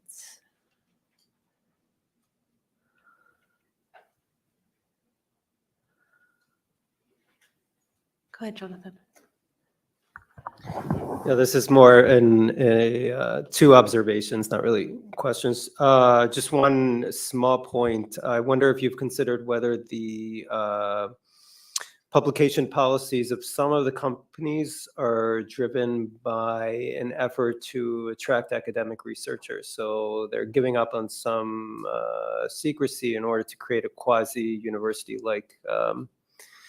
like environment, and some of the large tech companies, they have such large market shares that the positive externality problem against doing fundamental research is is mitigated. The second is just observation. I think the second paper in particular is important because I think it's often assumed reflexively that an intellectual property right locks down completely all of the knowledge that is captured by it. But really what it does, or an intellectual property system in general, is it gives firms the option of closing off and opening up certain parts of their intellectual assets. And, we see a variety of different strategies, in the early PC market, Apple doing it all in-house, and Microsoft opening up the APIs, which turns out to be the winning strategy. So I think that's an important takeaway from your paper to illustrate how IP rights create transactional flexibility that don't necessarily block access to everything that could be covered by it. Yeah, thank you very much for these notes. And I'll touch on the first one. There's various reasons for firms to publish, and there's a large literature that explores the reasons for why firms publish. And in this design, I'm actually conditioning on publishing, so I don't see what's not published. That's in a sense outside the scope. What I tried to show here is a specific benefit, and I think this benefit, having something that can eventually result in useful stuff, would affect not only the decision to publish, but also the original decision to organize the firm and decide on what to invest in order to eventually have stuff out there. Of course, some research is maybe delayed or being, first covered by patents before eventually being out there. But the general sense, talking to people doing research, is that usually stuff gets published. That's the way science works. So I'm going to do something that's probably really terrible and talk about things that I don't really know, but especially when there's people in the room who know better than I do. But what you described sort of sounds a little bit to me like the following. So as sort of the way that firms engage in innovation has sort of changed over time, right? So there's less sort of the corporate lab model, right? And to me, it almost sounds like this is a way to kind of outsource the corporate lab in the absence of a contract that gives a sort of official outsourcing structure, right? So I want universities to do the research that I would ordinarily do internally, but I have to have some way to signal to them what I actually want them to do. So it almost to me seems like a way sort of this vertical disintegration has played out. And that this sort of corporate publication is a way to kind of provide that signal. I could be way off base, and I'm sure Ashish or Sharon or somebody will correct me. Actually, it's a great. So we're just thinking of writing a paper that does exactly what you say. So you're welcome to join us if you want. And the basic idea of just to kind of formalize your ideas, not your ideas, but just tell you how we think about. Oh no, I'll totally claim it as my idea. Thank you. So just kind of just in one sentence, think about like why is it hard to attract scientists to work for firms? Because scientists care about two things. They care about how much they're paid, but they also care about glory, essentially their reputation. Glory is essentially achieved not in the corporate world, but by essentially being with other academics who kind of give you the respect you want by citing your papers, etc. So if I want to hire a very prestigious academic like Alberto, I can either pay him a lot of money or I can pay him less money, but then allow him to essentially create a crowd that will give him the glory that he needs by letting him essentially be open. And maybe this will be cheaper than just paying him tons of money. And there are lots of anecdotal evidence. One of the kind of, I would say, the main one I can think of was Quartus. What is the first name? Quartus DuPont. Wallace Quartus, who moved to DuPont to invent nylon in the 20s, opened one of the first industrial labs, and he committed suicide at the age of 40 because he did not feel respected enough by the academic community. So yeah, so respect and glory is important. So maybe on a bit less morbid answer, there are various channels to collaborate and engage with the scientific community. First, fund research at universities, locate next to universities, conduct, research collaborations. Actually, when looking at corporate scientific publications, back in the 90s, 7%, 6-7% of corporate scientific publications were co-authored with universities. So that was a very small part. Most of the stuff they published, they did in-house. Today, it's 70%. So there's a huge change, and I think there is a shift from working in-house to a more, maybe a collaborative, especially with top universities where and hubs of innovation where there's the human capital and the resources to advance science.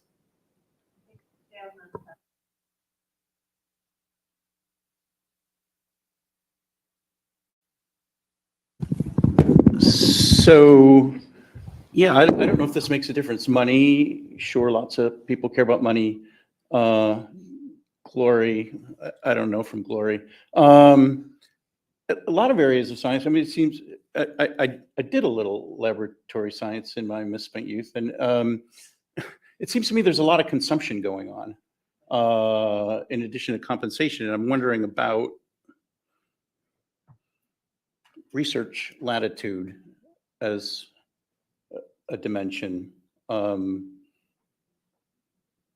here, right? I mean, if right, at least scientists in university and NIH where I worked, I mean,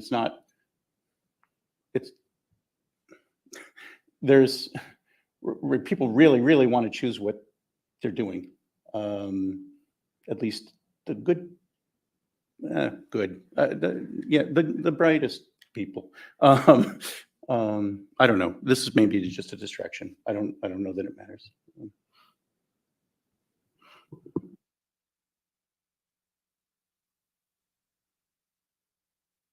Yeah, one of the narratives that emerged from the pandemic that I thought was a real setback for the innovation ecosystem was, this notion that the U.S. government, through Operation Warp Speed, created the mRNA vaccine. And you heard President Biden go to the Pfizer plant in Michigan, and he said, I was just over at the NIH where they invented the vaccine, and now I'm here at Pfizer where they're manufacturing it.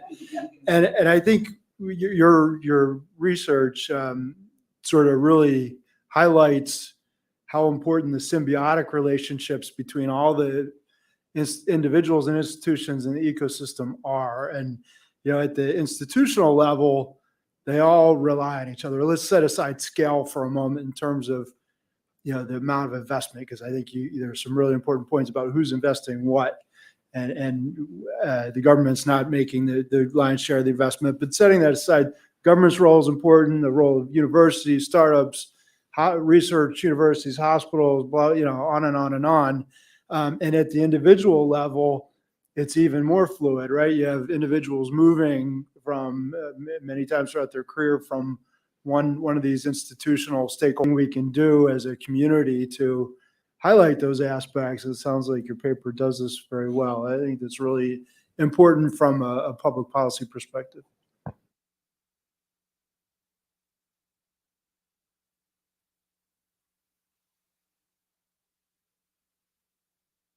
Your first one, everyone's been talking about your second one, about the follow-on innovation. So you said when you said something about the patent being limited, or was there a follow-on innovation? Were we talking about a specific patent, like a court decision that held that a patent was invalid, or were you talking about like a Supreme Court decision saying we're changing the law on X patent doctrine and therefore making it harder to get patents? So it's a specific patent. Okay. It's a specific patent, and I think I can offline maybe describe you what I did, because I want to be respectful of time. Okay, because I mean, in a certain sense, that's really cool that they're not affected by that. But in another sense too, it strikes me as a kind of a commonsensical response, right? Because if just because the Ford Pinto is found to have been a cause of massive losses for Ford doesn't mean they're going to give up on manufacturing new cars, right? There's that one particular one was a bad one, right? So they have a business model that is dynamic and long term, and they probably expect that some will succeed and some won't succeed within that broader business model, right? That's completely right. Yeah. These changes are unexpected, but they're kind of involved. So I'll show this offline. Okay. Yeah. Thanks.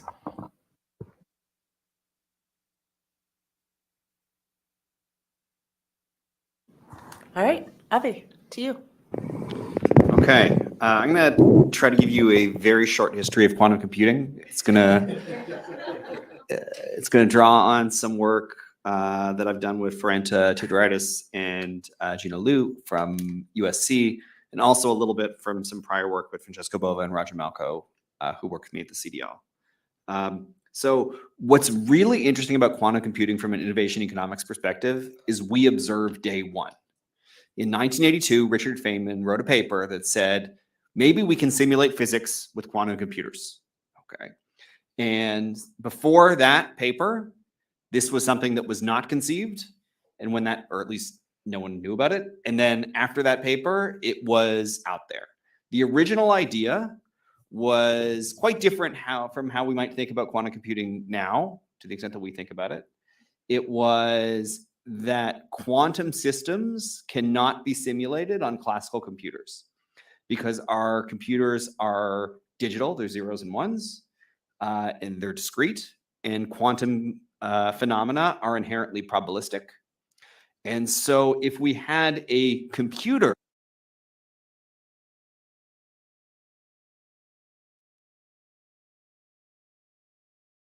enough, okay. If we had a computer that could take advantage of quantum phenomena, it would be better able to simulate quantum systems. And that was the idea. So it's for effectively material discovery and a handful of other things to try and understand what's going on at the subatomic level. That led to a decade of research in trying to understand those phenomena.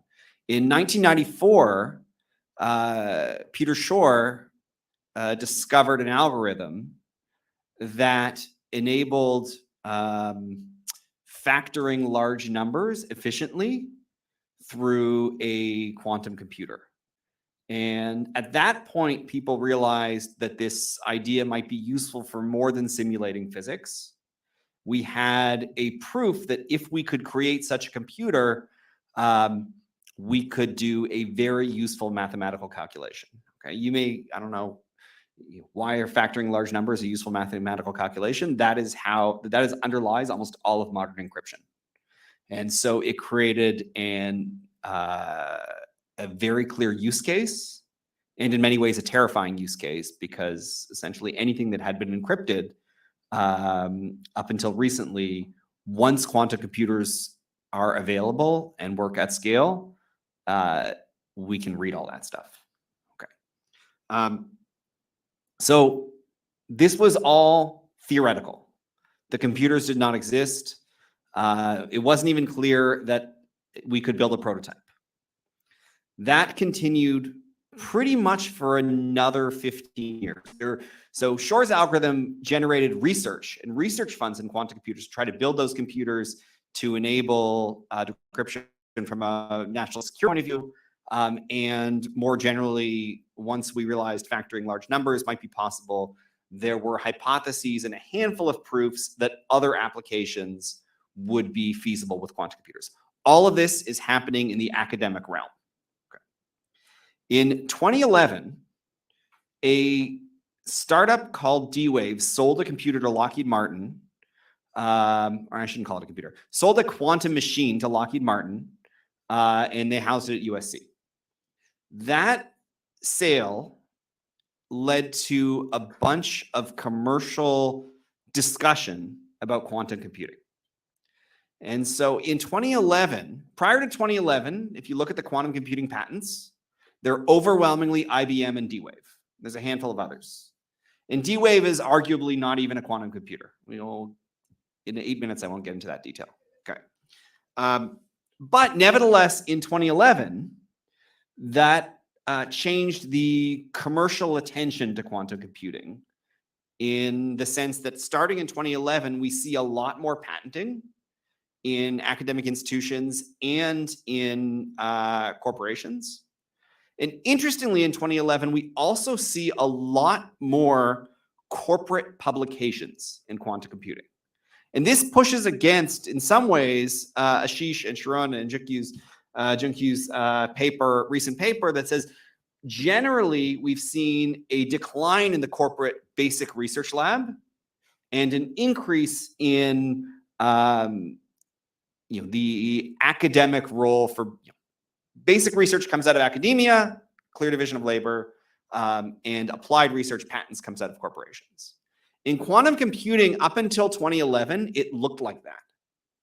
And then starting in 2011, the corporations started to publish, and to some extent, the university started to patent. And so what we did is we put together a data set of all, quantum computing patents and papers. We categorized these patents and papers into first, whether they were corporate or academic or university, and second, whether they were hardware, software, or peripherals, okay, which you can think of as some combination of hardware and software. What we found is right away, we saw, with the regular patenting lag that you'd expect, there was this increase in patents, in university patents in hardware. That's where the disproportionate increase happened. And in corporate publications in hardware. In software, there we saw a particularly large increase on the university side in both the publication and patenting.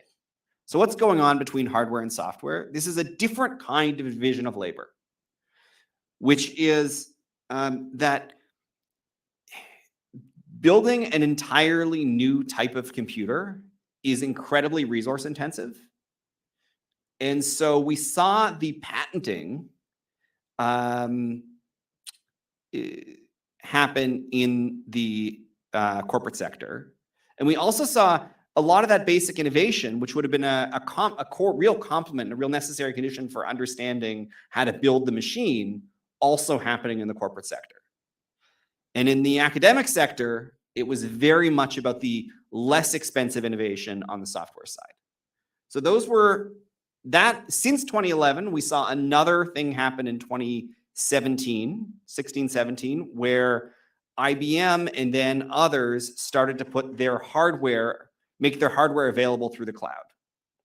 And at that point, we saw another change in the degree of software patents and publications, largely but not entirely, again, in the university sector.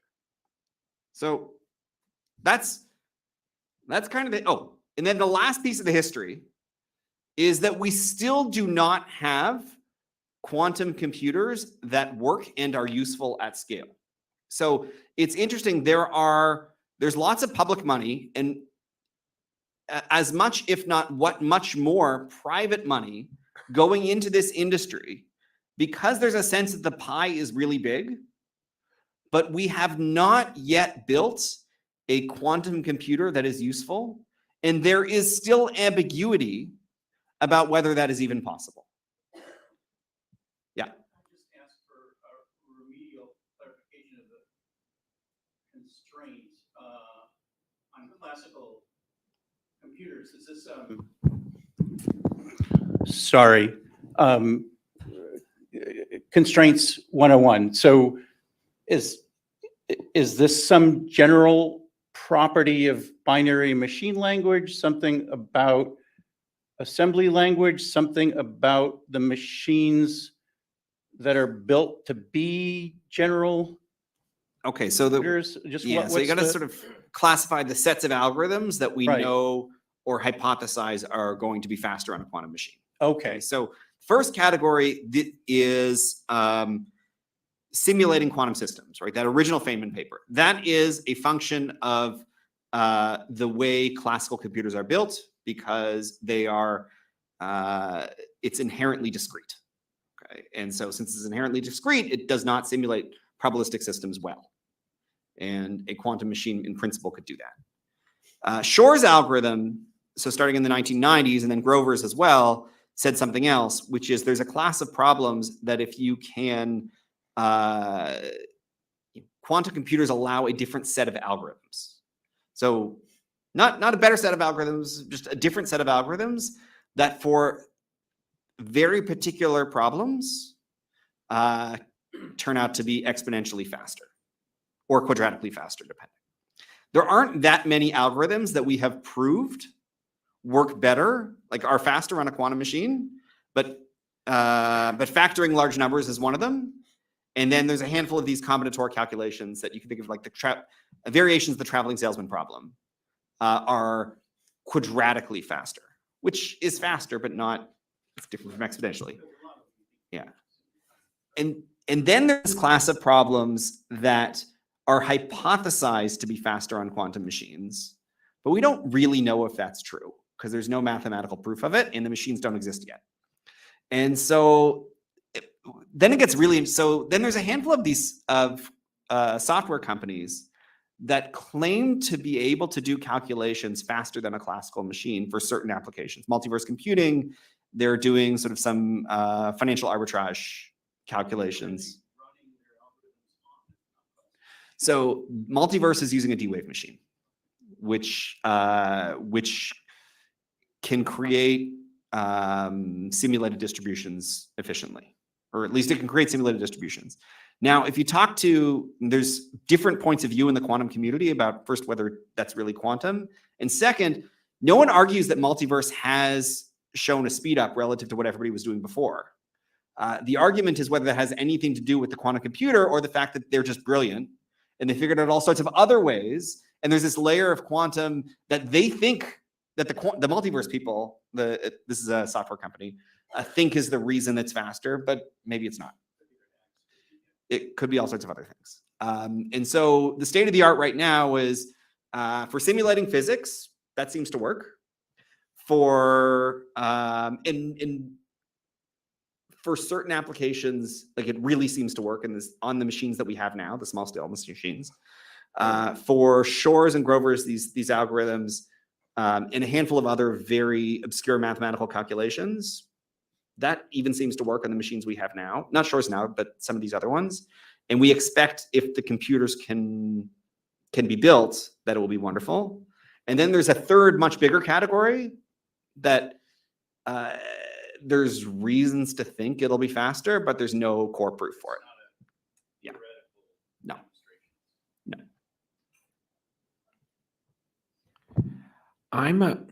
I'm fascinated by these 2011 watershed event where D-Wave sells the first computer and then a lot of things happen. And I'm just curious your hypothesis about what, like who's learning what there. I mean, in my mind, there's a few versions, right? One of them is that there's sort of a dominant design emergence a little bit or something like that, that people know how to do it or inventors. The other one that is less generous in my mind, but maybe not, is that the Columbia Technology Transfer Office is usually kind of difficult unless they see a market. And so, it just like motivates this middle level technology transfer person, for example, to file the patent of inventions that totally existed rather than kind of these more fundamental. But I'm just curious your hypothesis. Okay, so not like, I am pretty confident it wasn't about proof of design. And you can see, so D-Wave is this kind of machine called the adiabatic machine, and patenting in adiabatic machines does not go up. So it was something about a recognition of the demand side of the market. And it wasn't an increase in federal funding at that point either. That hadn't happened yet. So it was something on the demand side of the market, whether it was, Lockheed was willing to put some money behind this. Maybe others will too. Google followed first in leasing a D-Wave computer and then in building their own initiative.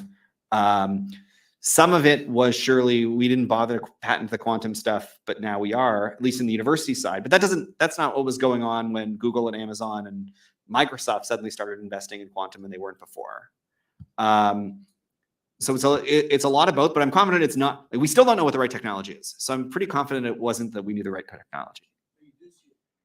You do see a lot of these kind of proof of concept for other companies. Then it seemed to spur something that they all got in, or It spurred something, and that's really it's really interesting. hard to see from the data what happened. Right. If you look at the media reports, there weren't any before 2011, and then there was many. And trying to do anything like causal identification based on that is we kind of give up. But you can see up until 2011, no one's talking about it. Suddenly in 2011, people start talking about it, and that's around the time that many established tech companies start. You can see them start hiring people. Very few people, not in a way that we could do empirically. There's like 6 people, but before that, there was not very many. Exactly. And then you can see it in the patents and papers. I'm going to use my chair's prerogative and jump in with a question. I'm curious about this distinction you made between the software patenting happening at universities and the hardware patenting happening at corporations. And I'm wondering, I mean, Alice's decision is only a few years after this big 2011 event. How much do you think the change in software, the protection of software patents might influence that, right? Like as a for-profit corporation, like I want to be able to protect my ideas, whereas universities probably have slightly different incentives. So this is relative to different benchmarks. So this is not as software patenting rose. This is software patenting and quantum rose relative to other similar technologies. So it's not mechanical in that sense, but as a complement to what was going on in the legal system, seems plausible.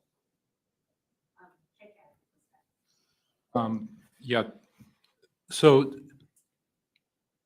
the shock that you talked about, you referred to as sort of a demand side story, because Lockheed was onboarding, and that sent sort of a signal on the demand side. The real puzzle to me, and correct me if I'm wrong, is the dogs that didn't bark from the supply side, meaning why is it that the Intels, the TSMCs, and the Samsungs aren't still interested in this technology, even though they're reaching this quantum limit for their classical transistors? As they go from 5 to 3 nanometers and smaller, they're going to have these effects that's going to make Moore's law go away. If that's the case, why wasn't it? Why aren't more companies investing, more incumbent chip companies investing in this new technology the way like vacuum tube manufacturers used to transition very rapidly to transistors? I don't have an answer. Like I just want. So, okay, we haven't looked at the particular companies investing in their sort of past chip experience. It's the rise in patents after 2011. There's plenty of large incumbent tech companies there, so that's happening. What's going on with Intel in terms of their internal negotiation? You can imagine this isn't a technology they had mastered, so they'd have to start from scratch, and they decided to bet on something else, parallelization or something like that. What's going on? So what we can say from what we've looked at in our data thus far is both incumbent firms and startups start patenting and publishing more, some in both hardware and software. Okay, so we see startup quantum hardware startups like Xanadu. We see quantum hardware established companies. That's Google has some stuff there, IBM in particular, and then we see on the software side too. But it's a good point. I haven't looked into what's going on in the on the chips companies per se, and it just might be it's a very different technology, but I don't know. I joined Lockheed 2 years after they had done the agreement with D-Wave, and quantum was part of my media relations portfolio. And so I can't speak to what happened before, but just wanted to share a couple of interesting points, I think, to this conversation. In 2012, Lockheed celebrated its centennial, and it was fighting a perception that it was the stodgy 100-year-old company that wasn't innovating, that had consolidated the heck out of any R&D, that had the DoD on call, because they did. And so one of the active efforts of the company, the initial D-Wave investment, if I recall correctly, was about $1 million, $1.5 million. It's peanuts to Lockheed Martin at the time, of $39 billion company at the time. And they decided to feature several companies from their venture portfolio to try to counter the narrative that they were stodgy old 100-year-old company that doesn't innovate. And D-Wave made the cut. And then we in media got pushed to push that story up and down as far as we could take it. And the subsequent investments in the University of Maryland, Chris Monroe, and all the other alternatives came because the story had bite. Somehow it lit the imagination. But the key use case used at Lockheed at the time, this is 2013, to sell continued investment in quantum was a demand pull logistics optimization problem. That Lockheed was doing a lot of the logistical work for DoD around the world, and if they could save X% on the logistics placement of supplies around the world, that was going to mean real money to the customer, the government. And so they should continue investing in this Wild West out there technology that didn't connect. And one final detail, when they decided to place the D-Wave machine, which is the size of half this room and requires near Kelvin zero temperatures to operate, they couldn't put it in the Skunk Works, which was close in California. They put it in a university institution with already open access to other researchers to program it, because Lockheed didn't think that they had what it took to actually develop the science. So they leased space already, even before because they didn't think they could develop it themselves. So just a little insight that it was a lot PR and a lot less use case at the time. That's 100% consistent with with what we see in the data. So that makes a lot of sense. On the logistics point is really interesting. So a use case on logistics. So we've had a handful of companies come through the Great Construction Lab trying to do quantum for logistics, and they've had commercial traction. It's kind of a similar story, and their marketing around it is, okay, they don't have a quantum computer, fine, but their algorithms were inspired by their attempts to code on a quantum computer. And so they called them quantum-inspired algorithms for solving variants of the traveling salesman problem. And they work. Like, I guess benchmark is they work, and so great. And it's, again, so there's sort of an interesting R&D story about accidental innovation there, but also it's a reminder, as we're talking about quantum, which is different from a lot of these other technologies, is it still isn't, we still don't have proof that the machines can work. We're 40 years in from the time that, someone thought of them. And yet at the same time, the potential is big enough that we see companies, not just governments, but companies investing real money, not the million from Lockheed, but since then, real money in trying to make the technology happen.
All right, we will get started on our last panel.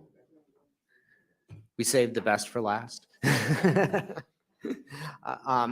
So we now have a great group of people to talk about the role of intellectual property rights in the innovation ecosystem. And then when we're done, drinks. So. Ooh, fancy drinks. So as they say, to turn the phrase from that everyone knows about the most dangerous place in an academic conference is to be the last speaker between that and the cocktail hour. So without much further ado, we'll kick it off with Hanji. Yep, ready? Well, thank you very much for having me here. This has been quite interesting to hear from, a variety of, backgrounds and from people. So when Jonathan delivered his keynote, I was thinking to myself, okay, he's just said half of what I was going to say. And then when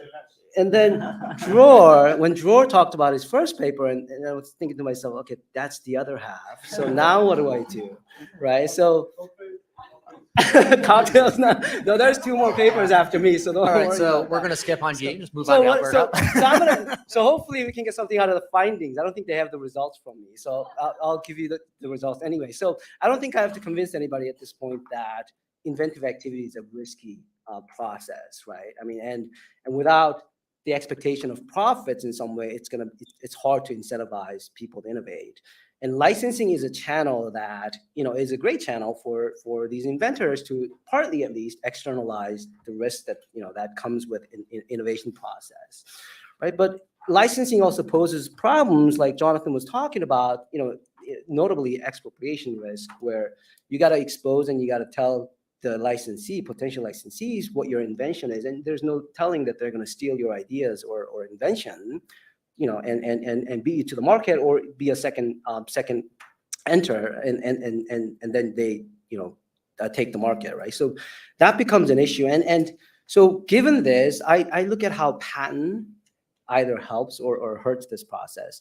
It might be obvious it might seem obvious to say, okay, patent's going to help, but there's also the other side where patent also allows it increases the value of the invention. So you might think to yourself as an inventor that, I might commercialize myself. So there's this little tension that's there as well. So I'm going to look at this empirically and see what happens to licensing when patent scope is narrowed. And I'm going to expand on what Dror talked about in terms of how we measure this narrowing of patent scope so that we have some details there as well, right? So I'm going to skip a lot of the details. Hopefully I hit the key details. And if you have any questions, I think there's plenty of time after this to ask questions. So we'll do that, right?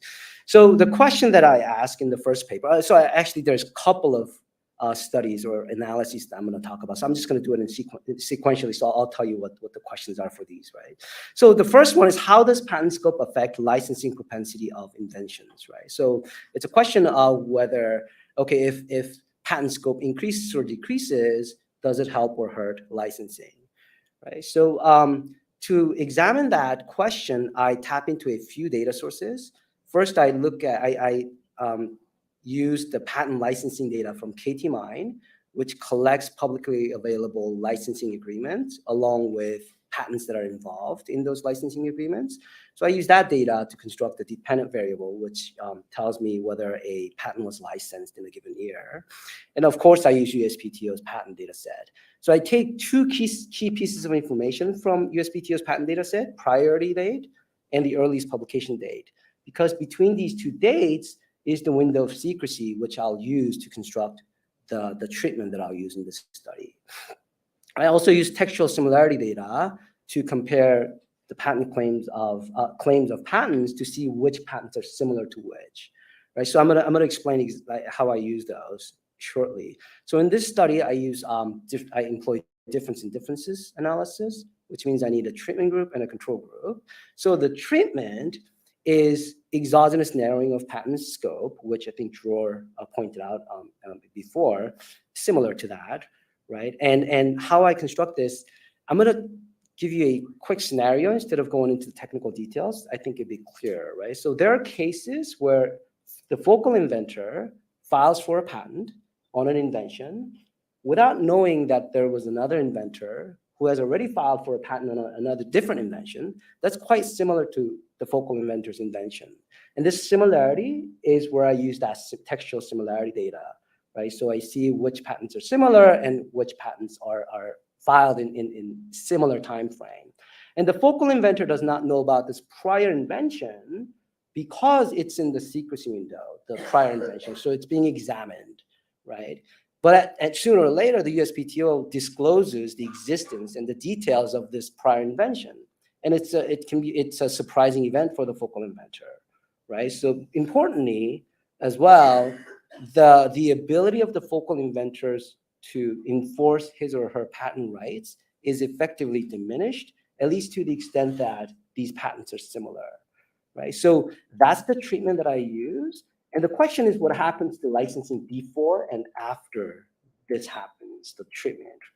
First, I want to control for the underlying propensity to be for the patents to be licensed. So I have control group. So for each patent or in the treatment group, I find a control patent that has the same priority year, earliest publication year, and that's in the same CPC subclass. And if there are multiple candidates, I choose the one that has the closest novelty, science-based, and also the patent stock of the inventor, right? So at the end, this is a patent year panel with 5 years preceding and 5 years following the patent narrowing event, scope narrowing event, right? So a patent can show up to 10 times. And the dependent variable is a dummy variable taking a value of 1, or that indicates whether a patent was licensed in a given year. Once licensed, all the years drop out of the sample after that, right? So I try to be diligent and try to make sure that at least, given the empirical setup, at least the observable characteristics of these control and the treatment groups is similar. And I comparison and there's, at least statistically, there's no difference, right? And also I do some parallel trends test, and it gives me, by the way, I created beautiful slides, which you will not be able to see. And I was told this morning that, you don't have slides, we don't have slides. So I get to see these, but you don't, okay? Right, so I do the parallel trends test where, I look at, what the trends look like, prior to the treatment, and then whether there was any divergence after that. And it shows that there was similar trend before, and then there's divergence in the expected direction if you were to believe that narrow patent scope leads to declined licensing, right?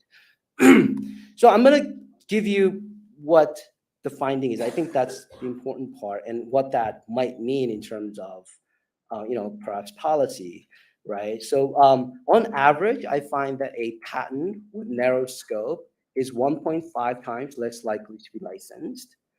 And I look at heterogeneous effects across different dimensions of patents and the inventor, the firm size in this case.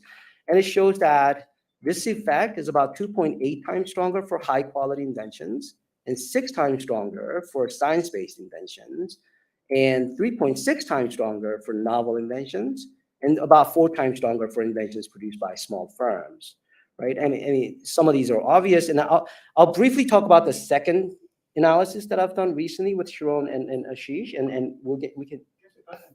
Yeah. Why the adjustment is on the margin of whether I license it or not and not on the price? Say that again, please. Why the relevant adjustment is whether I license or not, and not just now that I have a low bargaining power, why don't we see a reduction in the price? I can still license, I just say a lower price. So I don't look at price, right? That is something that, might be happening, but in this case, I just look at licensing, right? So whether it's licensed or not, right? So that's, yeah, you're right. I mean, something that I can look at, right? So, so given that this is very related, I'm gonna talk about the second analysis that I've done, which is similar in that I'm gonna look at what happens to commercialization of inventions through a product commercialization, so embodied in a product. So an invention that's a part of a product, right? So the question is, how does patent scope affect commercialization of inventions through product embodiment, right? So similar data sets, except that we use a database from iProduct.io, which allows us to tell which patents are commercialized through which products, right? So we know a patent was either commercialized through a product or not, right? So that becomes our dependent variable, and we use that as the dependent variable. And this is a different empirical strategy, instrumental variables analysis. So the dependent variable is a dummy variable indicating whether a patented invention was commercialized through a product. Independent variable is the number of words in the first claim of a patent, which proxies a patent scope, and is something that Kuhn and Thompson introduced in 2009 paper that they have. And we instrument that with unexpected disclosure of similar prior patent or invention, just like the prior study, but this time before the focal invention is issued or the focal patent is issued, so that this disclosure can affect the number of claims in the first claim, number of words in the first claim. So the results, again, I think it's expected at this point that we find that doubling of words count in the first claim, which is narrowing of patent scope, leads to about 2.9% percentage point decline in commercialization of inventions through products. That seems small, but in the sample that we have, the sample mean is about 2%. So that's about 100% from the sample mean, right? Over 100%, 150%. And I look at the heterogeneous effects across firm size as well, and it shows that the effect is 17% weaker for large firms, right? In both cases, as you can see, I mean, we talked about firm size in the prior session, where the effect is stronger for smaller firms. And this is actually happening when these patent scope, at least effectively, is being narrowed because of this secrecy window, and then they don't know about it. And it's hitting the smaller firms more than the larger firms. And there's something to think about. And also, although we have, I think the policy or the APA or the American Inventors Protection Act, right, in 1909, that tried to get rid of some things like this, like submarine patents, but there's still some improvement to be had. I think Lowell has a paper that looks at this as well, where if you reduce the secrecy window, then the licensing happens much earlier. So there's that improvement that still we could make there. And also when we devise policies, I think this is a familiar story. It can't be a one size fits all. There's like dimensions of patents or inventions that affects that gets influenced in different ways by these policies. And that's something to also think about as well. I don't think we have a handle on that as a society at this point. So that's the study. And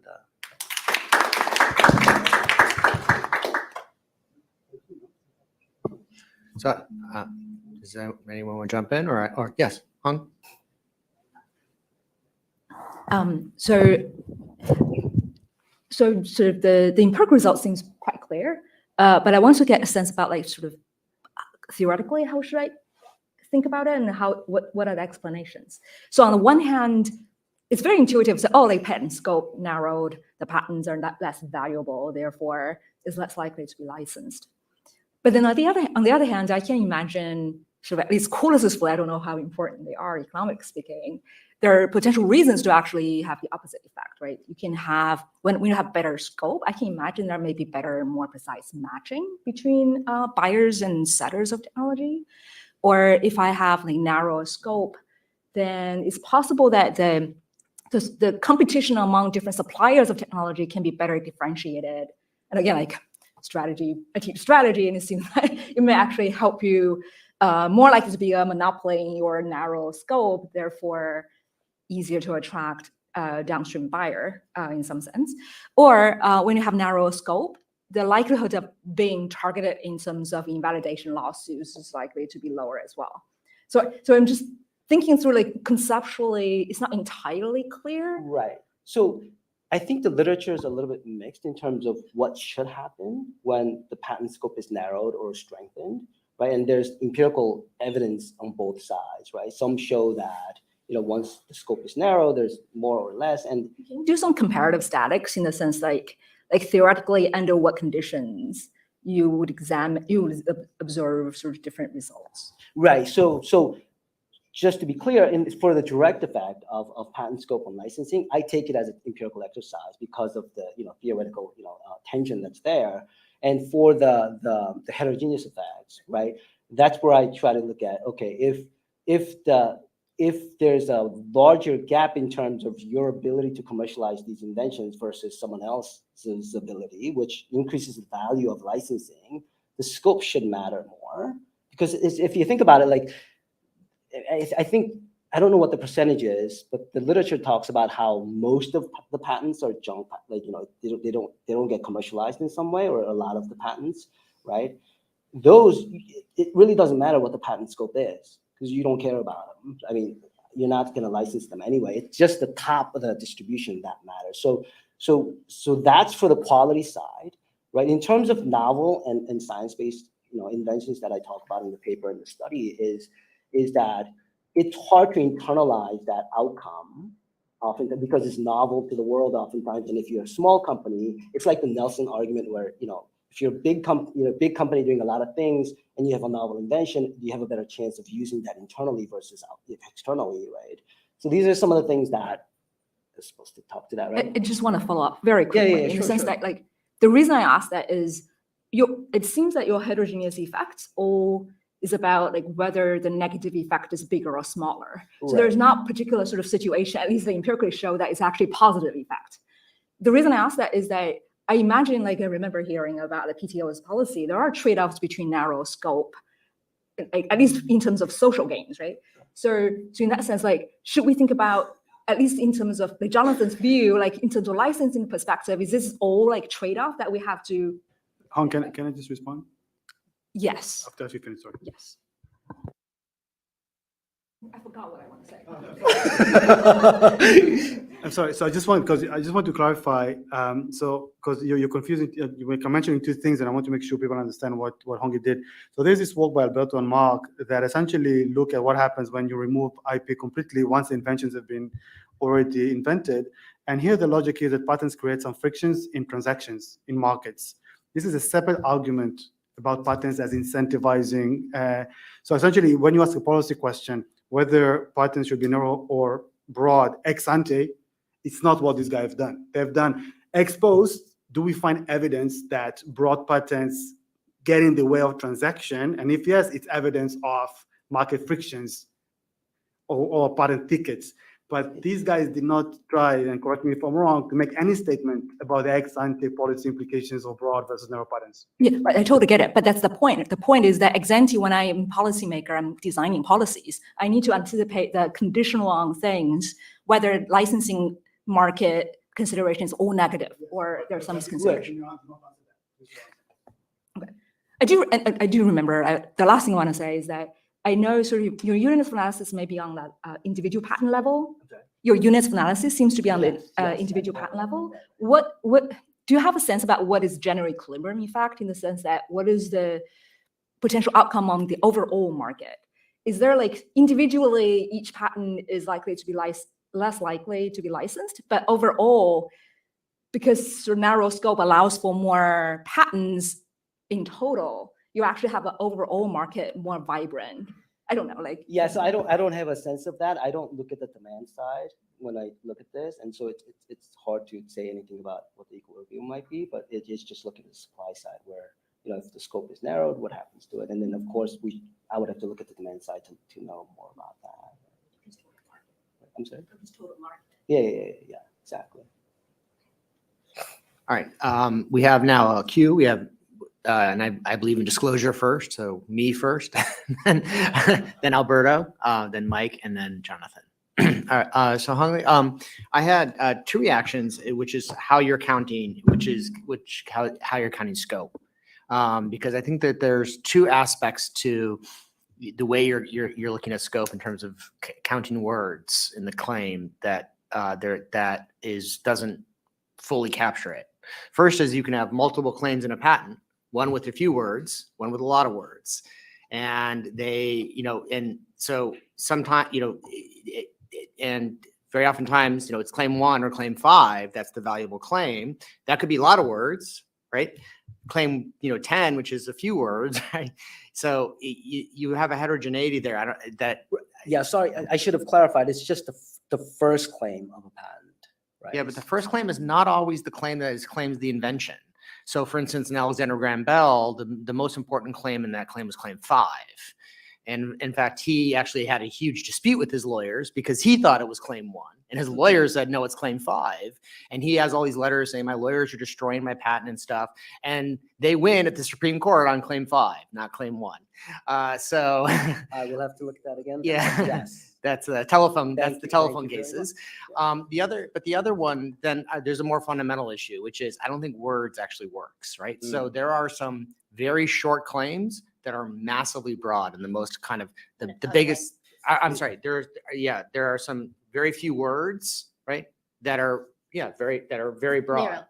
No. Oh, yeah. Yeah, very broad. Yes. Yeah. Right. So that's So that's what. Yeah. So It's the opposite.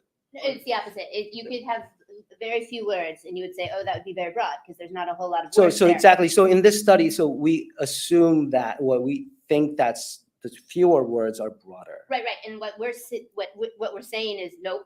it can be the other way around. So it can be. So yeah. Okay. So Few you're words saying can that be fewer also words could be very narrow. you're Narrow, saying. yes. Like you Yeah, could yeah. say, I So, claim yeah, just so- a cap So it's instead of I claim yeah, it's all, yeah. all caps.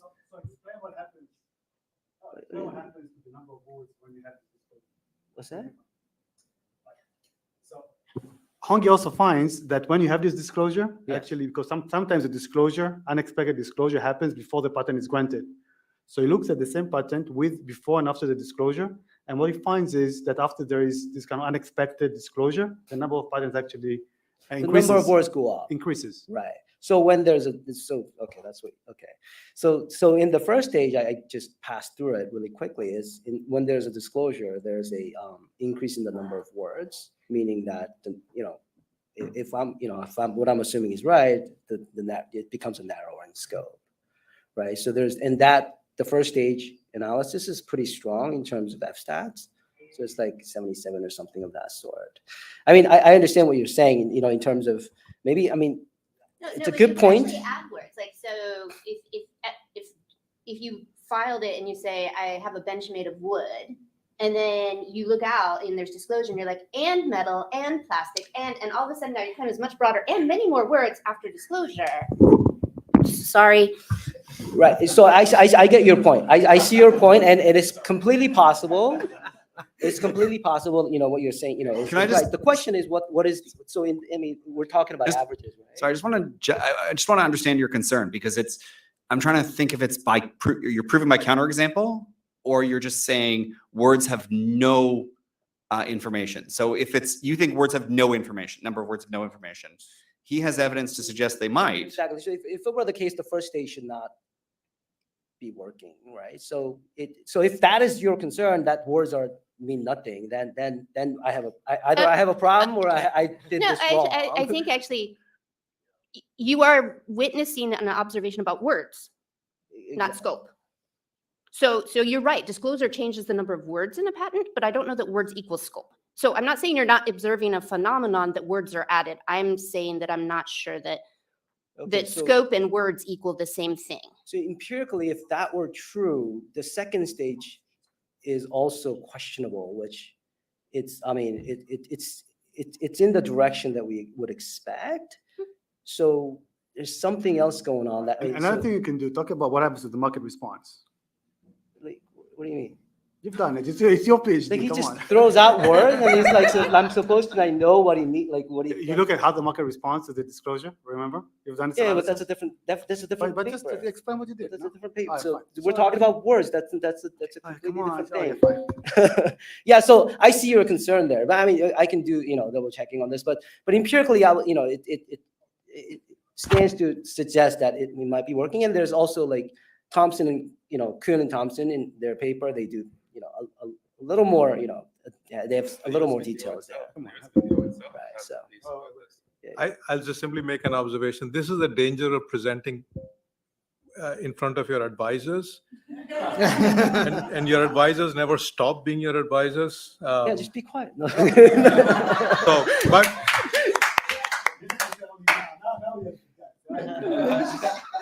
No, but actually, I do want to mention one thing which Hongi did. He's just I think under pressure now, so I want to help him out, if you don't mind. So I don't need you. No.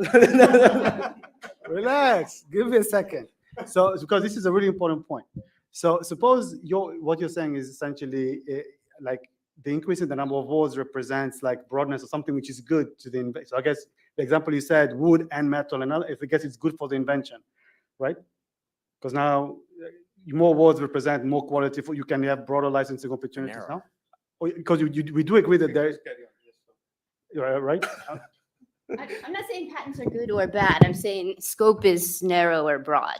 But broader patents aren't necessarily gooder patents, better patents. So I'm reacting poorly to the, you said patents are better. All right, so let me just gonna mention one thing. So what he looks at what happens Hey, to the. Sharon, No, I'm no, okay, wondering if perhaps we'll just take this over cocktails. Awesome. That's a good idea. Alberto, you've been waiting very patiently. Thank you. Yeah, so now, first of all, very, very interesting, fascinating work. Just a question on the interpretation, like, this idea of I discover a related patent can also be thought as I discover a competitor that I didn't know about. So if the decision whether or not to launch a new product, even if there was no effect on the breadth of the patent, if I discover that there is someone else out there, I may be, change my strategy essentially. So you're saying you were gonna license, but then you see a competitor and you might internalize that and commercialize it yourself, right? I thought the second paper was about really introducing the technology in a product, right? Right. Okay. And so from the first paper, I can't tell whether they internalized that, right? And the second paper, I mean, I think it's a more complex question than what I have here. So I have to look further into that and see what they do once they realize that there's a competition, and then see what, whether they even, either do nothing with it or commercialize it or go ahead with licensing. Those are the options that they would have. And that's something that I don't look at this point with that paper, which would be richer if I had that, right? So, yeah, thank you for that comment. Oh, okay. So there was a mind meld between Alberto and Mike. All right, Jonathan. Yeah, I thought the result you reached on the difference in the responses of the based on firm size is interesting. And it's a result, I think, in which we can have some confidence, because other areas of the patent literature finds that there's a correlation in general outside the life sciences between firm size and the value the firm places on patents as a monetization strategy, right? So in general, again, outside the life sciences, where everyone values patents highly, smaller firms tend to value patents more as an appropriation strategy than larger firms. That goes back to the work in Mansfield, and it's consistent with the political economic preferences of large firms and small firms in patent advocacy. What I was wondering, and I wasn't sure if your data allowed you to do this, but maybe it's, if not, maybe it's another paper. I wonder if you can connect this with all the literature, follow-on literature around TEAS 1986, right? So what we would expect to see is that if we make the patent weaker in the way that you're suggesting, which makes it less attractive as a monetization strategy, the small firm is hit more than the large firm. Why? Because the large firm has internally complementary assets through which it can monetize the technology. And I was wondering if you could pick that up through this database that you mentioned, where you can, it sounds like you can connect patents with products. So I was wondering if you could see whether the large firm is more successful in continuing to commercialize the product through a non-patent based strategy, after this change in the strength of the patent. Yeah, so in the current version, I don't have that, right? So I could probably look at that, looking at whether there's follow-on innovation, indicated by perhaps citation or some sort of linkage between them. But at this point, in this paper, Well, I meant follow-on commercialization, right? So then we would so in line with what Alberto was saying. Yeah. So yeah, that's something that we don't I don't have, because these two separate analyses, Mhm. these different data sets, and they're not linked together, so it's hard to tell which patents are being, so I can tell which patents are being, which patents are being commercialized. So I could link that and see whether they self-commercialize. Right, because what Tees 1986 literature Right, right. suggests You're is right. that changes in patent strength Right. don't necessarily change aggregate innovation, but they distort the allocation of innovation across firm types based on those firms' costs of accessing complementary assets. Yeah, I mean, it's a subset of the patents I can tell, right? So the second database is actually, in my opinion, it's not very complete, but we can talk more about that, of course.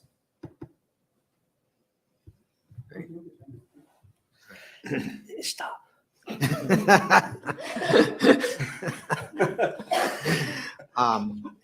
Anyone else would like to ask Sharon a question? Actually, this is a great point. Can I just? No, I'm not talking to you. Sharon, So that was a joke. This is a great point. Sharon. Great point. I'll talk to you afterwards. All right, time to move on. Thank you, Angie. Alberto. So thank you so much for inviting me. So I'm gonna, also talk about things that have already been discussed quite a bit. There's quite a bit of overlap with the work of Jonathan in terms of thinking about the patents. And I'm gonna talk about it more from the perspective of an economist though, and start with some kind of broader ways in which economists think about patents, and then tell you a bit more about my research and how it fit in this kind of broader topic. So in a sense, economists think about patents as, property rights, but specifically monopoly rights over information on new product and processes. And as a tool in the, one of the tools available in terms of innovation policy. And the fact that it is a tool that is based on rights and not on financial resources as some important aspect that economists have pointed out. First of all, is a decentralized system. It doesn't require a lot of taxpayer money, for example, and also doesn't require a lot of involvement from the government. It's not really picking winner users in terms of technologies, in terms of firms.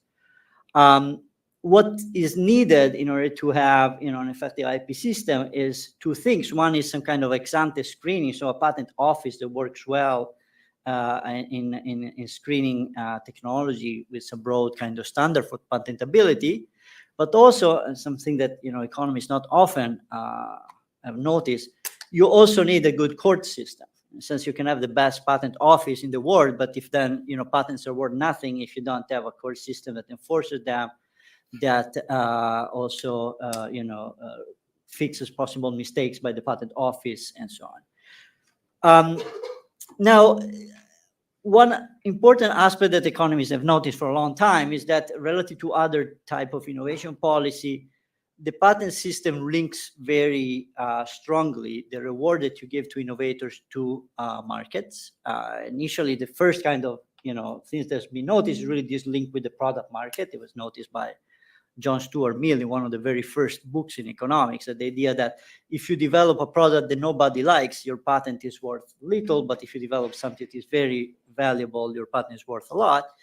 But more recently, in the past, I would say 3-4 decades, economists have noticed that it's not just the product market that matters, but also what is called the market for technology. Here, people like Professor Aurora here, he was one of the pioneers that wrote a lot about that essentially, the value that you get, the incentive to get for innovating also depend on the fact that the patent system allowed technologies to be exchanged between firms, and that shape, not only can generate the allocation of technology to firms that are more effective in using the technology, but also can affect specialization on labor and R&D investments.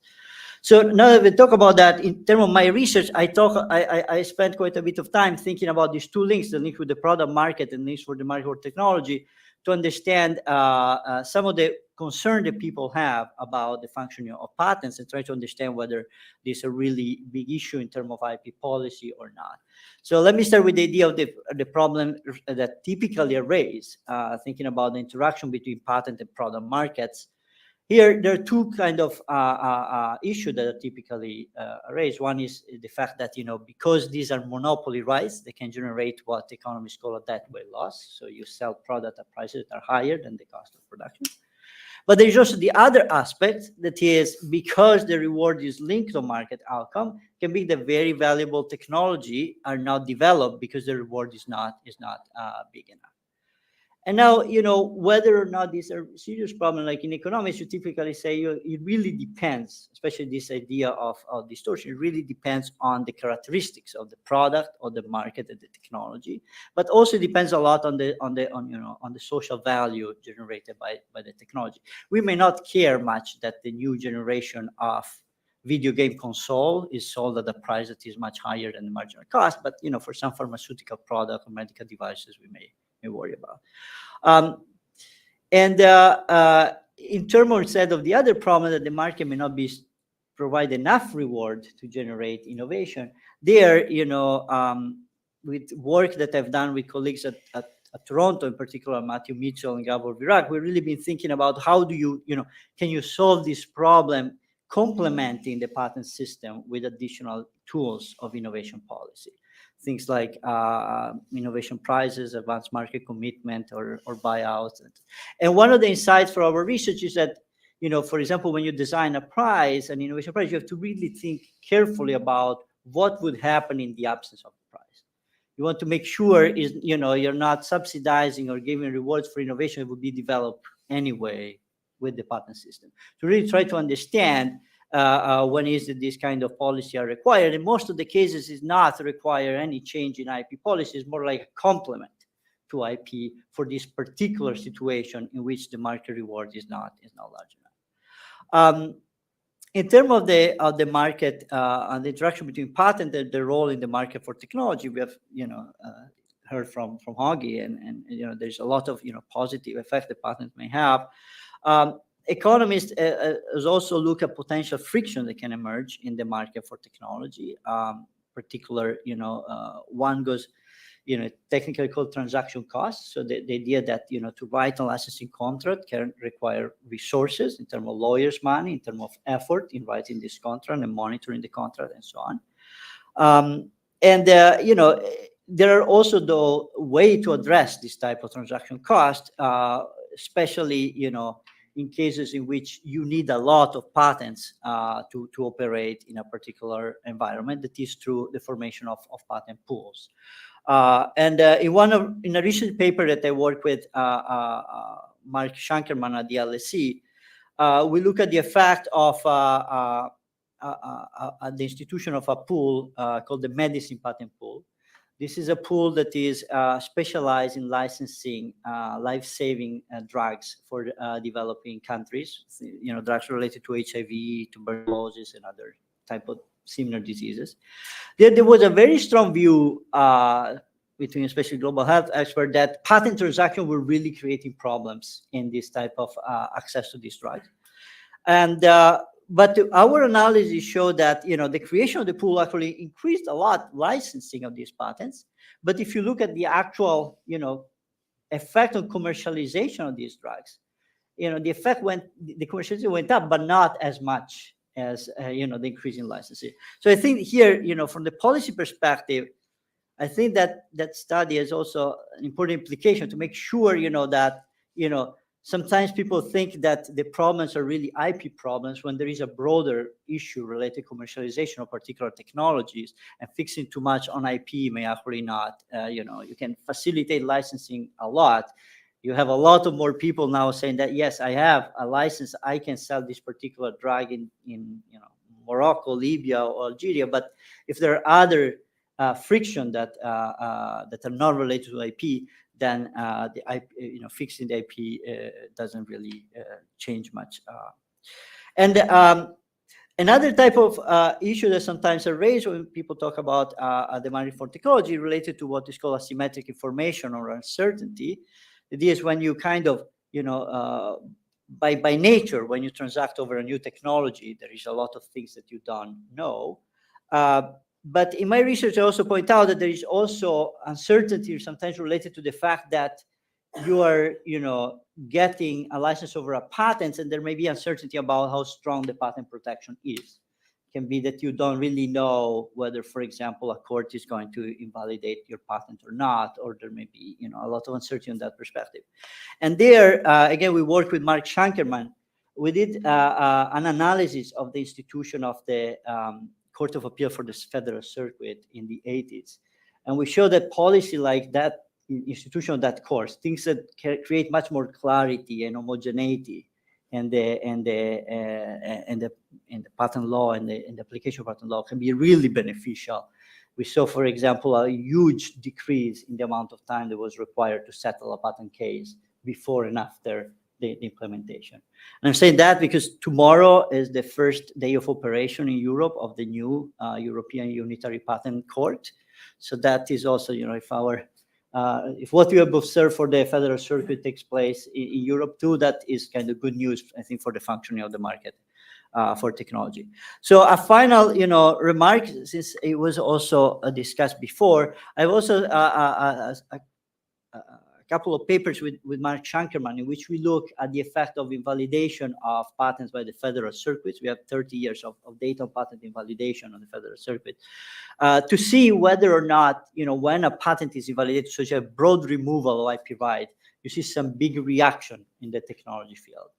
And there were concerns there, some Hoggy, raised in the literature and in the public debate that, patents may actually be a big problem and stopping research to take place. What we found, the main finding is that that's not the case. For the vast majority of our sample, the vast majority, invalidation just have very little effect on the overall technological progress of in a technology area. There are few cases in which you observe some kind of effect, and in the literature, some kind of mixed evidence about where are these cases located. I think as economists, we probably need to go much more into identifying the particular case studies. For example, there's a work by Fiona Maria, Guion, and Scott Stern that look at the patent on the oncomouse, the genetically modified mouse. There was a clear case in which it looked like that the patent had some effect on the scientific research around the technology. But in general, there is no clear, no evidence suggesting that some big reform is needed in terms of avoiding this type of concern. So, thank you.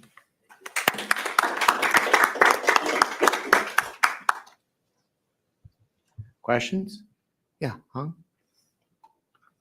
So in the invalidation results, so basically you sort of seems that you don't find much incentivizing effects for follow-on innovation.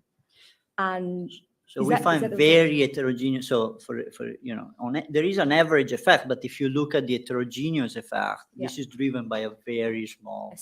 I see. I guess my question is that because the particular empirical design you have is valid patents and then you invalidate it.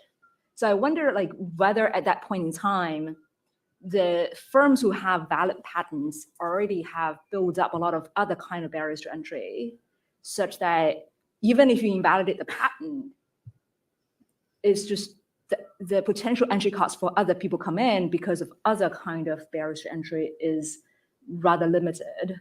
So that may give you different implication results or interpretation versus if you don't give patent, you make fewer mistakes on patenting, like what patent to give, and give narrow scope on patent to start.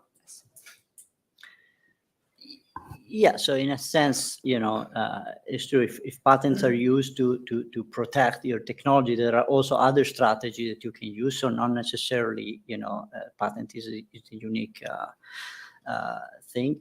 Now we have a lot of heterogeneity across, of different industries there. So in a sense, we have also industries in which you may not have a lot of alternatives way to protect your technology. But I agree that, in principle, if firms use multiple strategies, not just patents to protect the technology, then removal of the patent may not have a big effect.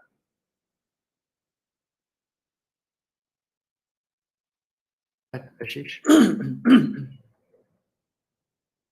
Thank you. Thank you, Alberto, for a very nice summary. I'll just pick up on a couple of points that you made. These are observations, not really questions. One is, I think you reminded us very nicely that ultimately patents derive value from the products that they make possible. And so ultimately it's the size of the market and the attractiveness of the market that matters. And that's really important to keep in mind. A second specific observation I'll make is my reading of the evidence is that there is very little to suggest that patents deter follow-on research as opposed to follow-on commercialization. If we just confine ourselves to scientific research, even the example of the oncomouse, one could argue that it was DuPont's control over the mice themselves that was far more important than the patent that they actually had in them, because labs were not going to recreate the mice, the knockout mice. More generally, and this goes back to comments about patent thickets, somewhere in the early 2000s, the National Academies had an ad hoc study of the role of patents in genomic patenting. They were worried about genetic, I was on that committee. We heard a lot of testimony. The headline conclusion was there was no evidence that even when patents were important and enforced, that people could not find their way to some sort of agreements. That's one. Second, that patent holders had really no interest in stopping research for the most part. They had no interest in stopping research from academics in particular, except in the specific case when the academics were themselves in creating commercial products that would compete with whatever the patent holder already had. So subject to that caveat, my reading of the evidence, this is from whatever 15 years ago or less, 15 years or so, that there was no evidence that patents were actually stopping any useful research from happening. The only things that were stopping were when people wanted to do research but did not want to pay the original patent holder some consideration for using their intellectual property. That was the only source of conflict as far as I could make out.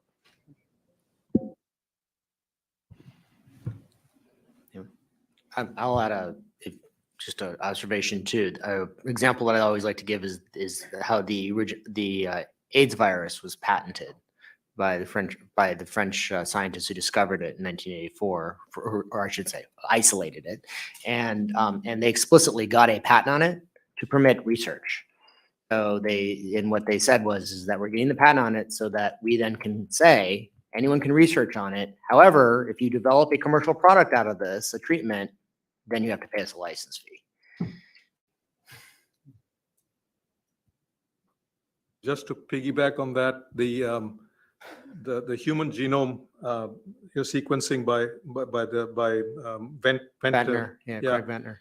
And there, if you see the terms of the license, first, it's often put forward as a case of intellectual property rights preventing or retarding commercialization. But in fact, this was not patented. The intellectual property was much more old-fashioned database protection, copyright kind of stuff. And the license simply said, if you want to do research, go ahead. If you intend to make money out of it, please come and take a license. This is how I read the licensing terms.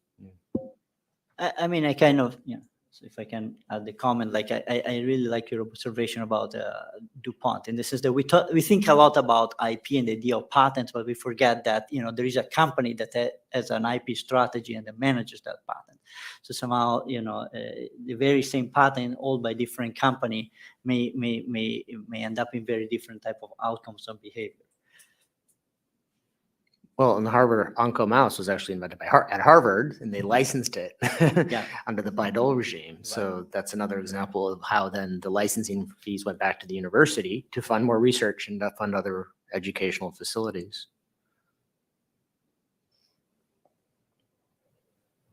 I'll update Ashish's comments too to say that in the past 15 years, all the predictions of patent thickets and stuff, the predictions have repeatedly proven to be empirically false. Because there's incentives to get around them when they exist. Just what evidence is there on that? What? You said empirically false, so that Well, the suggests that prediction there's an that- empirical well- research paper to support what you're saying. So the predictions are that products won't exist, or that they'll be too expensive because of the transaction costs of a patent thicket. What evidence is there on the counterfactual? The kind of so the people said that there's going to be patent thickets on smartphones, but we have smartphones. We have the patent thicket on. So, like, you might be right, Yes. but that is not that's not how we usually think about, at least as economists, how we think about empirical research, which is someone came up with an example and the example still exists. We usually try to create the counterfactual of what would have happened in the absence. And if there isn't research on that, that sounds like a fantastic open research question. But I don't know of any research on that.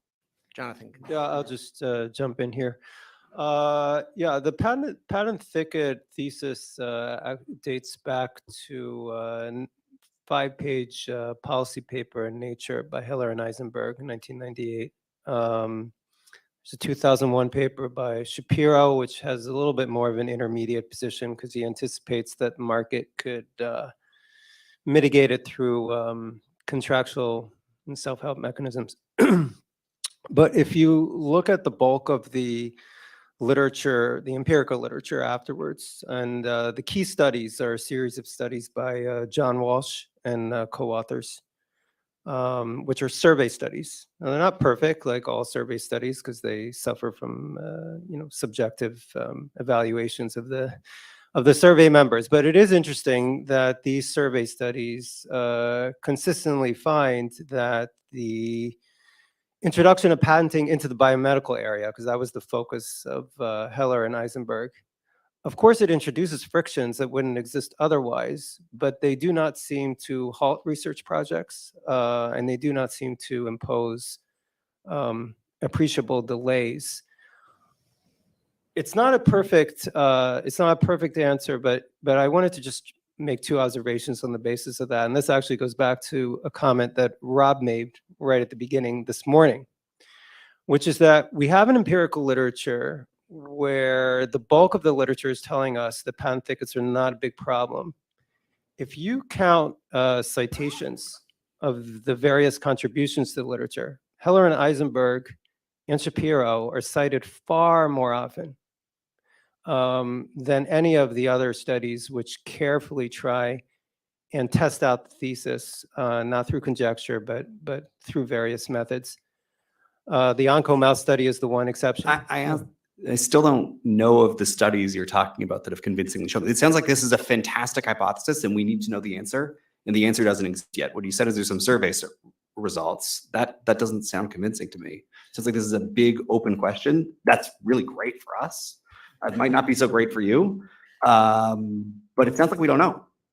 Well, survey studies is not the only studies. It's something that we see consistently in the patent literature where we have anecdote and conjecture dominate the debate. And even though there are multiple empirical studies that test it and find ambiguous results or rebut the result, nonetheless, the narrative is set by the initial anecdotal result. I just wanted to also say on the counterfactual,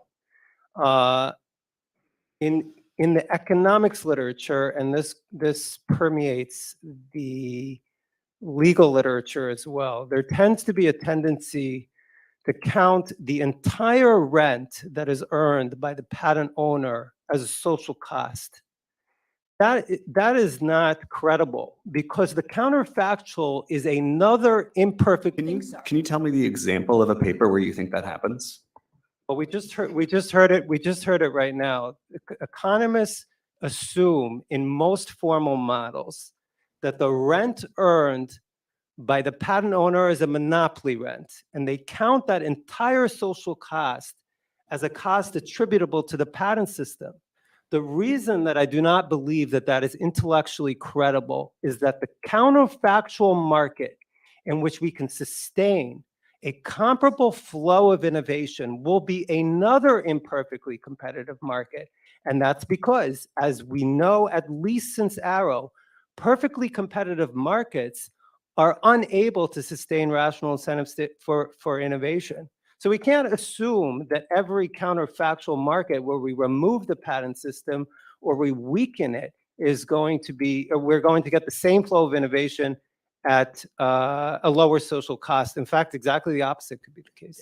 Jonathan and Avi and Hong, we've got Dave waiting, and this is Alberto's session actually. So I want to make sure that so maybe we can. There's another thing we can continue on top of Sharon's debate that we can continue over drinks after the session. So Dave, go ahead. Thanks, Adam. So I was just going to applaud the desire to potentially conduct more, whether it's research or empirical studies or scholarship on this topic. The patent thicket, royalty stacking, evergreening meme has got tremendous traction here inside the Beltway, as has been pointed out by Jonathan and Adam and others, for no good discernible reason, but yet it motivates sitting senators to invite the leader of the USPTO to commit a felony, which seems like a kind of a serious thing to happen. It motivates sitting members of Congress to write multiple letters, hearings, introduce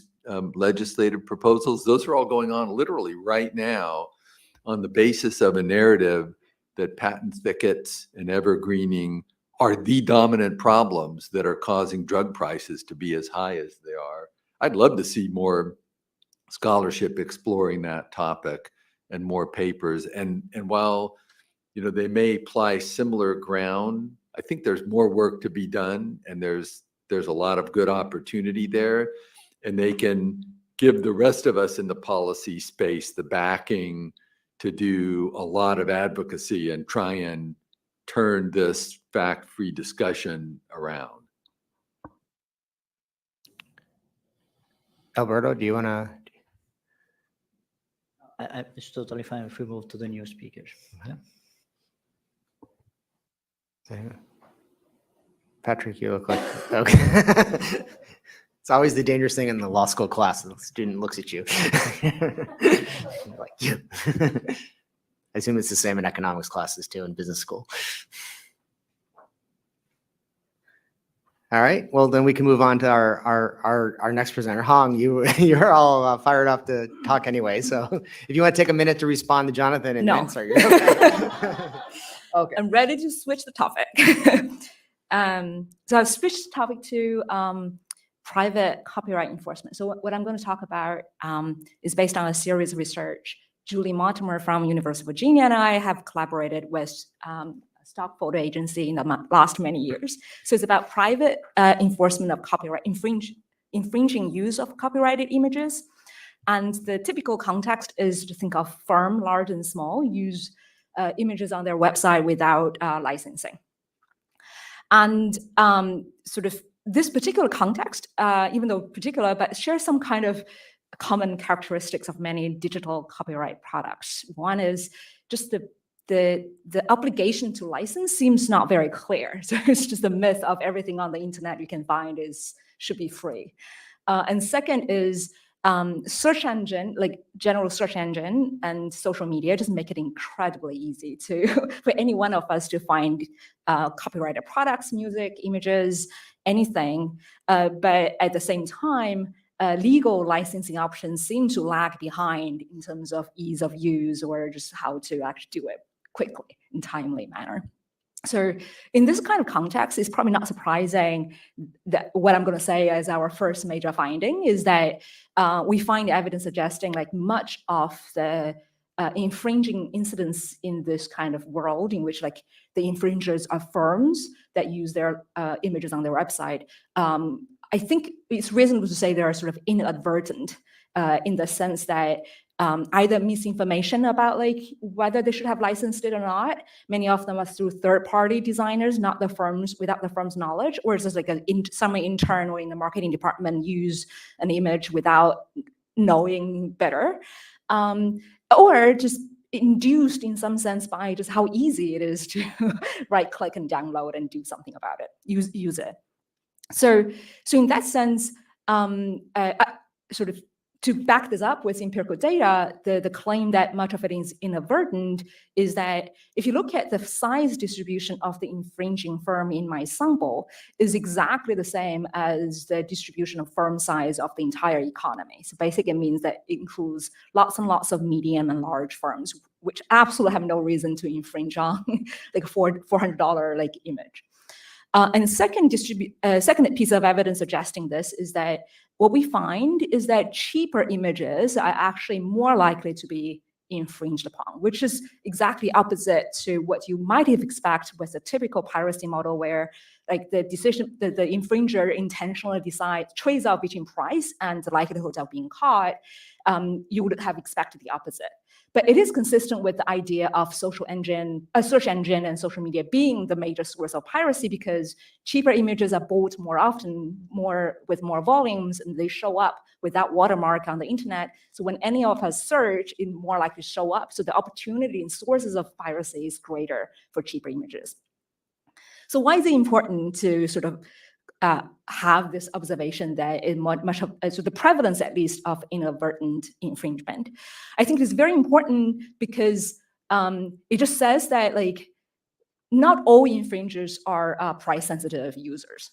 They actually, many of them, because of the sort of inadvertent nature, is actually have quite high willingness to pay if you make it easier for them. So basically in the following series of experiments we have done with a large stock photo agency, we basically designed, it's very technical, it's like a business school scholar done kind of research, trying to design tactics, enforcement tactics to motivate firms to pay up once the infringement has been detected. And mainly, based on the nature I've just described to you, we designed two types of tactics. One is be nicer, right? Like, recognize that the nature of the infringement might have been unintentional, just very simple messages that you can insert in your settlement request letter. And the second is, if it is because of search costs and transaction costs, and try to make it easier for people to pay up. So in the first study, we actually do two experiments. And the results is like really have big, sharp contrast. In the first experiment, the settlement request letter to the firm actually reduced the requested amount by about $400, which is like half of the other control group. You would think like dropping the price by half when you request settlement is going to have a big effect, but actually there's like nothing happens in the expected revenue. It just shows that firms are not very price sensitive at all. And prices doesn't seem to be a major factor. But on the other hand, for the message experiment we've done, when you keep prices the same, in the treatment groups, we just designed different kind of messages, but all of them acknowledge the unintentionality. You actually see double the rate of settlement and expected revenue. It's just a huge, huge difference. So our sense is that from firms' perspective, so the actual legal risk when you talk about small value transactions is very low. Like they know that you're not going to really take them to court for $400 or $800. But so that like if they have this legal frame of mind saying I'm just calculating legal risk, there's very little. But if you actually be nicer, they may actually shift their frame of mind from calculating legal risk to just actually, yeah, I've done something wrong. Like you have reminded me, but you're being nice about it. You like a presumption of innocence. Let me change my mindset to sort of motivation of just correcting innocent mistake. And money is not it's a big problem for these firms. Or it could be like large corporations. When I see enforcement letters, I just send it to legal review team and will incur a lot of delay. But if I see, sort of the nicer messages, then I can just like process it as a standardized invoice and just much faster. So these are conjectures, but it just shows that there's a big difference you can make when you actually recognize the nature of infringement. And in the second study, what we look at is a different set of small firms for which the kind of images they infringe on is actually too expensive for them. So in that sense, what we do is to focus on designing a series of interventions to help them find the replacement image, cheaper images easier and faster. And very simple thing to do is actually utilize what we have learned from the image they have infringed upon to know what they actually may like and what their demand is like. So we just basically recommend 5 similar cheaper images based on that information. So image recommendation increased licensing rate of the cheaper image by about like 40%. And the other way is actually quite subtle. It's just, in some groups, we just make the price comparison of the premium products and the cheaper products more transparent. While in the other group, you just need to spend a little bit of time to figure out the price difference, to figure out which one is a more suitable product. Just like a simple intervention, we do also observe a 27% differences in increasing licensing rate. Our conjecture is that just because these transactions are so small, people have very, very little patience and time for these kind of, like paying up for these kind of transactions. So if you take me 5 minutes to figure out which one is better product for me, then I'm just giving up. But if you tell me, oh, actually the cheaper one is what I should be focusing on, then I save 5 minutes time to actually finish up the transaction. Always to say, in this kind of context, frictions really, really, really matter. To summarize, basically what we have shown is that these kind of non-price methods that cater to a better understanding of the nature of infringement seems to help. But from policy perspective, it's kind of interesting, like we can talk about what could be policy perspective, which is in terms of these observations. But one thing that really sort of made me excited and sort of intriguing to me is sort of the notion of developing and expanding this kind of pay after use market in copyright market. So like in the copyright product market, a typical process is that you pay first and then you use it as an input in your follow-on product or advertising or whatever. But what I've just observed is that it seems that the frictions in the ex-ante legal options seem to deter a lot of licensing and just lead to a lot of infringement.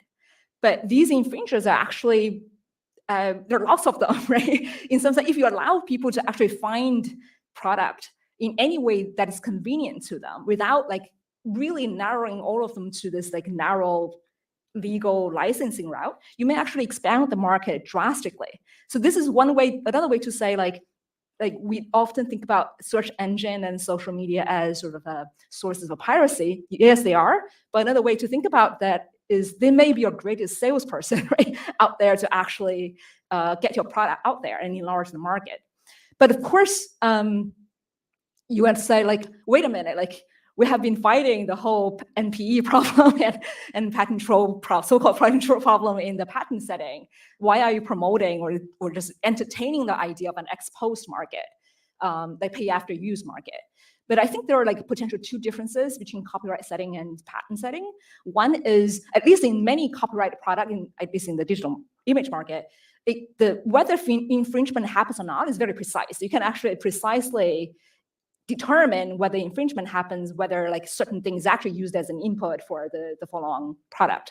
So in that sense, there reduces a lot of the noise and the uncertainty and ambiguity of the conflicts. And the second thing is that for many copyrighted products, the very act that the copyright owner or their agency actually put them up for sale with like a clearly labeled list price actually makes it much easier to determine reasonable royalty. Like there's a very clear benchmark out there. So there's less of a kind of a potential dispute about what is the added value of a potential piece of intellectual property. So in that sense, conflict resolution ex post can be much easier. But of course, these conditions also determine the potential boundaries of conditions that in the type of copyright market, you can't imagine this kind of pay after use market. So again, like I know this is like, I have lots of things I haven't thought through, but this does relate to several other sort of lines of thought, like Peter Manel's thought about like, under what conditions you want to do compulsory licensing. My colleague Alberto has also an interesting new paper on copyright that talks about it. And also Josh Gans from University of Toronto also talks about different kind of remix rights to allow copyright regime to be a little bit more permissible so that you can actually enlarge the market and encourage creativity in a way that to mitigate ex-ante market transaction costs and search and frictions. So the final thing I would conclude with is, what are the roles of the policymakers in a world like that? If some world like sort of expounded formal pay after use market could exist, what should policymaker do, or what could researchers or policy think tank people do? I guess one interesting aspect is, what is the permissibility of the kind of monitoring and detection technologies that should be allowed or should be encouraged in to be the precondition of this kind of market to exist in the first place, because you need detection for infringement instances in the first place. And the second thing is how to sort of guarantee or discipline copyright holders' incentive to extract too much value out of this kind of ex post upon already infringement already happened, right? And the third, that could include like using benchmark price as list price. You can enforce that kind of thing, or pre-commit copyright holders to certain kind of revenue sharing kind of regime, which is very consistent with it's kind of close to what YouTube is doing with Content ID program. And the second thing is also probably think through about what are the alternative small value conflict resolution if the other side doesn't want to pay up, etc. So this is just something out there. I acknowledge that I haven't thought too much about it, but I find it fascinating and interesting to think about.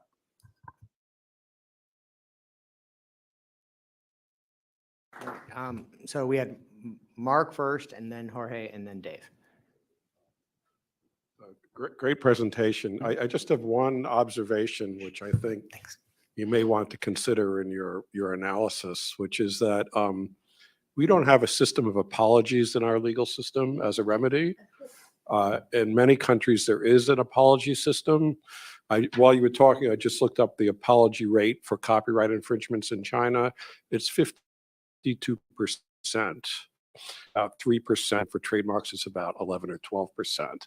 And I think that's because there's a sense that it infringes the personal rights of the author, unlike a patent infringement, which is viewed as an industrial infringement. Now, whether that has an effect of addressing the animus of the owner of the right, I can't tell you, but it is routinely requested, and in a society where face is very important, it actually may have more value than here in the US, where we think of these things in purely economic terms. Similarly, I would add that this also comports pretty well with the civil law system, which looks overall at good faith in a more expansive way than the United States does. I mean, we're really looking at money all the time here, whereas civil law systems are more inclined to look at whether the parties were acting in good faith and to address that with different remedies, of which an apology is part of it. So, what I know you're presenting on something else, but it seemed to me to resonate so much with the apology system. And actually, Shuntar Yen, who she published an article. When I spoke about this many years ago, then I was not an academic at the time. She published an article and beat me to it by years on apologies in China, just looking at that specifically at the University of Connecticut Law Review, if I remember correctly. But I frankly think apologies are something to be considered. And I think you also mentioned, which is part and parcel of this, the fact that you have lots of smaller rights holders being injured. So, small rapid litigation systems and the like make good sense in copyright. They may make less sense in trademarks or patents. Evidence from tax compliance literature, there are experimental evidence suggests that if you want people comply in tax payment, be nice, presume that they didn't do it intentionally, and they actually have much higher rate of paying up. All right. So I thought this was amazingly interesting, and it just shows this opportunity for the digital management of copyrights and technologies to do that. And so the obvious technology that came to mind was blockchain, right? And NFTs. And NFTs are always sold as an opportunity to digitally manage copyrights, because you can always trace back who's the owner of the asset and force payment, things like that. And so, I'm just curious, two things. First, it's actually one thing we haven't talked at all in this conference, right? Whereas if you talk to the crypto people, to them, it's obvious that the future of IP management is all blockchain. But more specific to these kind of setting. I'm just curious your thoughts on whether it would apply. It's not there. It's just the solution you're having now. It's short term, but it'll come to, yeah, anything in that. Okay, I wish I had listened more to my previous co-author, Christian Castellini, to more about blockchain and what it really means.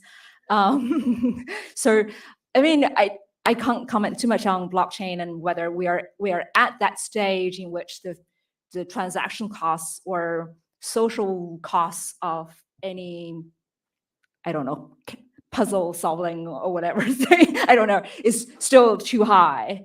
But yeah, like theoretically, if you're in a world in which there are very, very little frictions, then that points to a problem that I really haven't thought through, because it's going to have equilibrium effect, right? So what I'm proposing is an idea about ex post market, but ex post market is going to be really valuable when ex ante markets are cumbersome to use, remain cumbersome to use for whatever reason. But as the market, say, suppose one day, like David and all the USPTO people have actually helped facilitate an ex post pay after use marketing copyright, then I would imagine many copyright users wanted to, owners and agencies want to actually streamline their ex ante market to compete with the ex post market, because there may be some inefficiency loss or profit loss by allowing to powerful ex post market as well. But this is more like a competition, right? So the whole idea is sort of just based on the premise that I just felt like legal licensing route is just lagging behind, like in the race for convenience, when you think about all the potential piracy sources, and intentional or unintentional. But they need to do better job in terms of reducing frictions for people to use things more easily. Dave. Yeah, thanks, Hong. I agree with Jorge. Super interesting, your results. And even if you mentioned there's some conjecture in them, first, I would say I can support, both from a longtime in-house view and an advisor view, that the conjectures you're making are, I think, more right than wrong. That when something, when I confront a situation where the offering price is higher, I'll tell the client we should be a bit more concerned about this and not go and just do whatever we want to do and, deal with it afterwards if we need to. So the conjectures that you've come up with, I think, actually do resonate.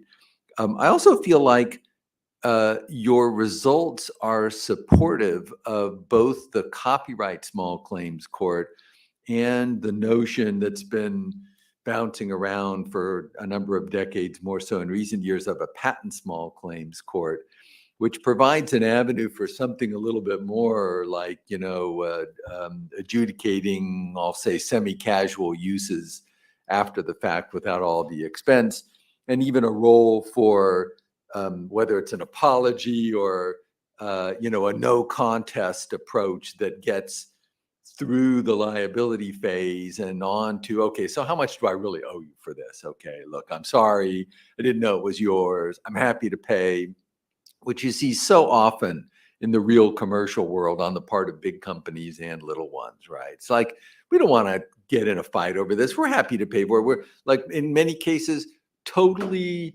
ambivalent about the price. It could be 5, 50, 500, 5,000, 50,000, 500,000, or 5 million. Doesn't matter. We'll pay it. Just tell us how much it is.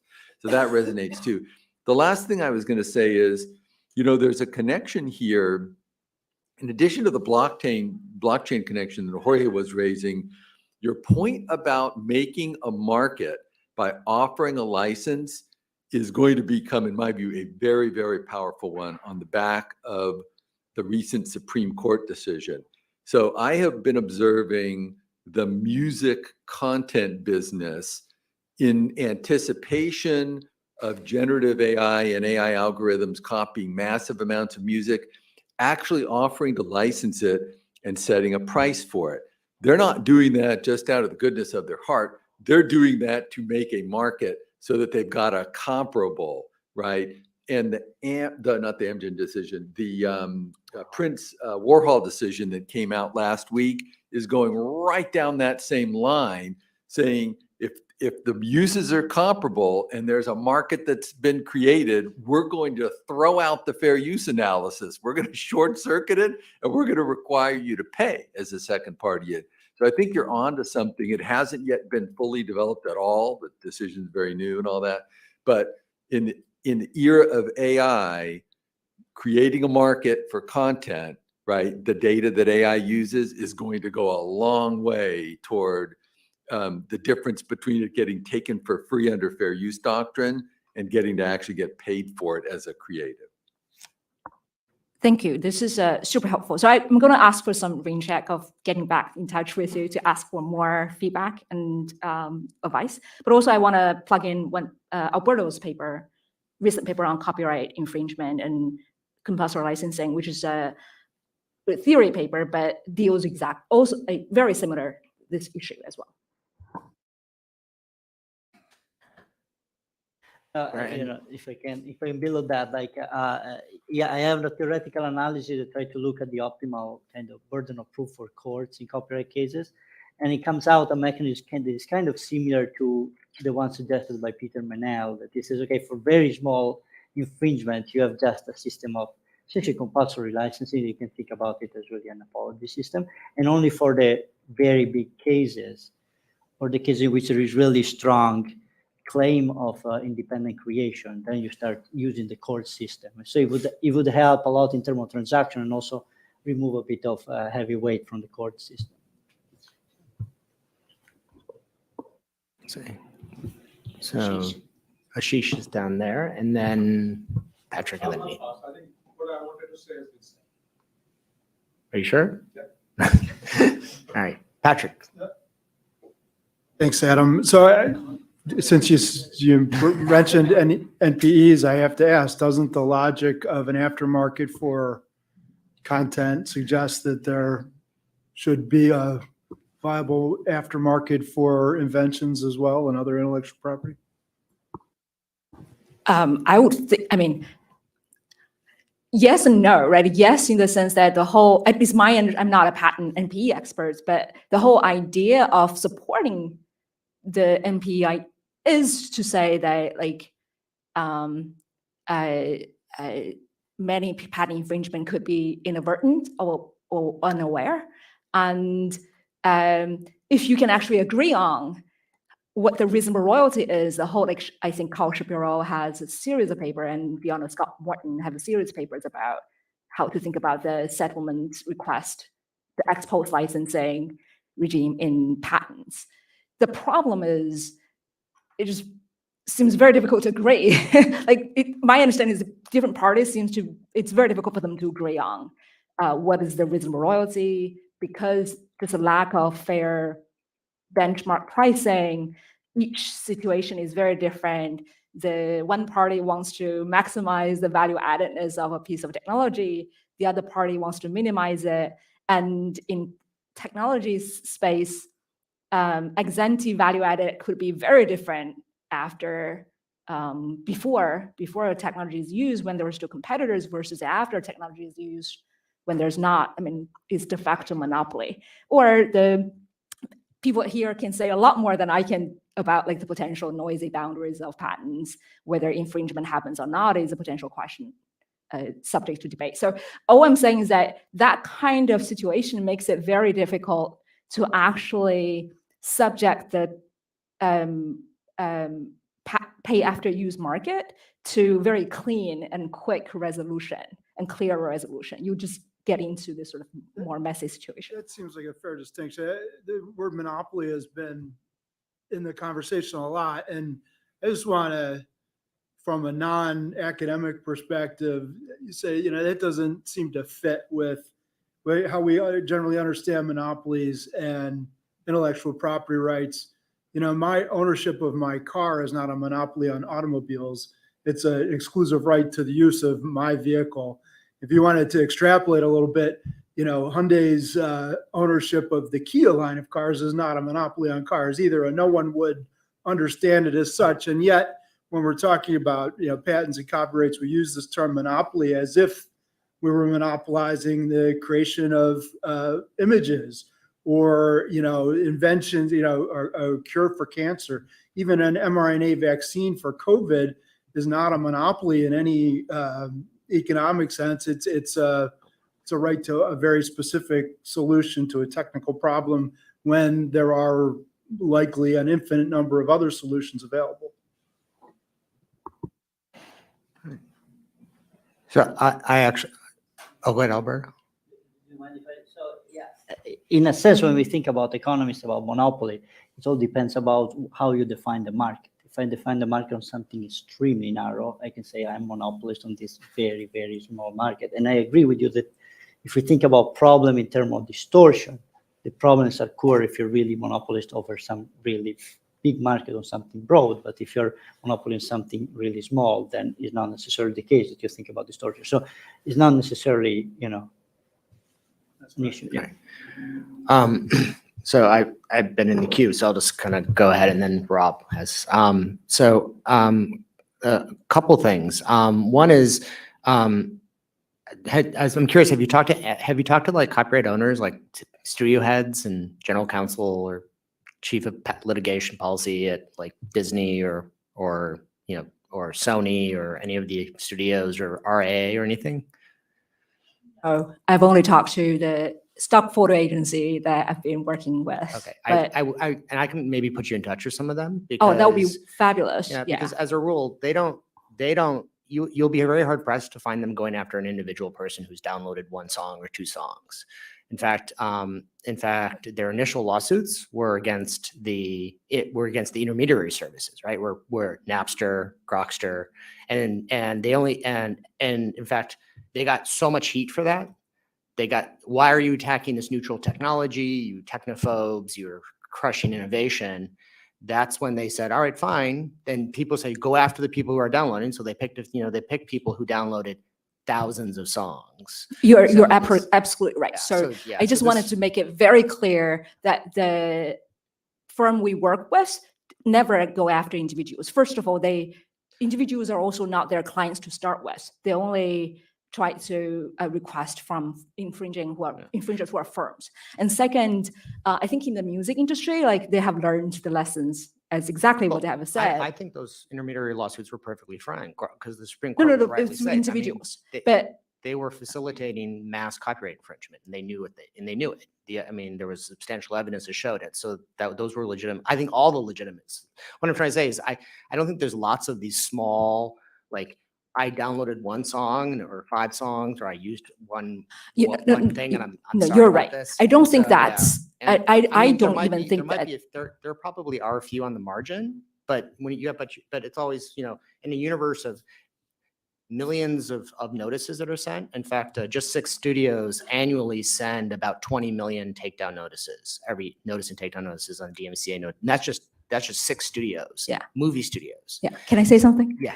Okay. So, so I want to be very clear that like the pay after use market should be think very carefully about what is the applicable context for this kind of market to develop. Like one interesting observation is the development of third-party intermediaries like YouTube, Facebook, and these kind of platforms.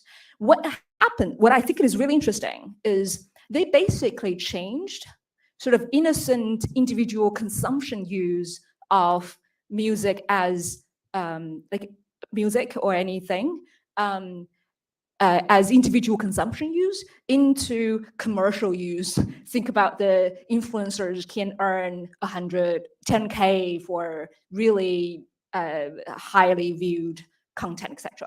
So that's how when they attacked the YouTube, that's how content ID program got invented, which is exactly an example, probably the best example out there of an pay after use market where YouTube basically has a screening filtering system where they detect any infringement of videos containing copyrighted music or piece of it. And then what is interesting is that they asked the copyright owner, either big firms or small traders, to ex ante commit what you want to do. You have a choice. One is we can take it down. Second, we can give you statistics. Third, we can do revenue sharing if there's any revenue in the future. So vast majority, over 98, according to YouTube statistics, choose monetization. I don't know exactly whether how many of them are large studios or small songwriters, but it seems there is some appetite of this kind of pay after use of small influencer user generator that has potential commercial potential to share the benefit with the copyright owner. Possibly, yeah. yeah. The other, another, I mean, you have to make sure you're comparing apples to apples in terms of costs and not committing a Nirvana fallacy, as Dunzet's Nirvana fallacy, in the sense of, there's a massive actually pay after use post-market in the patent space with standard essential patents. And it's huge frictions, huge problems. You've got probably now 50 cases in Europe where they've issued injunctions for users of the patented technologies for engaging in strategic holdout behaviors of various sorts, because they are using and reaping the benefits of the patent while the patent owner receives nothing, because the nature of the asymmetric nature of the SEP market, given that's a standard essential patent, is that they get to use it before they can negotiate a license. And so you get lots of strategic abuse. Like patent owners send them a notice saying, all right, we have to negotiate, here's my offer, and they wait 6 months to respond and things like that. So, and time is money for a company who makes all of their money from licensing. So, and they know that's why they're waiting 6 months. I don't want to take up Rob's time though, so sorry. And then it's Kristen, so. Great. So I'm going to probably make Adam mad because I may use the word patent troll. I think one of the differences between music and movies and versus photographs and images is you pretty much know you're stealing when you take music and movies. It's pretty clear you're stealing. With images, you don't. I mean, a lot of images are just people upload them and or they're open, whatever it is. So I could imagine somebody getting into a really good business where you just threaten people with lawsuits and give me $1,200. And I don't think that's a good business for society. And I could also imagine where it would make, I could kind of almost like bait people in, like, don't put the watermark on it, all that stuff. And almost like my business model is to get people to use it. Then I just search the web, I find it, and then I send you a letter and you send me a check for $1,000. That seems like a pretty scummy way to run a society, a business model. So I'm just curious what your thoughts are. No, you're absolutely right. That's what part of what I'm thinking is that what is the role of the policymakers or the regulations, right? You should prevent or mitigate players like that. And which is why I use the YouTube's Content ID program as example again, where YouTube as a large platform where the copyright owner's choice was pre-committed. Is if you own a song, I'll ask you to give me all the fingerprints, like metadata of your songs, and then you will pre-commit which one do you want to do. You want to take things down if I detect infringement, or you want to monetize and share part of the revenue, or you want to get viewer statistics. It is all pre-committed. And then once you sign the pre-commit contract, then YouTube will be like in the next month or something, if something like discover it's infringement, I'll do exactly what you have pre-committed to do. So it basically removes your power to extract money from that poor guy who has used your music. So that's exactly the reason regulators, if this market, I'm just imagining that if it's gonna happen, that's very important thing regulators or platforms should be doing, is to prevent disciplining the copyright owner from the holdout problems. And the second thing is, I totally agree with you about the intentionality of music download versus images, right? Like you have to, if you download like 6 gigabytes of things, you know what you're doing in some sense.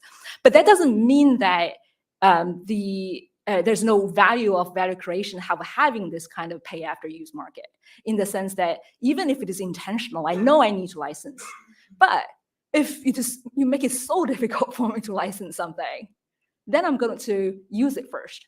Then wouldn't it create value for you to allow people to use it in a way that is very convenient, but have a system exposed to resolve payment, in a way. So then intentionality almost is irrelevant here. It's just that you make it so difficult in the ex ante market. All right. So last, but certainly not least, Kristen. Okay, and I realize I'm between you guys and the drinks, so I'm going to speak very shortly, but I'm going to take 10 seconds to say to Hongi, I actually have counted patent words for other reasons. It's utterly fascinating. So when I'm saying don't count patent words, I'm not actually saying that. Okay. So, also just as a heads up to everybody in the room that may not have figured it out, I'm not an economist. I know nothing about economics. So, but I know an awful lot about patent law, and there's some things that I have looked at in patent law a little more deeply that I think still goes to help some of the things that Rob mentioned at the beginning. So, when Rob opened up this morning and talked about how antitrust should become anti-IP, we should weaken patent rights, we should take away your patent exclusivity. I'm paraphrasing the story that you read for us, but that was basically it. The thing is it's not like a future dystopia. It's already occurring in a number of places. And that's actually where a lot of my research has been centered, is where are we already weakening this? And so rather than trying to change the narrative by doing economic research, of which I have absolutely no skill to do, I've instead kind of been drilling down into the stories. Picking up like where a lot of the people earlier today have talked about, Jonathan and more, we believe that part of the deal with patent law is the exclusive rights. It of course has other purposes, but to effectuate exclusive rights, we need to have injunctive relief, as Jonathan mentioned, after the 2006 eBay case. That injunctive relief that generally followed upon patent protection, followed patent infringement, went away, and it went away in two specific areas, which is actually very fascinating because they also have come up today: patent trolls and standard essential patents. And those are the two places where we have seen that post eBay, we are not getting from the courts injunctive relief upon a finding of patent infringement. So we have a valid patent, we have a bad guy infringing, and we're not getting injunctive relief. And that's actually creating a really awful situation in the patent space because it's leading to what's known as efficient infringement, which, by the way, is terrible. It is not efficient. It is infringement. I would love to change it to predatory infringement. You're going to find through this story that I'd like to change a lot of words. I don't have power, but it's predatory infringement. It's not inadvertent infringement. It's not accidental. It's not like, oh, I found a picture on the internet, right? It's something entirely different. It's coming after you get the letter from the patent owner. It's coming after you're part of a standard. You know that this patent is essential to the standard. You know, so there's no accidents happening, and yet you're choosing to infringe because you're not worried that if you're found to infringe, you're going to be enjoined. No, you're just going to have to pay a fee. You're just going to have to pay it later than sooner. That's great. I like to pay my bills later than sooner too. So this is wonderful. So what I've done, I'm just going to talk about two areas of my research. I'm going to talk about patent trolls and SEPs because I've been writing in both of them for a very long time. I actually thought that patent troll research was done. I haven't been written about patent trolls in a really long time, and it's kind of a bummer. But then there's this like letter from a bunch of academics on the other side of the table, who sent a letter to the Department of Justice talking about patent trolls being a huge problem in November of 2022. So apparently it's a live issue again. I probably have to start working on it again. But let's do this. So patent trolls, you can call them patent trolls, call them NPEs, call them PAEs, doesn't matter. They're all offensive. Patent licensing firms is the name I'd like to use going forward. Again, changing names, nobody's listening. The thing about it is that, as Jonathan explained, as Hongi talked about licensing, we get this, what did you call it? An envelope for a property envelope. See, I was listening to you, but Adam was whispering in my ear, it's a property hug. So whether it's a property hug or a property envelope, there's licensing behavior that happens because of patents. Sometimes there are firms that are better at licensing than they are at making things. And so we, hear the stories all the time, Thomas Edison, Goodyear, blah, blah, blah, yada, yada, up to the BlackBerry, blah, blah, blah. Anyway, I actually did a very small case study dive into a particular type of company that has been labeled as patent trolls to figure out what's going on, because I think part of the problem, the FTC got all spun up a number of years back about patent trolls. They did a study because patent trolls are so bad for competition, blah, blah, blah. The thing is that firms that license patents or patent licensing firms are not a monolith. They license firms for any number of reasons. And so I picked a particular type of patent licensing firm to look into to figure out what are you doing, why are you doing it, and are you the bad patent troll that everybody's all spun up about? And so I studied formerly manufacturing entities who were manufacturing things, that were selling products in the market to consumers that for whatever reason failed. Some of them just weren't very good at it. They made crappy products, but they had a really good idea that they invented. They couldn't commercialize it in a way that consumers wanted. There was a company that actually was trying to stop infringement of their patent. They wanted to be the sole maker of this particular thing. They could not get a court to enjoin infringers, and so they're just like, well, we can't compete with these people. So they turned into a patent licensing firm because they're like, nobody's buying our stuff. They're buying the stuff of the infringers, and so we can't keep. Anyway, so the gist of it is that there's, I think there are some good stories to be told if we're thinking about changing the narrative, if we dig down and look at some of the individual actors in it too. So I think empirical studies are absolutely critical for changing the narrative, but I think there's also something to be said about finding the stories that policymakers who may not be economists like me can kind of dig their teeth into, because these companies that invented something really cool, but just were really crappy manufacturers, and then are told you can't get injunctive relief. And what we've been seeing in the patent space, I think Jonathan's written about it, I know some other people have too, is that when we have predatory infringement or efficient infringement, when we have that, what happens is not only are they infringing for a long period of time and taking away operating revenue from companies who are licensing these firms, but they also sometimes end up getting a royalty rate given by the court that is significantly less than what would have been negotiated. So that it's a lose-lose proposition for the licensing firm, because they're getting paid late and they're getting paid less. And so is this what we want to have happen to formerly manufacturing entities as a particular type of patent troll? The other place that I've done some research, just to wrap this stuff up, is standard essential patents. Standard essential patents also are uninclined to get injunctive relief at court, even if patent infringement is found. It is not innocent infringement. They know exactly what they're doing. They are, as Dave mentioned, they're holding out. They're just, I don't want to pay that fee. And so they don't take the license.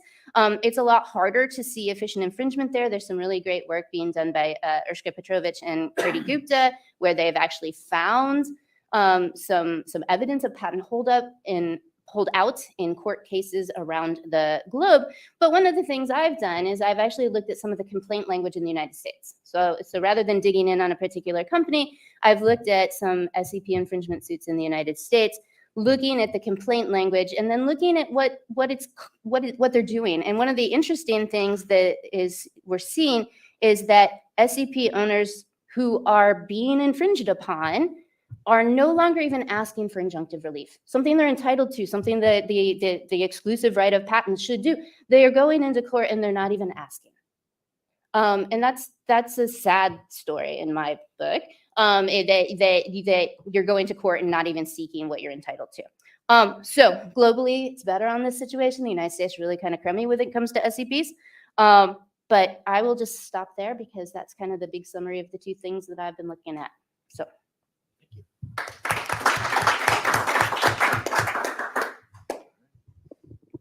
Julie, her car went right up. Oh dear. I have some thoughts. And then Sharon. So I will just say, I don't know if Dan worked, you didn't work on it, and I'd worked on it without you. Yeah, well, yeah. no, I knew I was going to get in trouble. No, you didn't say anything wrong. Yeah, you didn't say anything wrong. I would say while I was at the FTC, I worked on that study you mentioned. And at the FTC, we were very careful to refer to them as patent assertion entities, so as to not take a stand as to whether or not they were good or bad, but they just were. And I think one of the interesting things, and sort of part of the reason that that study came about is because people were coming into the agency and complaining about them. And, we were like trying really hard to find an antitrust problem and really struggling to do so. And so undertook this study and also did not find an antitrust problem. But I think one of the interesting things in that study is that like some of the licenses that were that PAEs were negotiating were for real money. I mean, it wasn't just all sort of nuisance value settlements. But setting that aside, I think another sort of to take another thing that you raised on efficient or predatory infringement, whatever you want to call it. I was recently talking to Avi's gonna be angry with me because this is all anecdotal. But was speaking to somebody who was at a conference of patent litigators, and he was sharing with me that what they're finding a lot now is that judges are finding that infringement is willful, but that juries are not enhancing damages. So to me, that's a bit of a troubling outcome because, as Kristen already pointed out, because of the eBay decisions, injunctions are really hard to get. And so what's your next best tool to get infringers to the table is willfulness. And if you're not able to get enhanced damages, I wonder what is your incentive to take a license at all until you're brought to court to say you have to take a license. And so I just think it's a bit troubling, I think, to the extent that we really view patents, and I think rightly so, as not only an incentive to innovate, but that the licensing revenue that companies can collect from licensing their patents are often funding that innovation. And so just kind of troubling outcomes for innovation ecosystem overall. Everybody calls it the All right. PAE study Hold inside the on. building. I have Sharon, but do you have a interjection, Avi?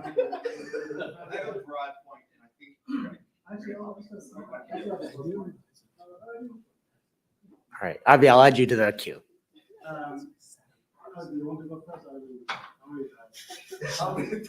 All right. I mean, to be fair, Sharon, I did call Avi out. So if he has a retort to that, he can.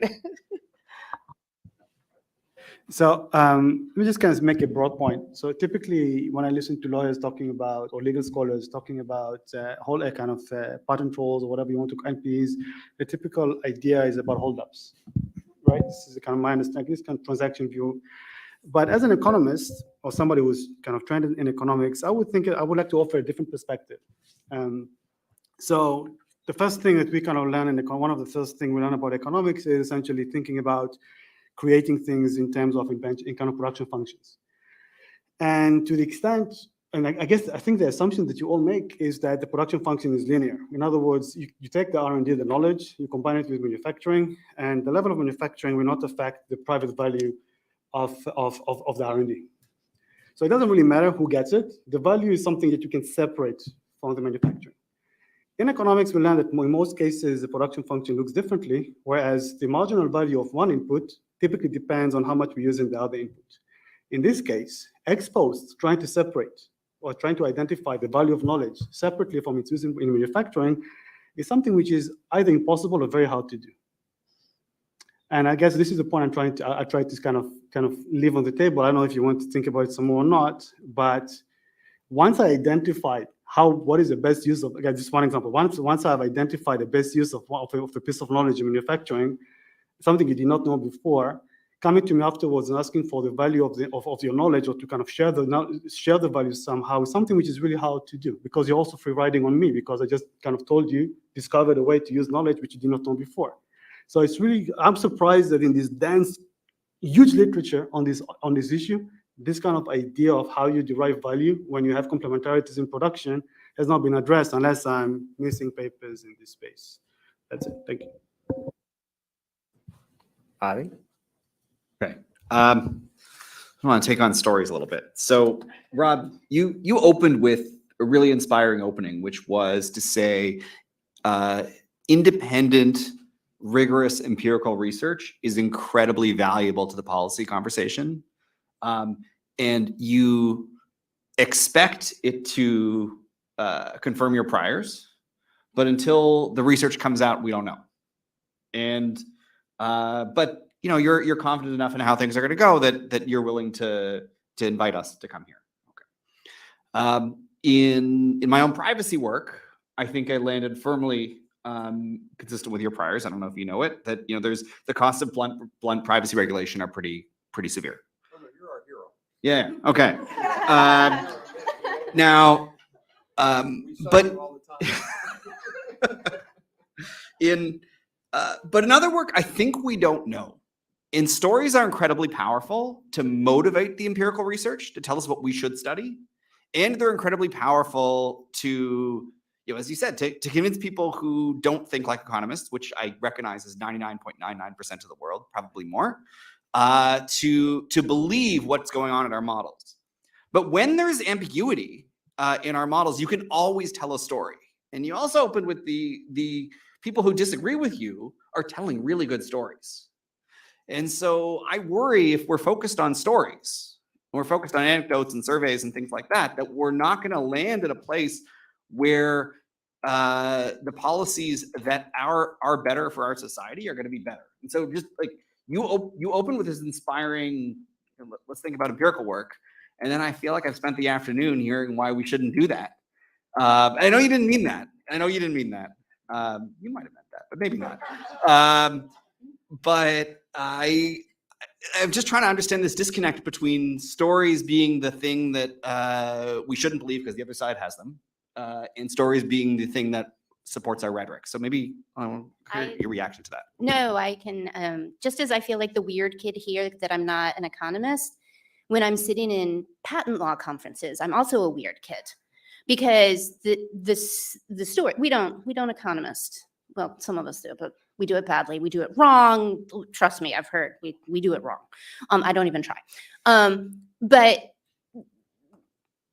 I don't want to replace empirical. I think empirical studies are important, but I think that there's just there's this many stories on the other side, and nobody's telling the other story. So I want to at least build a little hill over here. That then when the empirical stuff comes in and supports it, then then we'll get closer. But there's no story. Like the legal academia is anti-patent. It's fascinating. How can you be a patent scholar and hate patents? I don't know, but all of my friends are that way, except Adam. So, but. So anyway, it's just I don't think stories replace the empirical. I think they have to work together.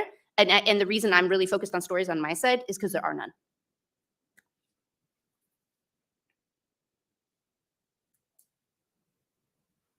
Do you need this back? Sorry. I think also what you're hearing, Avi, is that we would really love to see more empirical research supporting the importance of IP protection, because all of the people that are telling the stories, this is sort of what we're seeing, that not having this strong IP protection is really a problem for innovation. And so to the extent that we get more out of today, to the extent that we get more empirical research that sort of supports what sort of we understand to be ground truth, that's helpful. Right. If I could just jump in here. I think we began here with Rob talking about narratives. Larissa had a great discussion around communications in her field and IP, and now we're ending also on this communications issue. And I see the theme of today is policy ideas for the innovation economy. That is not, in my view, not limited to economic perspectives, not limited to legal perspectives. It also includes communication.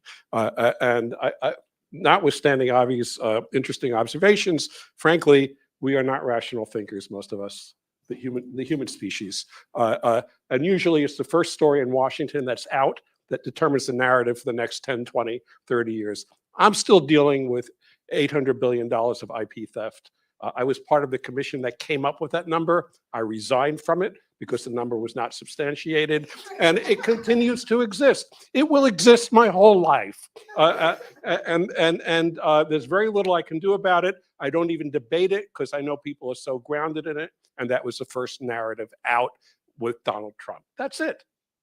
So this is not a matter of my generating 50 doctoral dissertations that I supervise and writing another 20 blogs on the topic. Is utterly irrelevant to changing the narrative, even though I continue to adhere to it. We have to recognize that.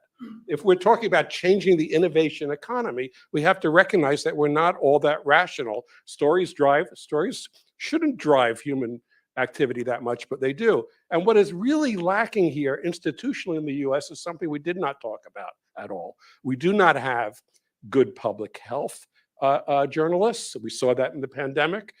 Most people don't even know how to analyze the data, and they were looking at a lot of non-peer reviewed articles, for example. I had arguments with my partner for 3 years over the fact that the articles were not peer reviewed and just being generated and being picked up by the New York Times et al. And in IP and innovation, even more so. I don't even know if the New York Times still used to have that column on the latest patents. That was about as best as you could get out of the New York Times. But routinely, the media doesn't get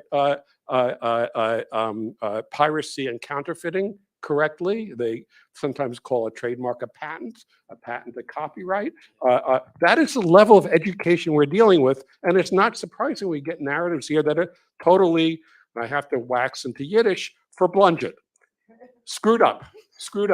And the failure to cultivate, and it's even harder today because we have disintermediated journalism, but the failure to have responsible journalists who understand these basic issues is really what is contributing to the kind of narratives we have on Capitol Hill. By the way, just by comparison, because I've been making these comparisons all day, China does have IP journalists. They have an IP newspaper. They used to take my picture every year as one of their loyal subscribers. I was the only foreign face there. I loved it. I felt like they always got the facts right, but the story wrong. So I'd often read the articles because they did interview people, which often our journalists did not on some of the China stuff, but they always had a particular narrative that I disagreed with. But that did contribute to a highly informed general intellectual population on the issues. Mark, All right, well, if you want to feel that, sorry. No, there are people who are waiting, and we're at the end. Please. Sorry, No, sorry, you're right. Ben. All right, Ashish had his. If you just want to quickly, like 1 minute, and then Rob can. I'll just make a defense of my co-author John Walsh. Surveys can be better or worse, and John and Wes have paid a lot of attention to how you can get useful information from surveys. I'll simply say this. All right, Rob, you have the last word the because last word. Cool. Riley's telling me we're getting locked out at 5:45. We're fine. Couple things. One, so I think what ITIF tries to do is live at the intersection of academia and policy. And oftentimes what we'll do is we'll take your work, people's work, and we'll actually write it in English language.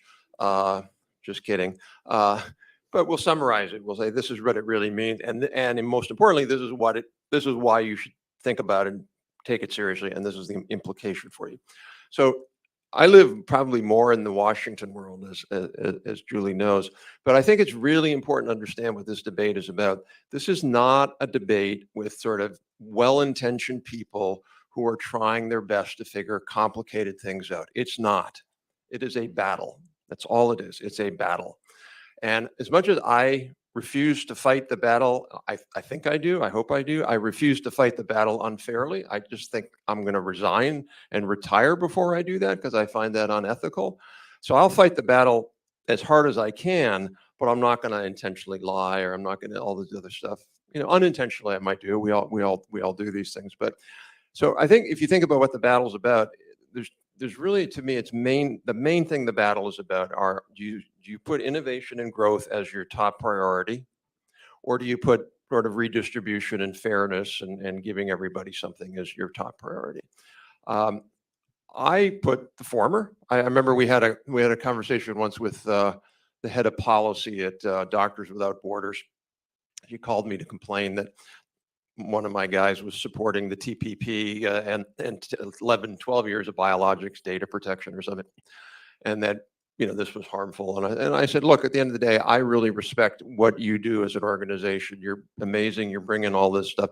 But my goal is different than your goal. My goal is to make make sure that drugs for my 2 kids when they get to be my age are vastly better than they are today. She denied there was a trade-off, which I found striking because there is clearly a trade-off. But I don't have a problem with her having that as her goal. I just think we should have an honest debate about what's the goal.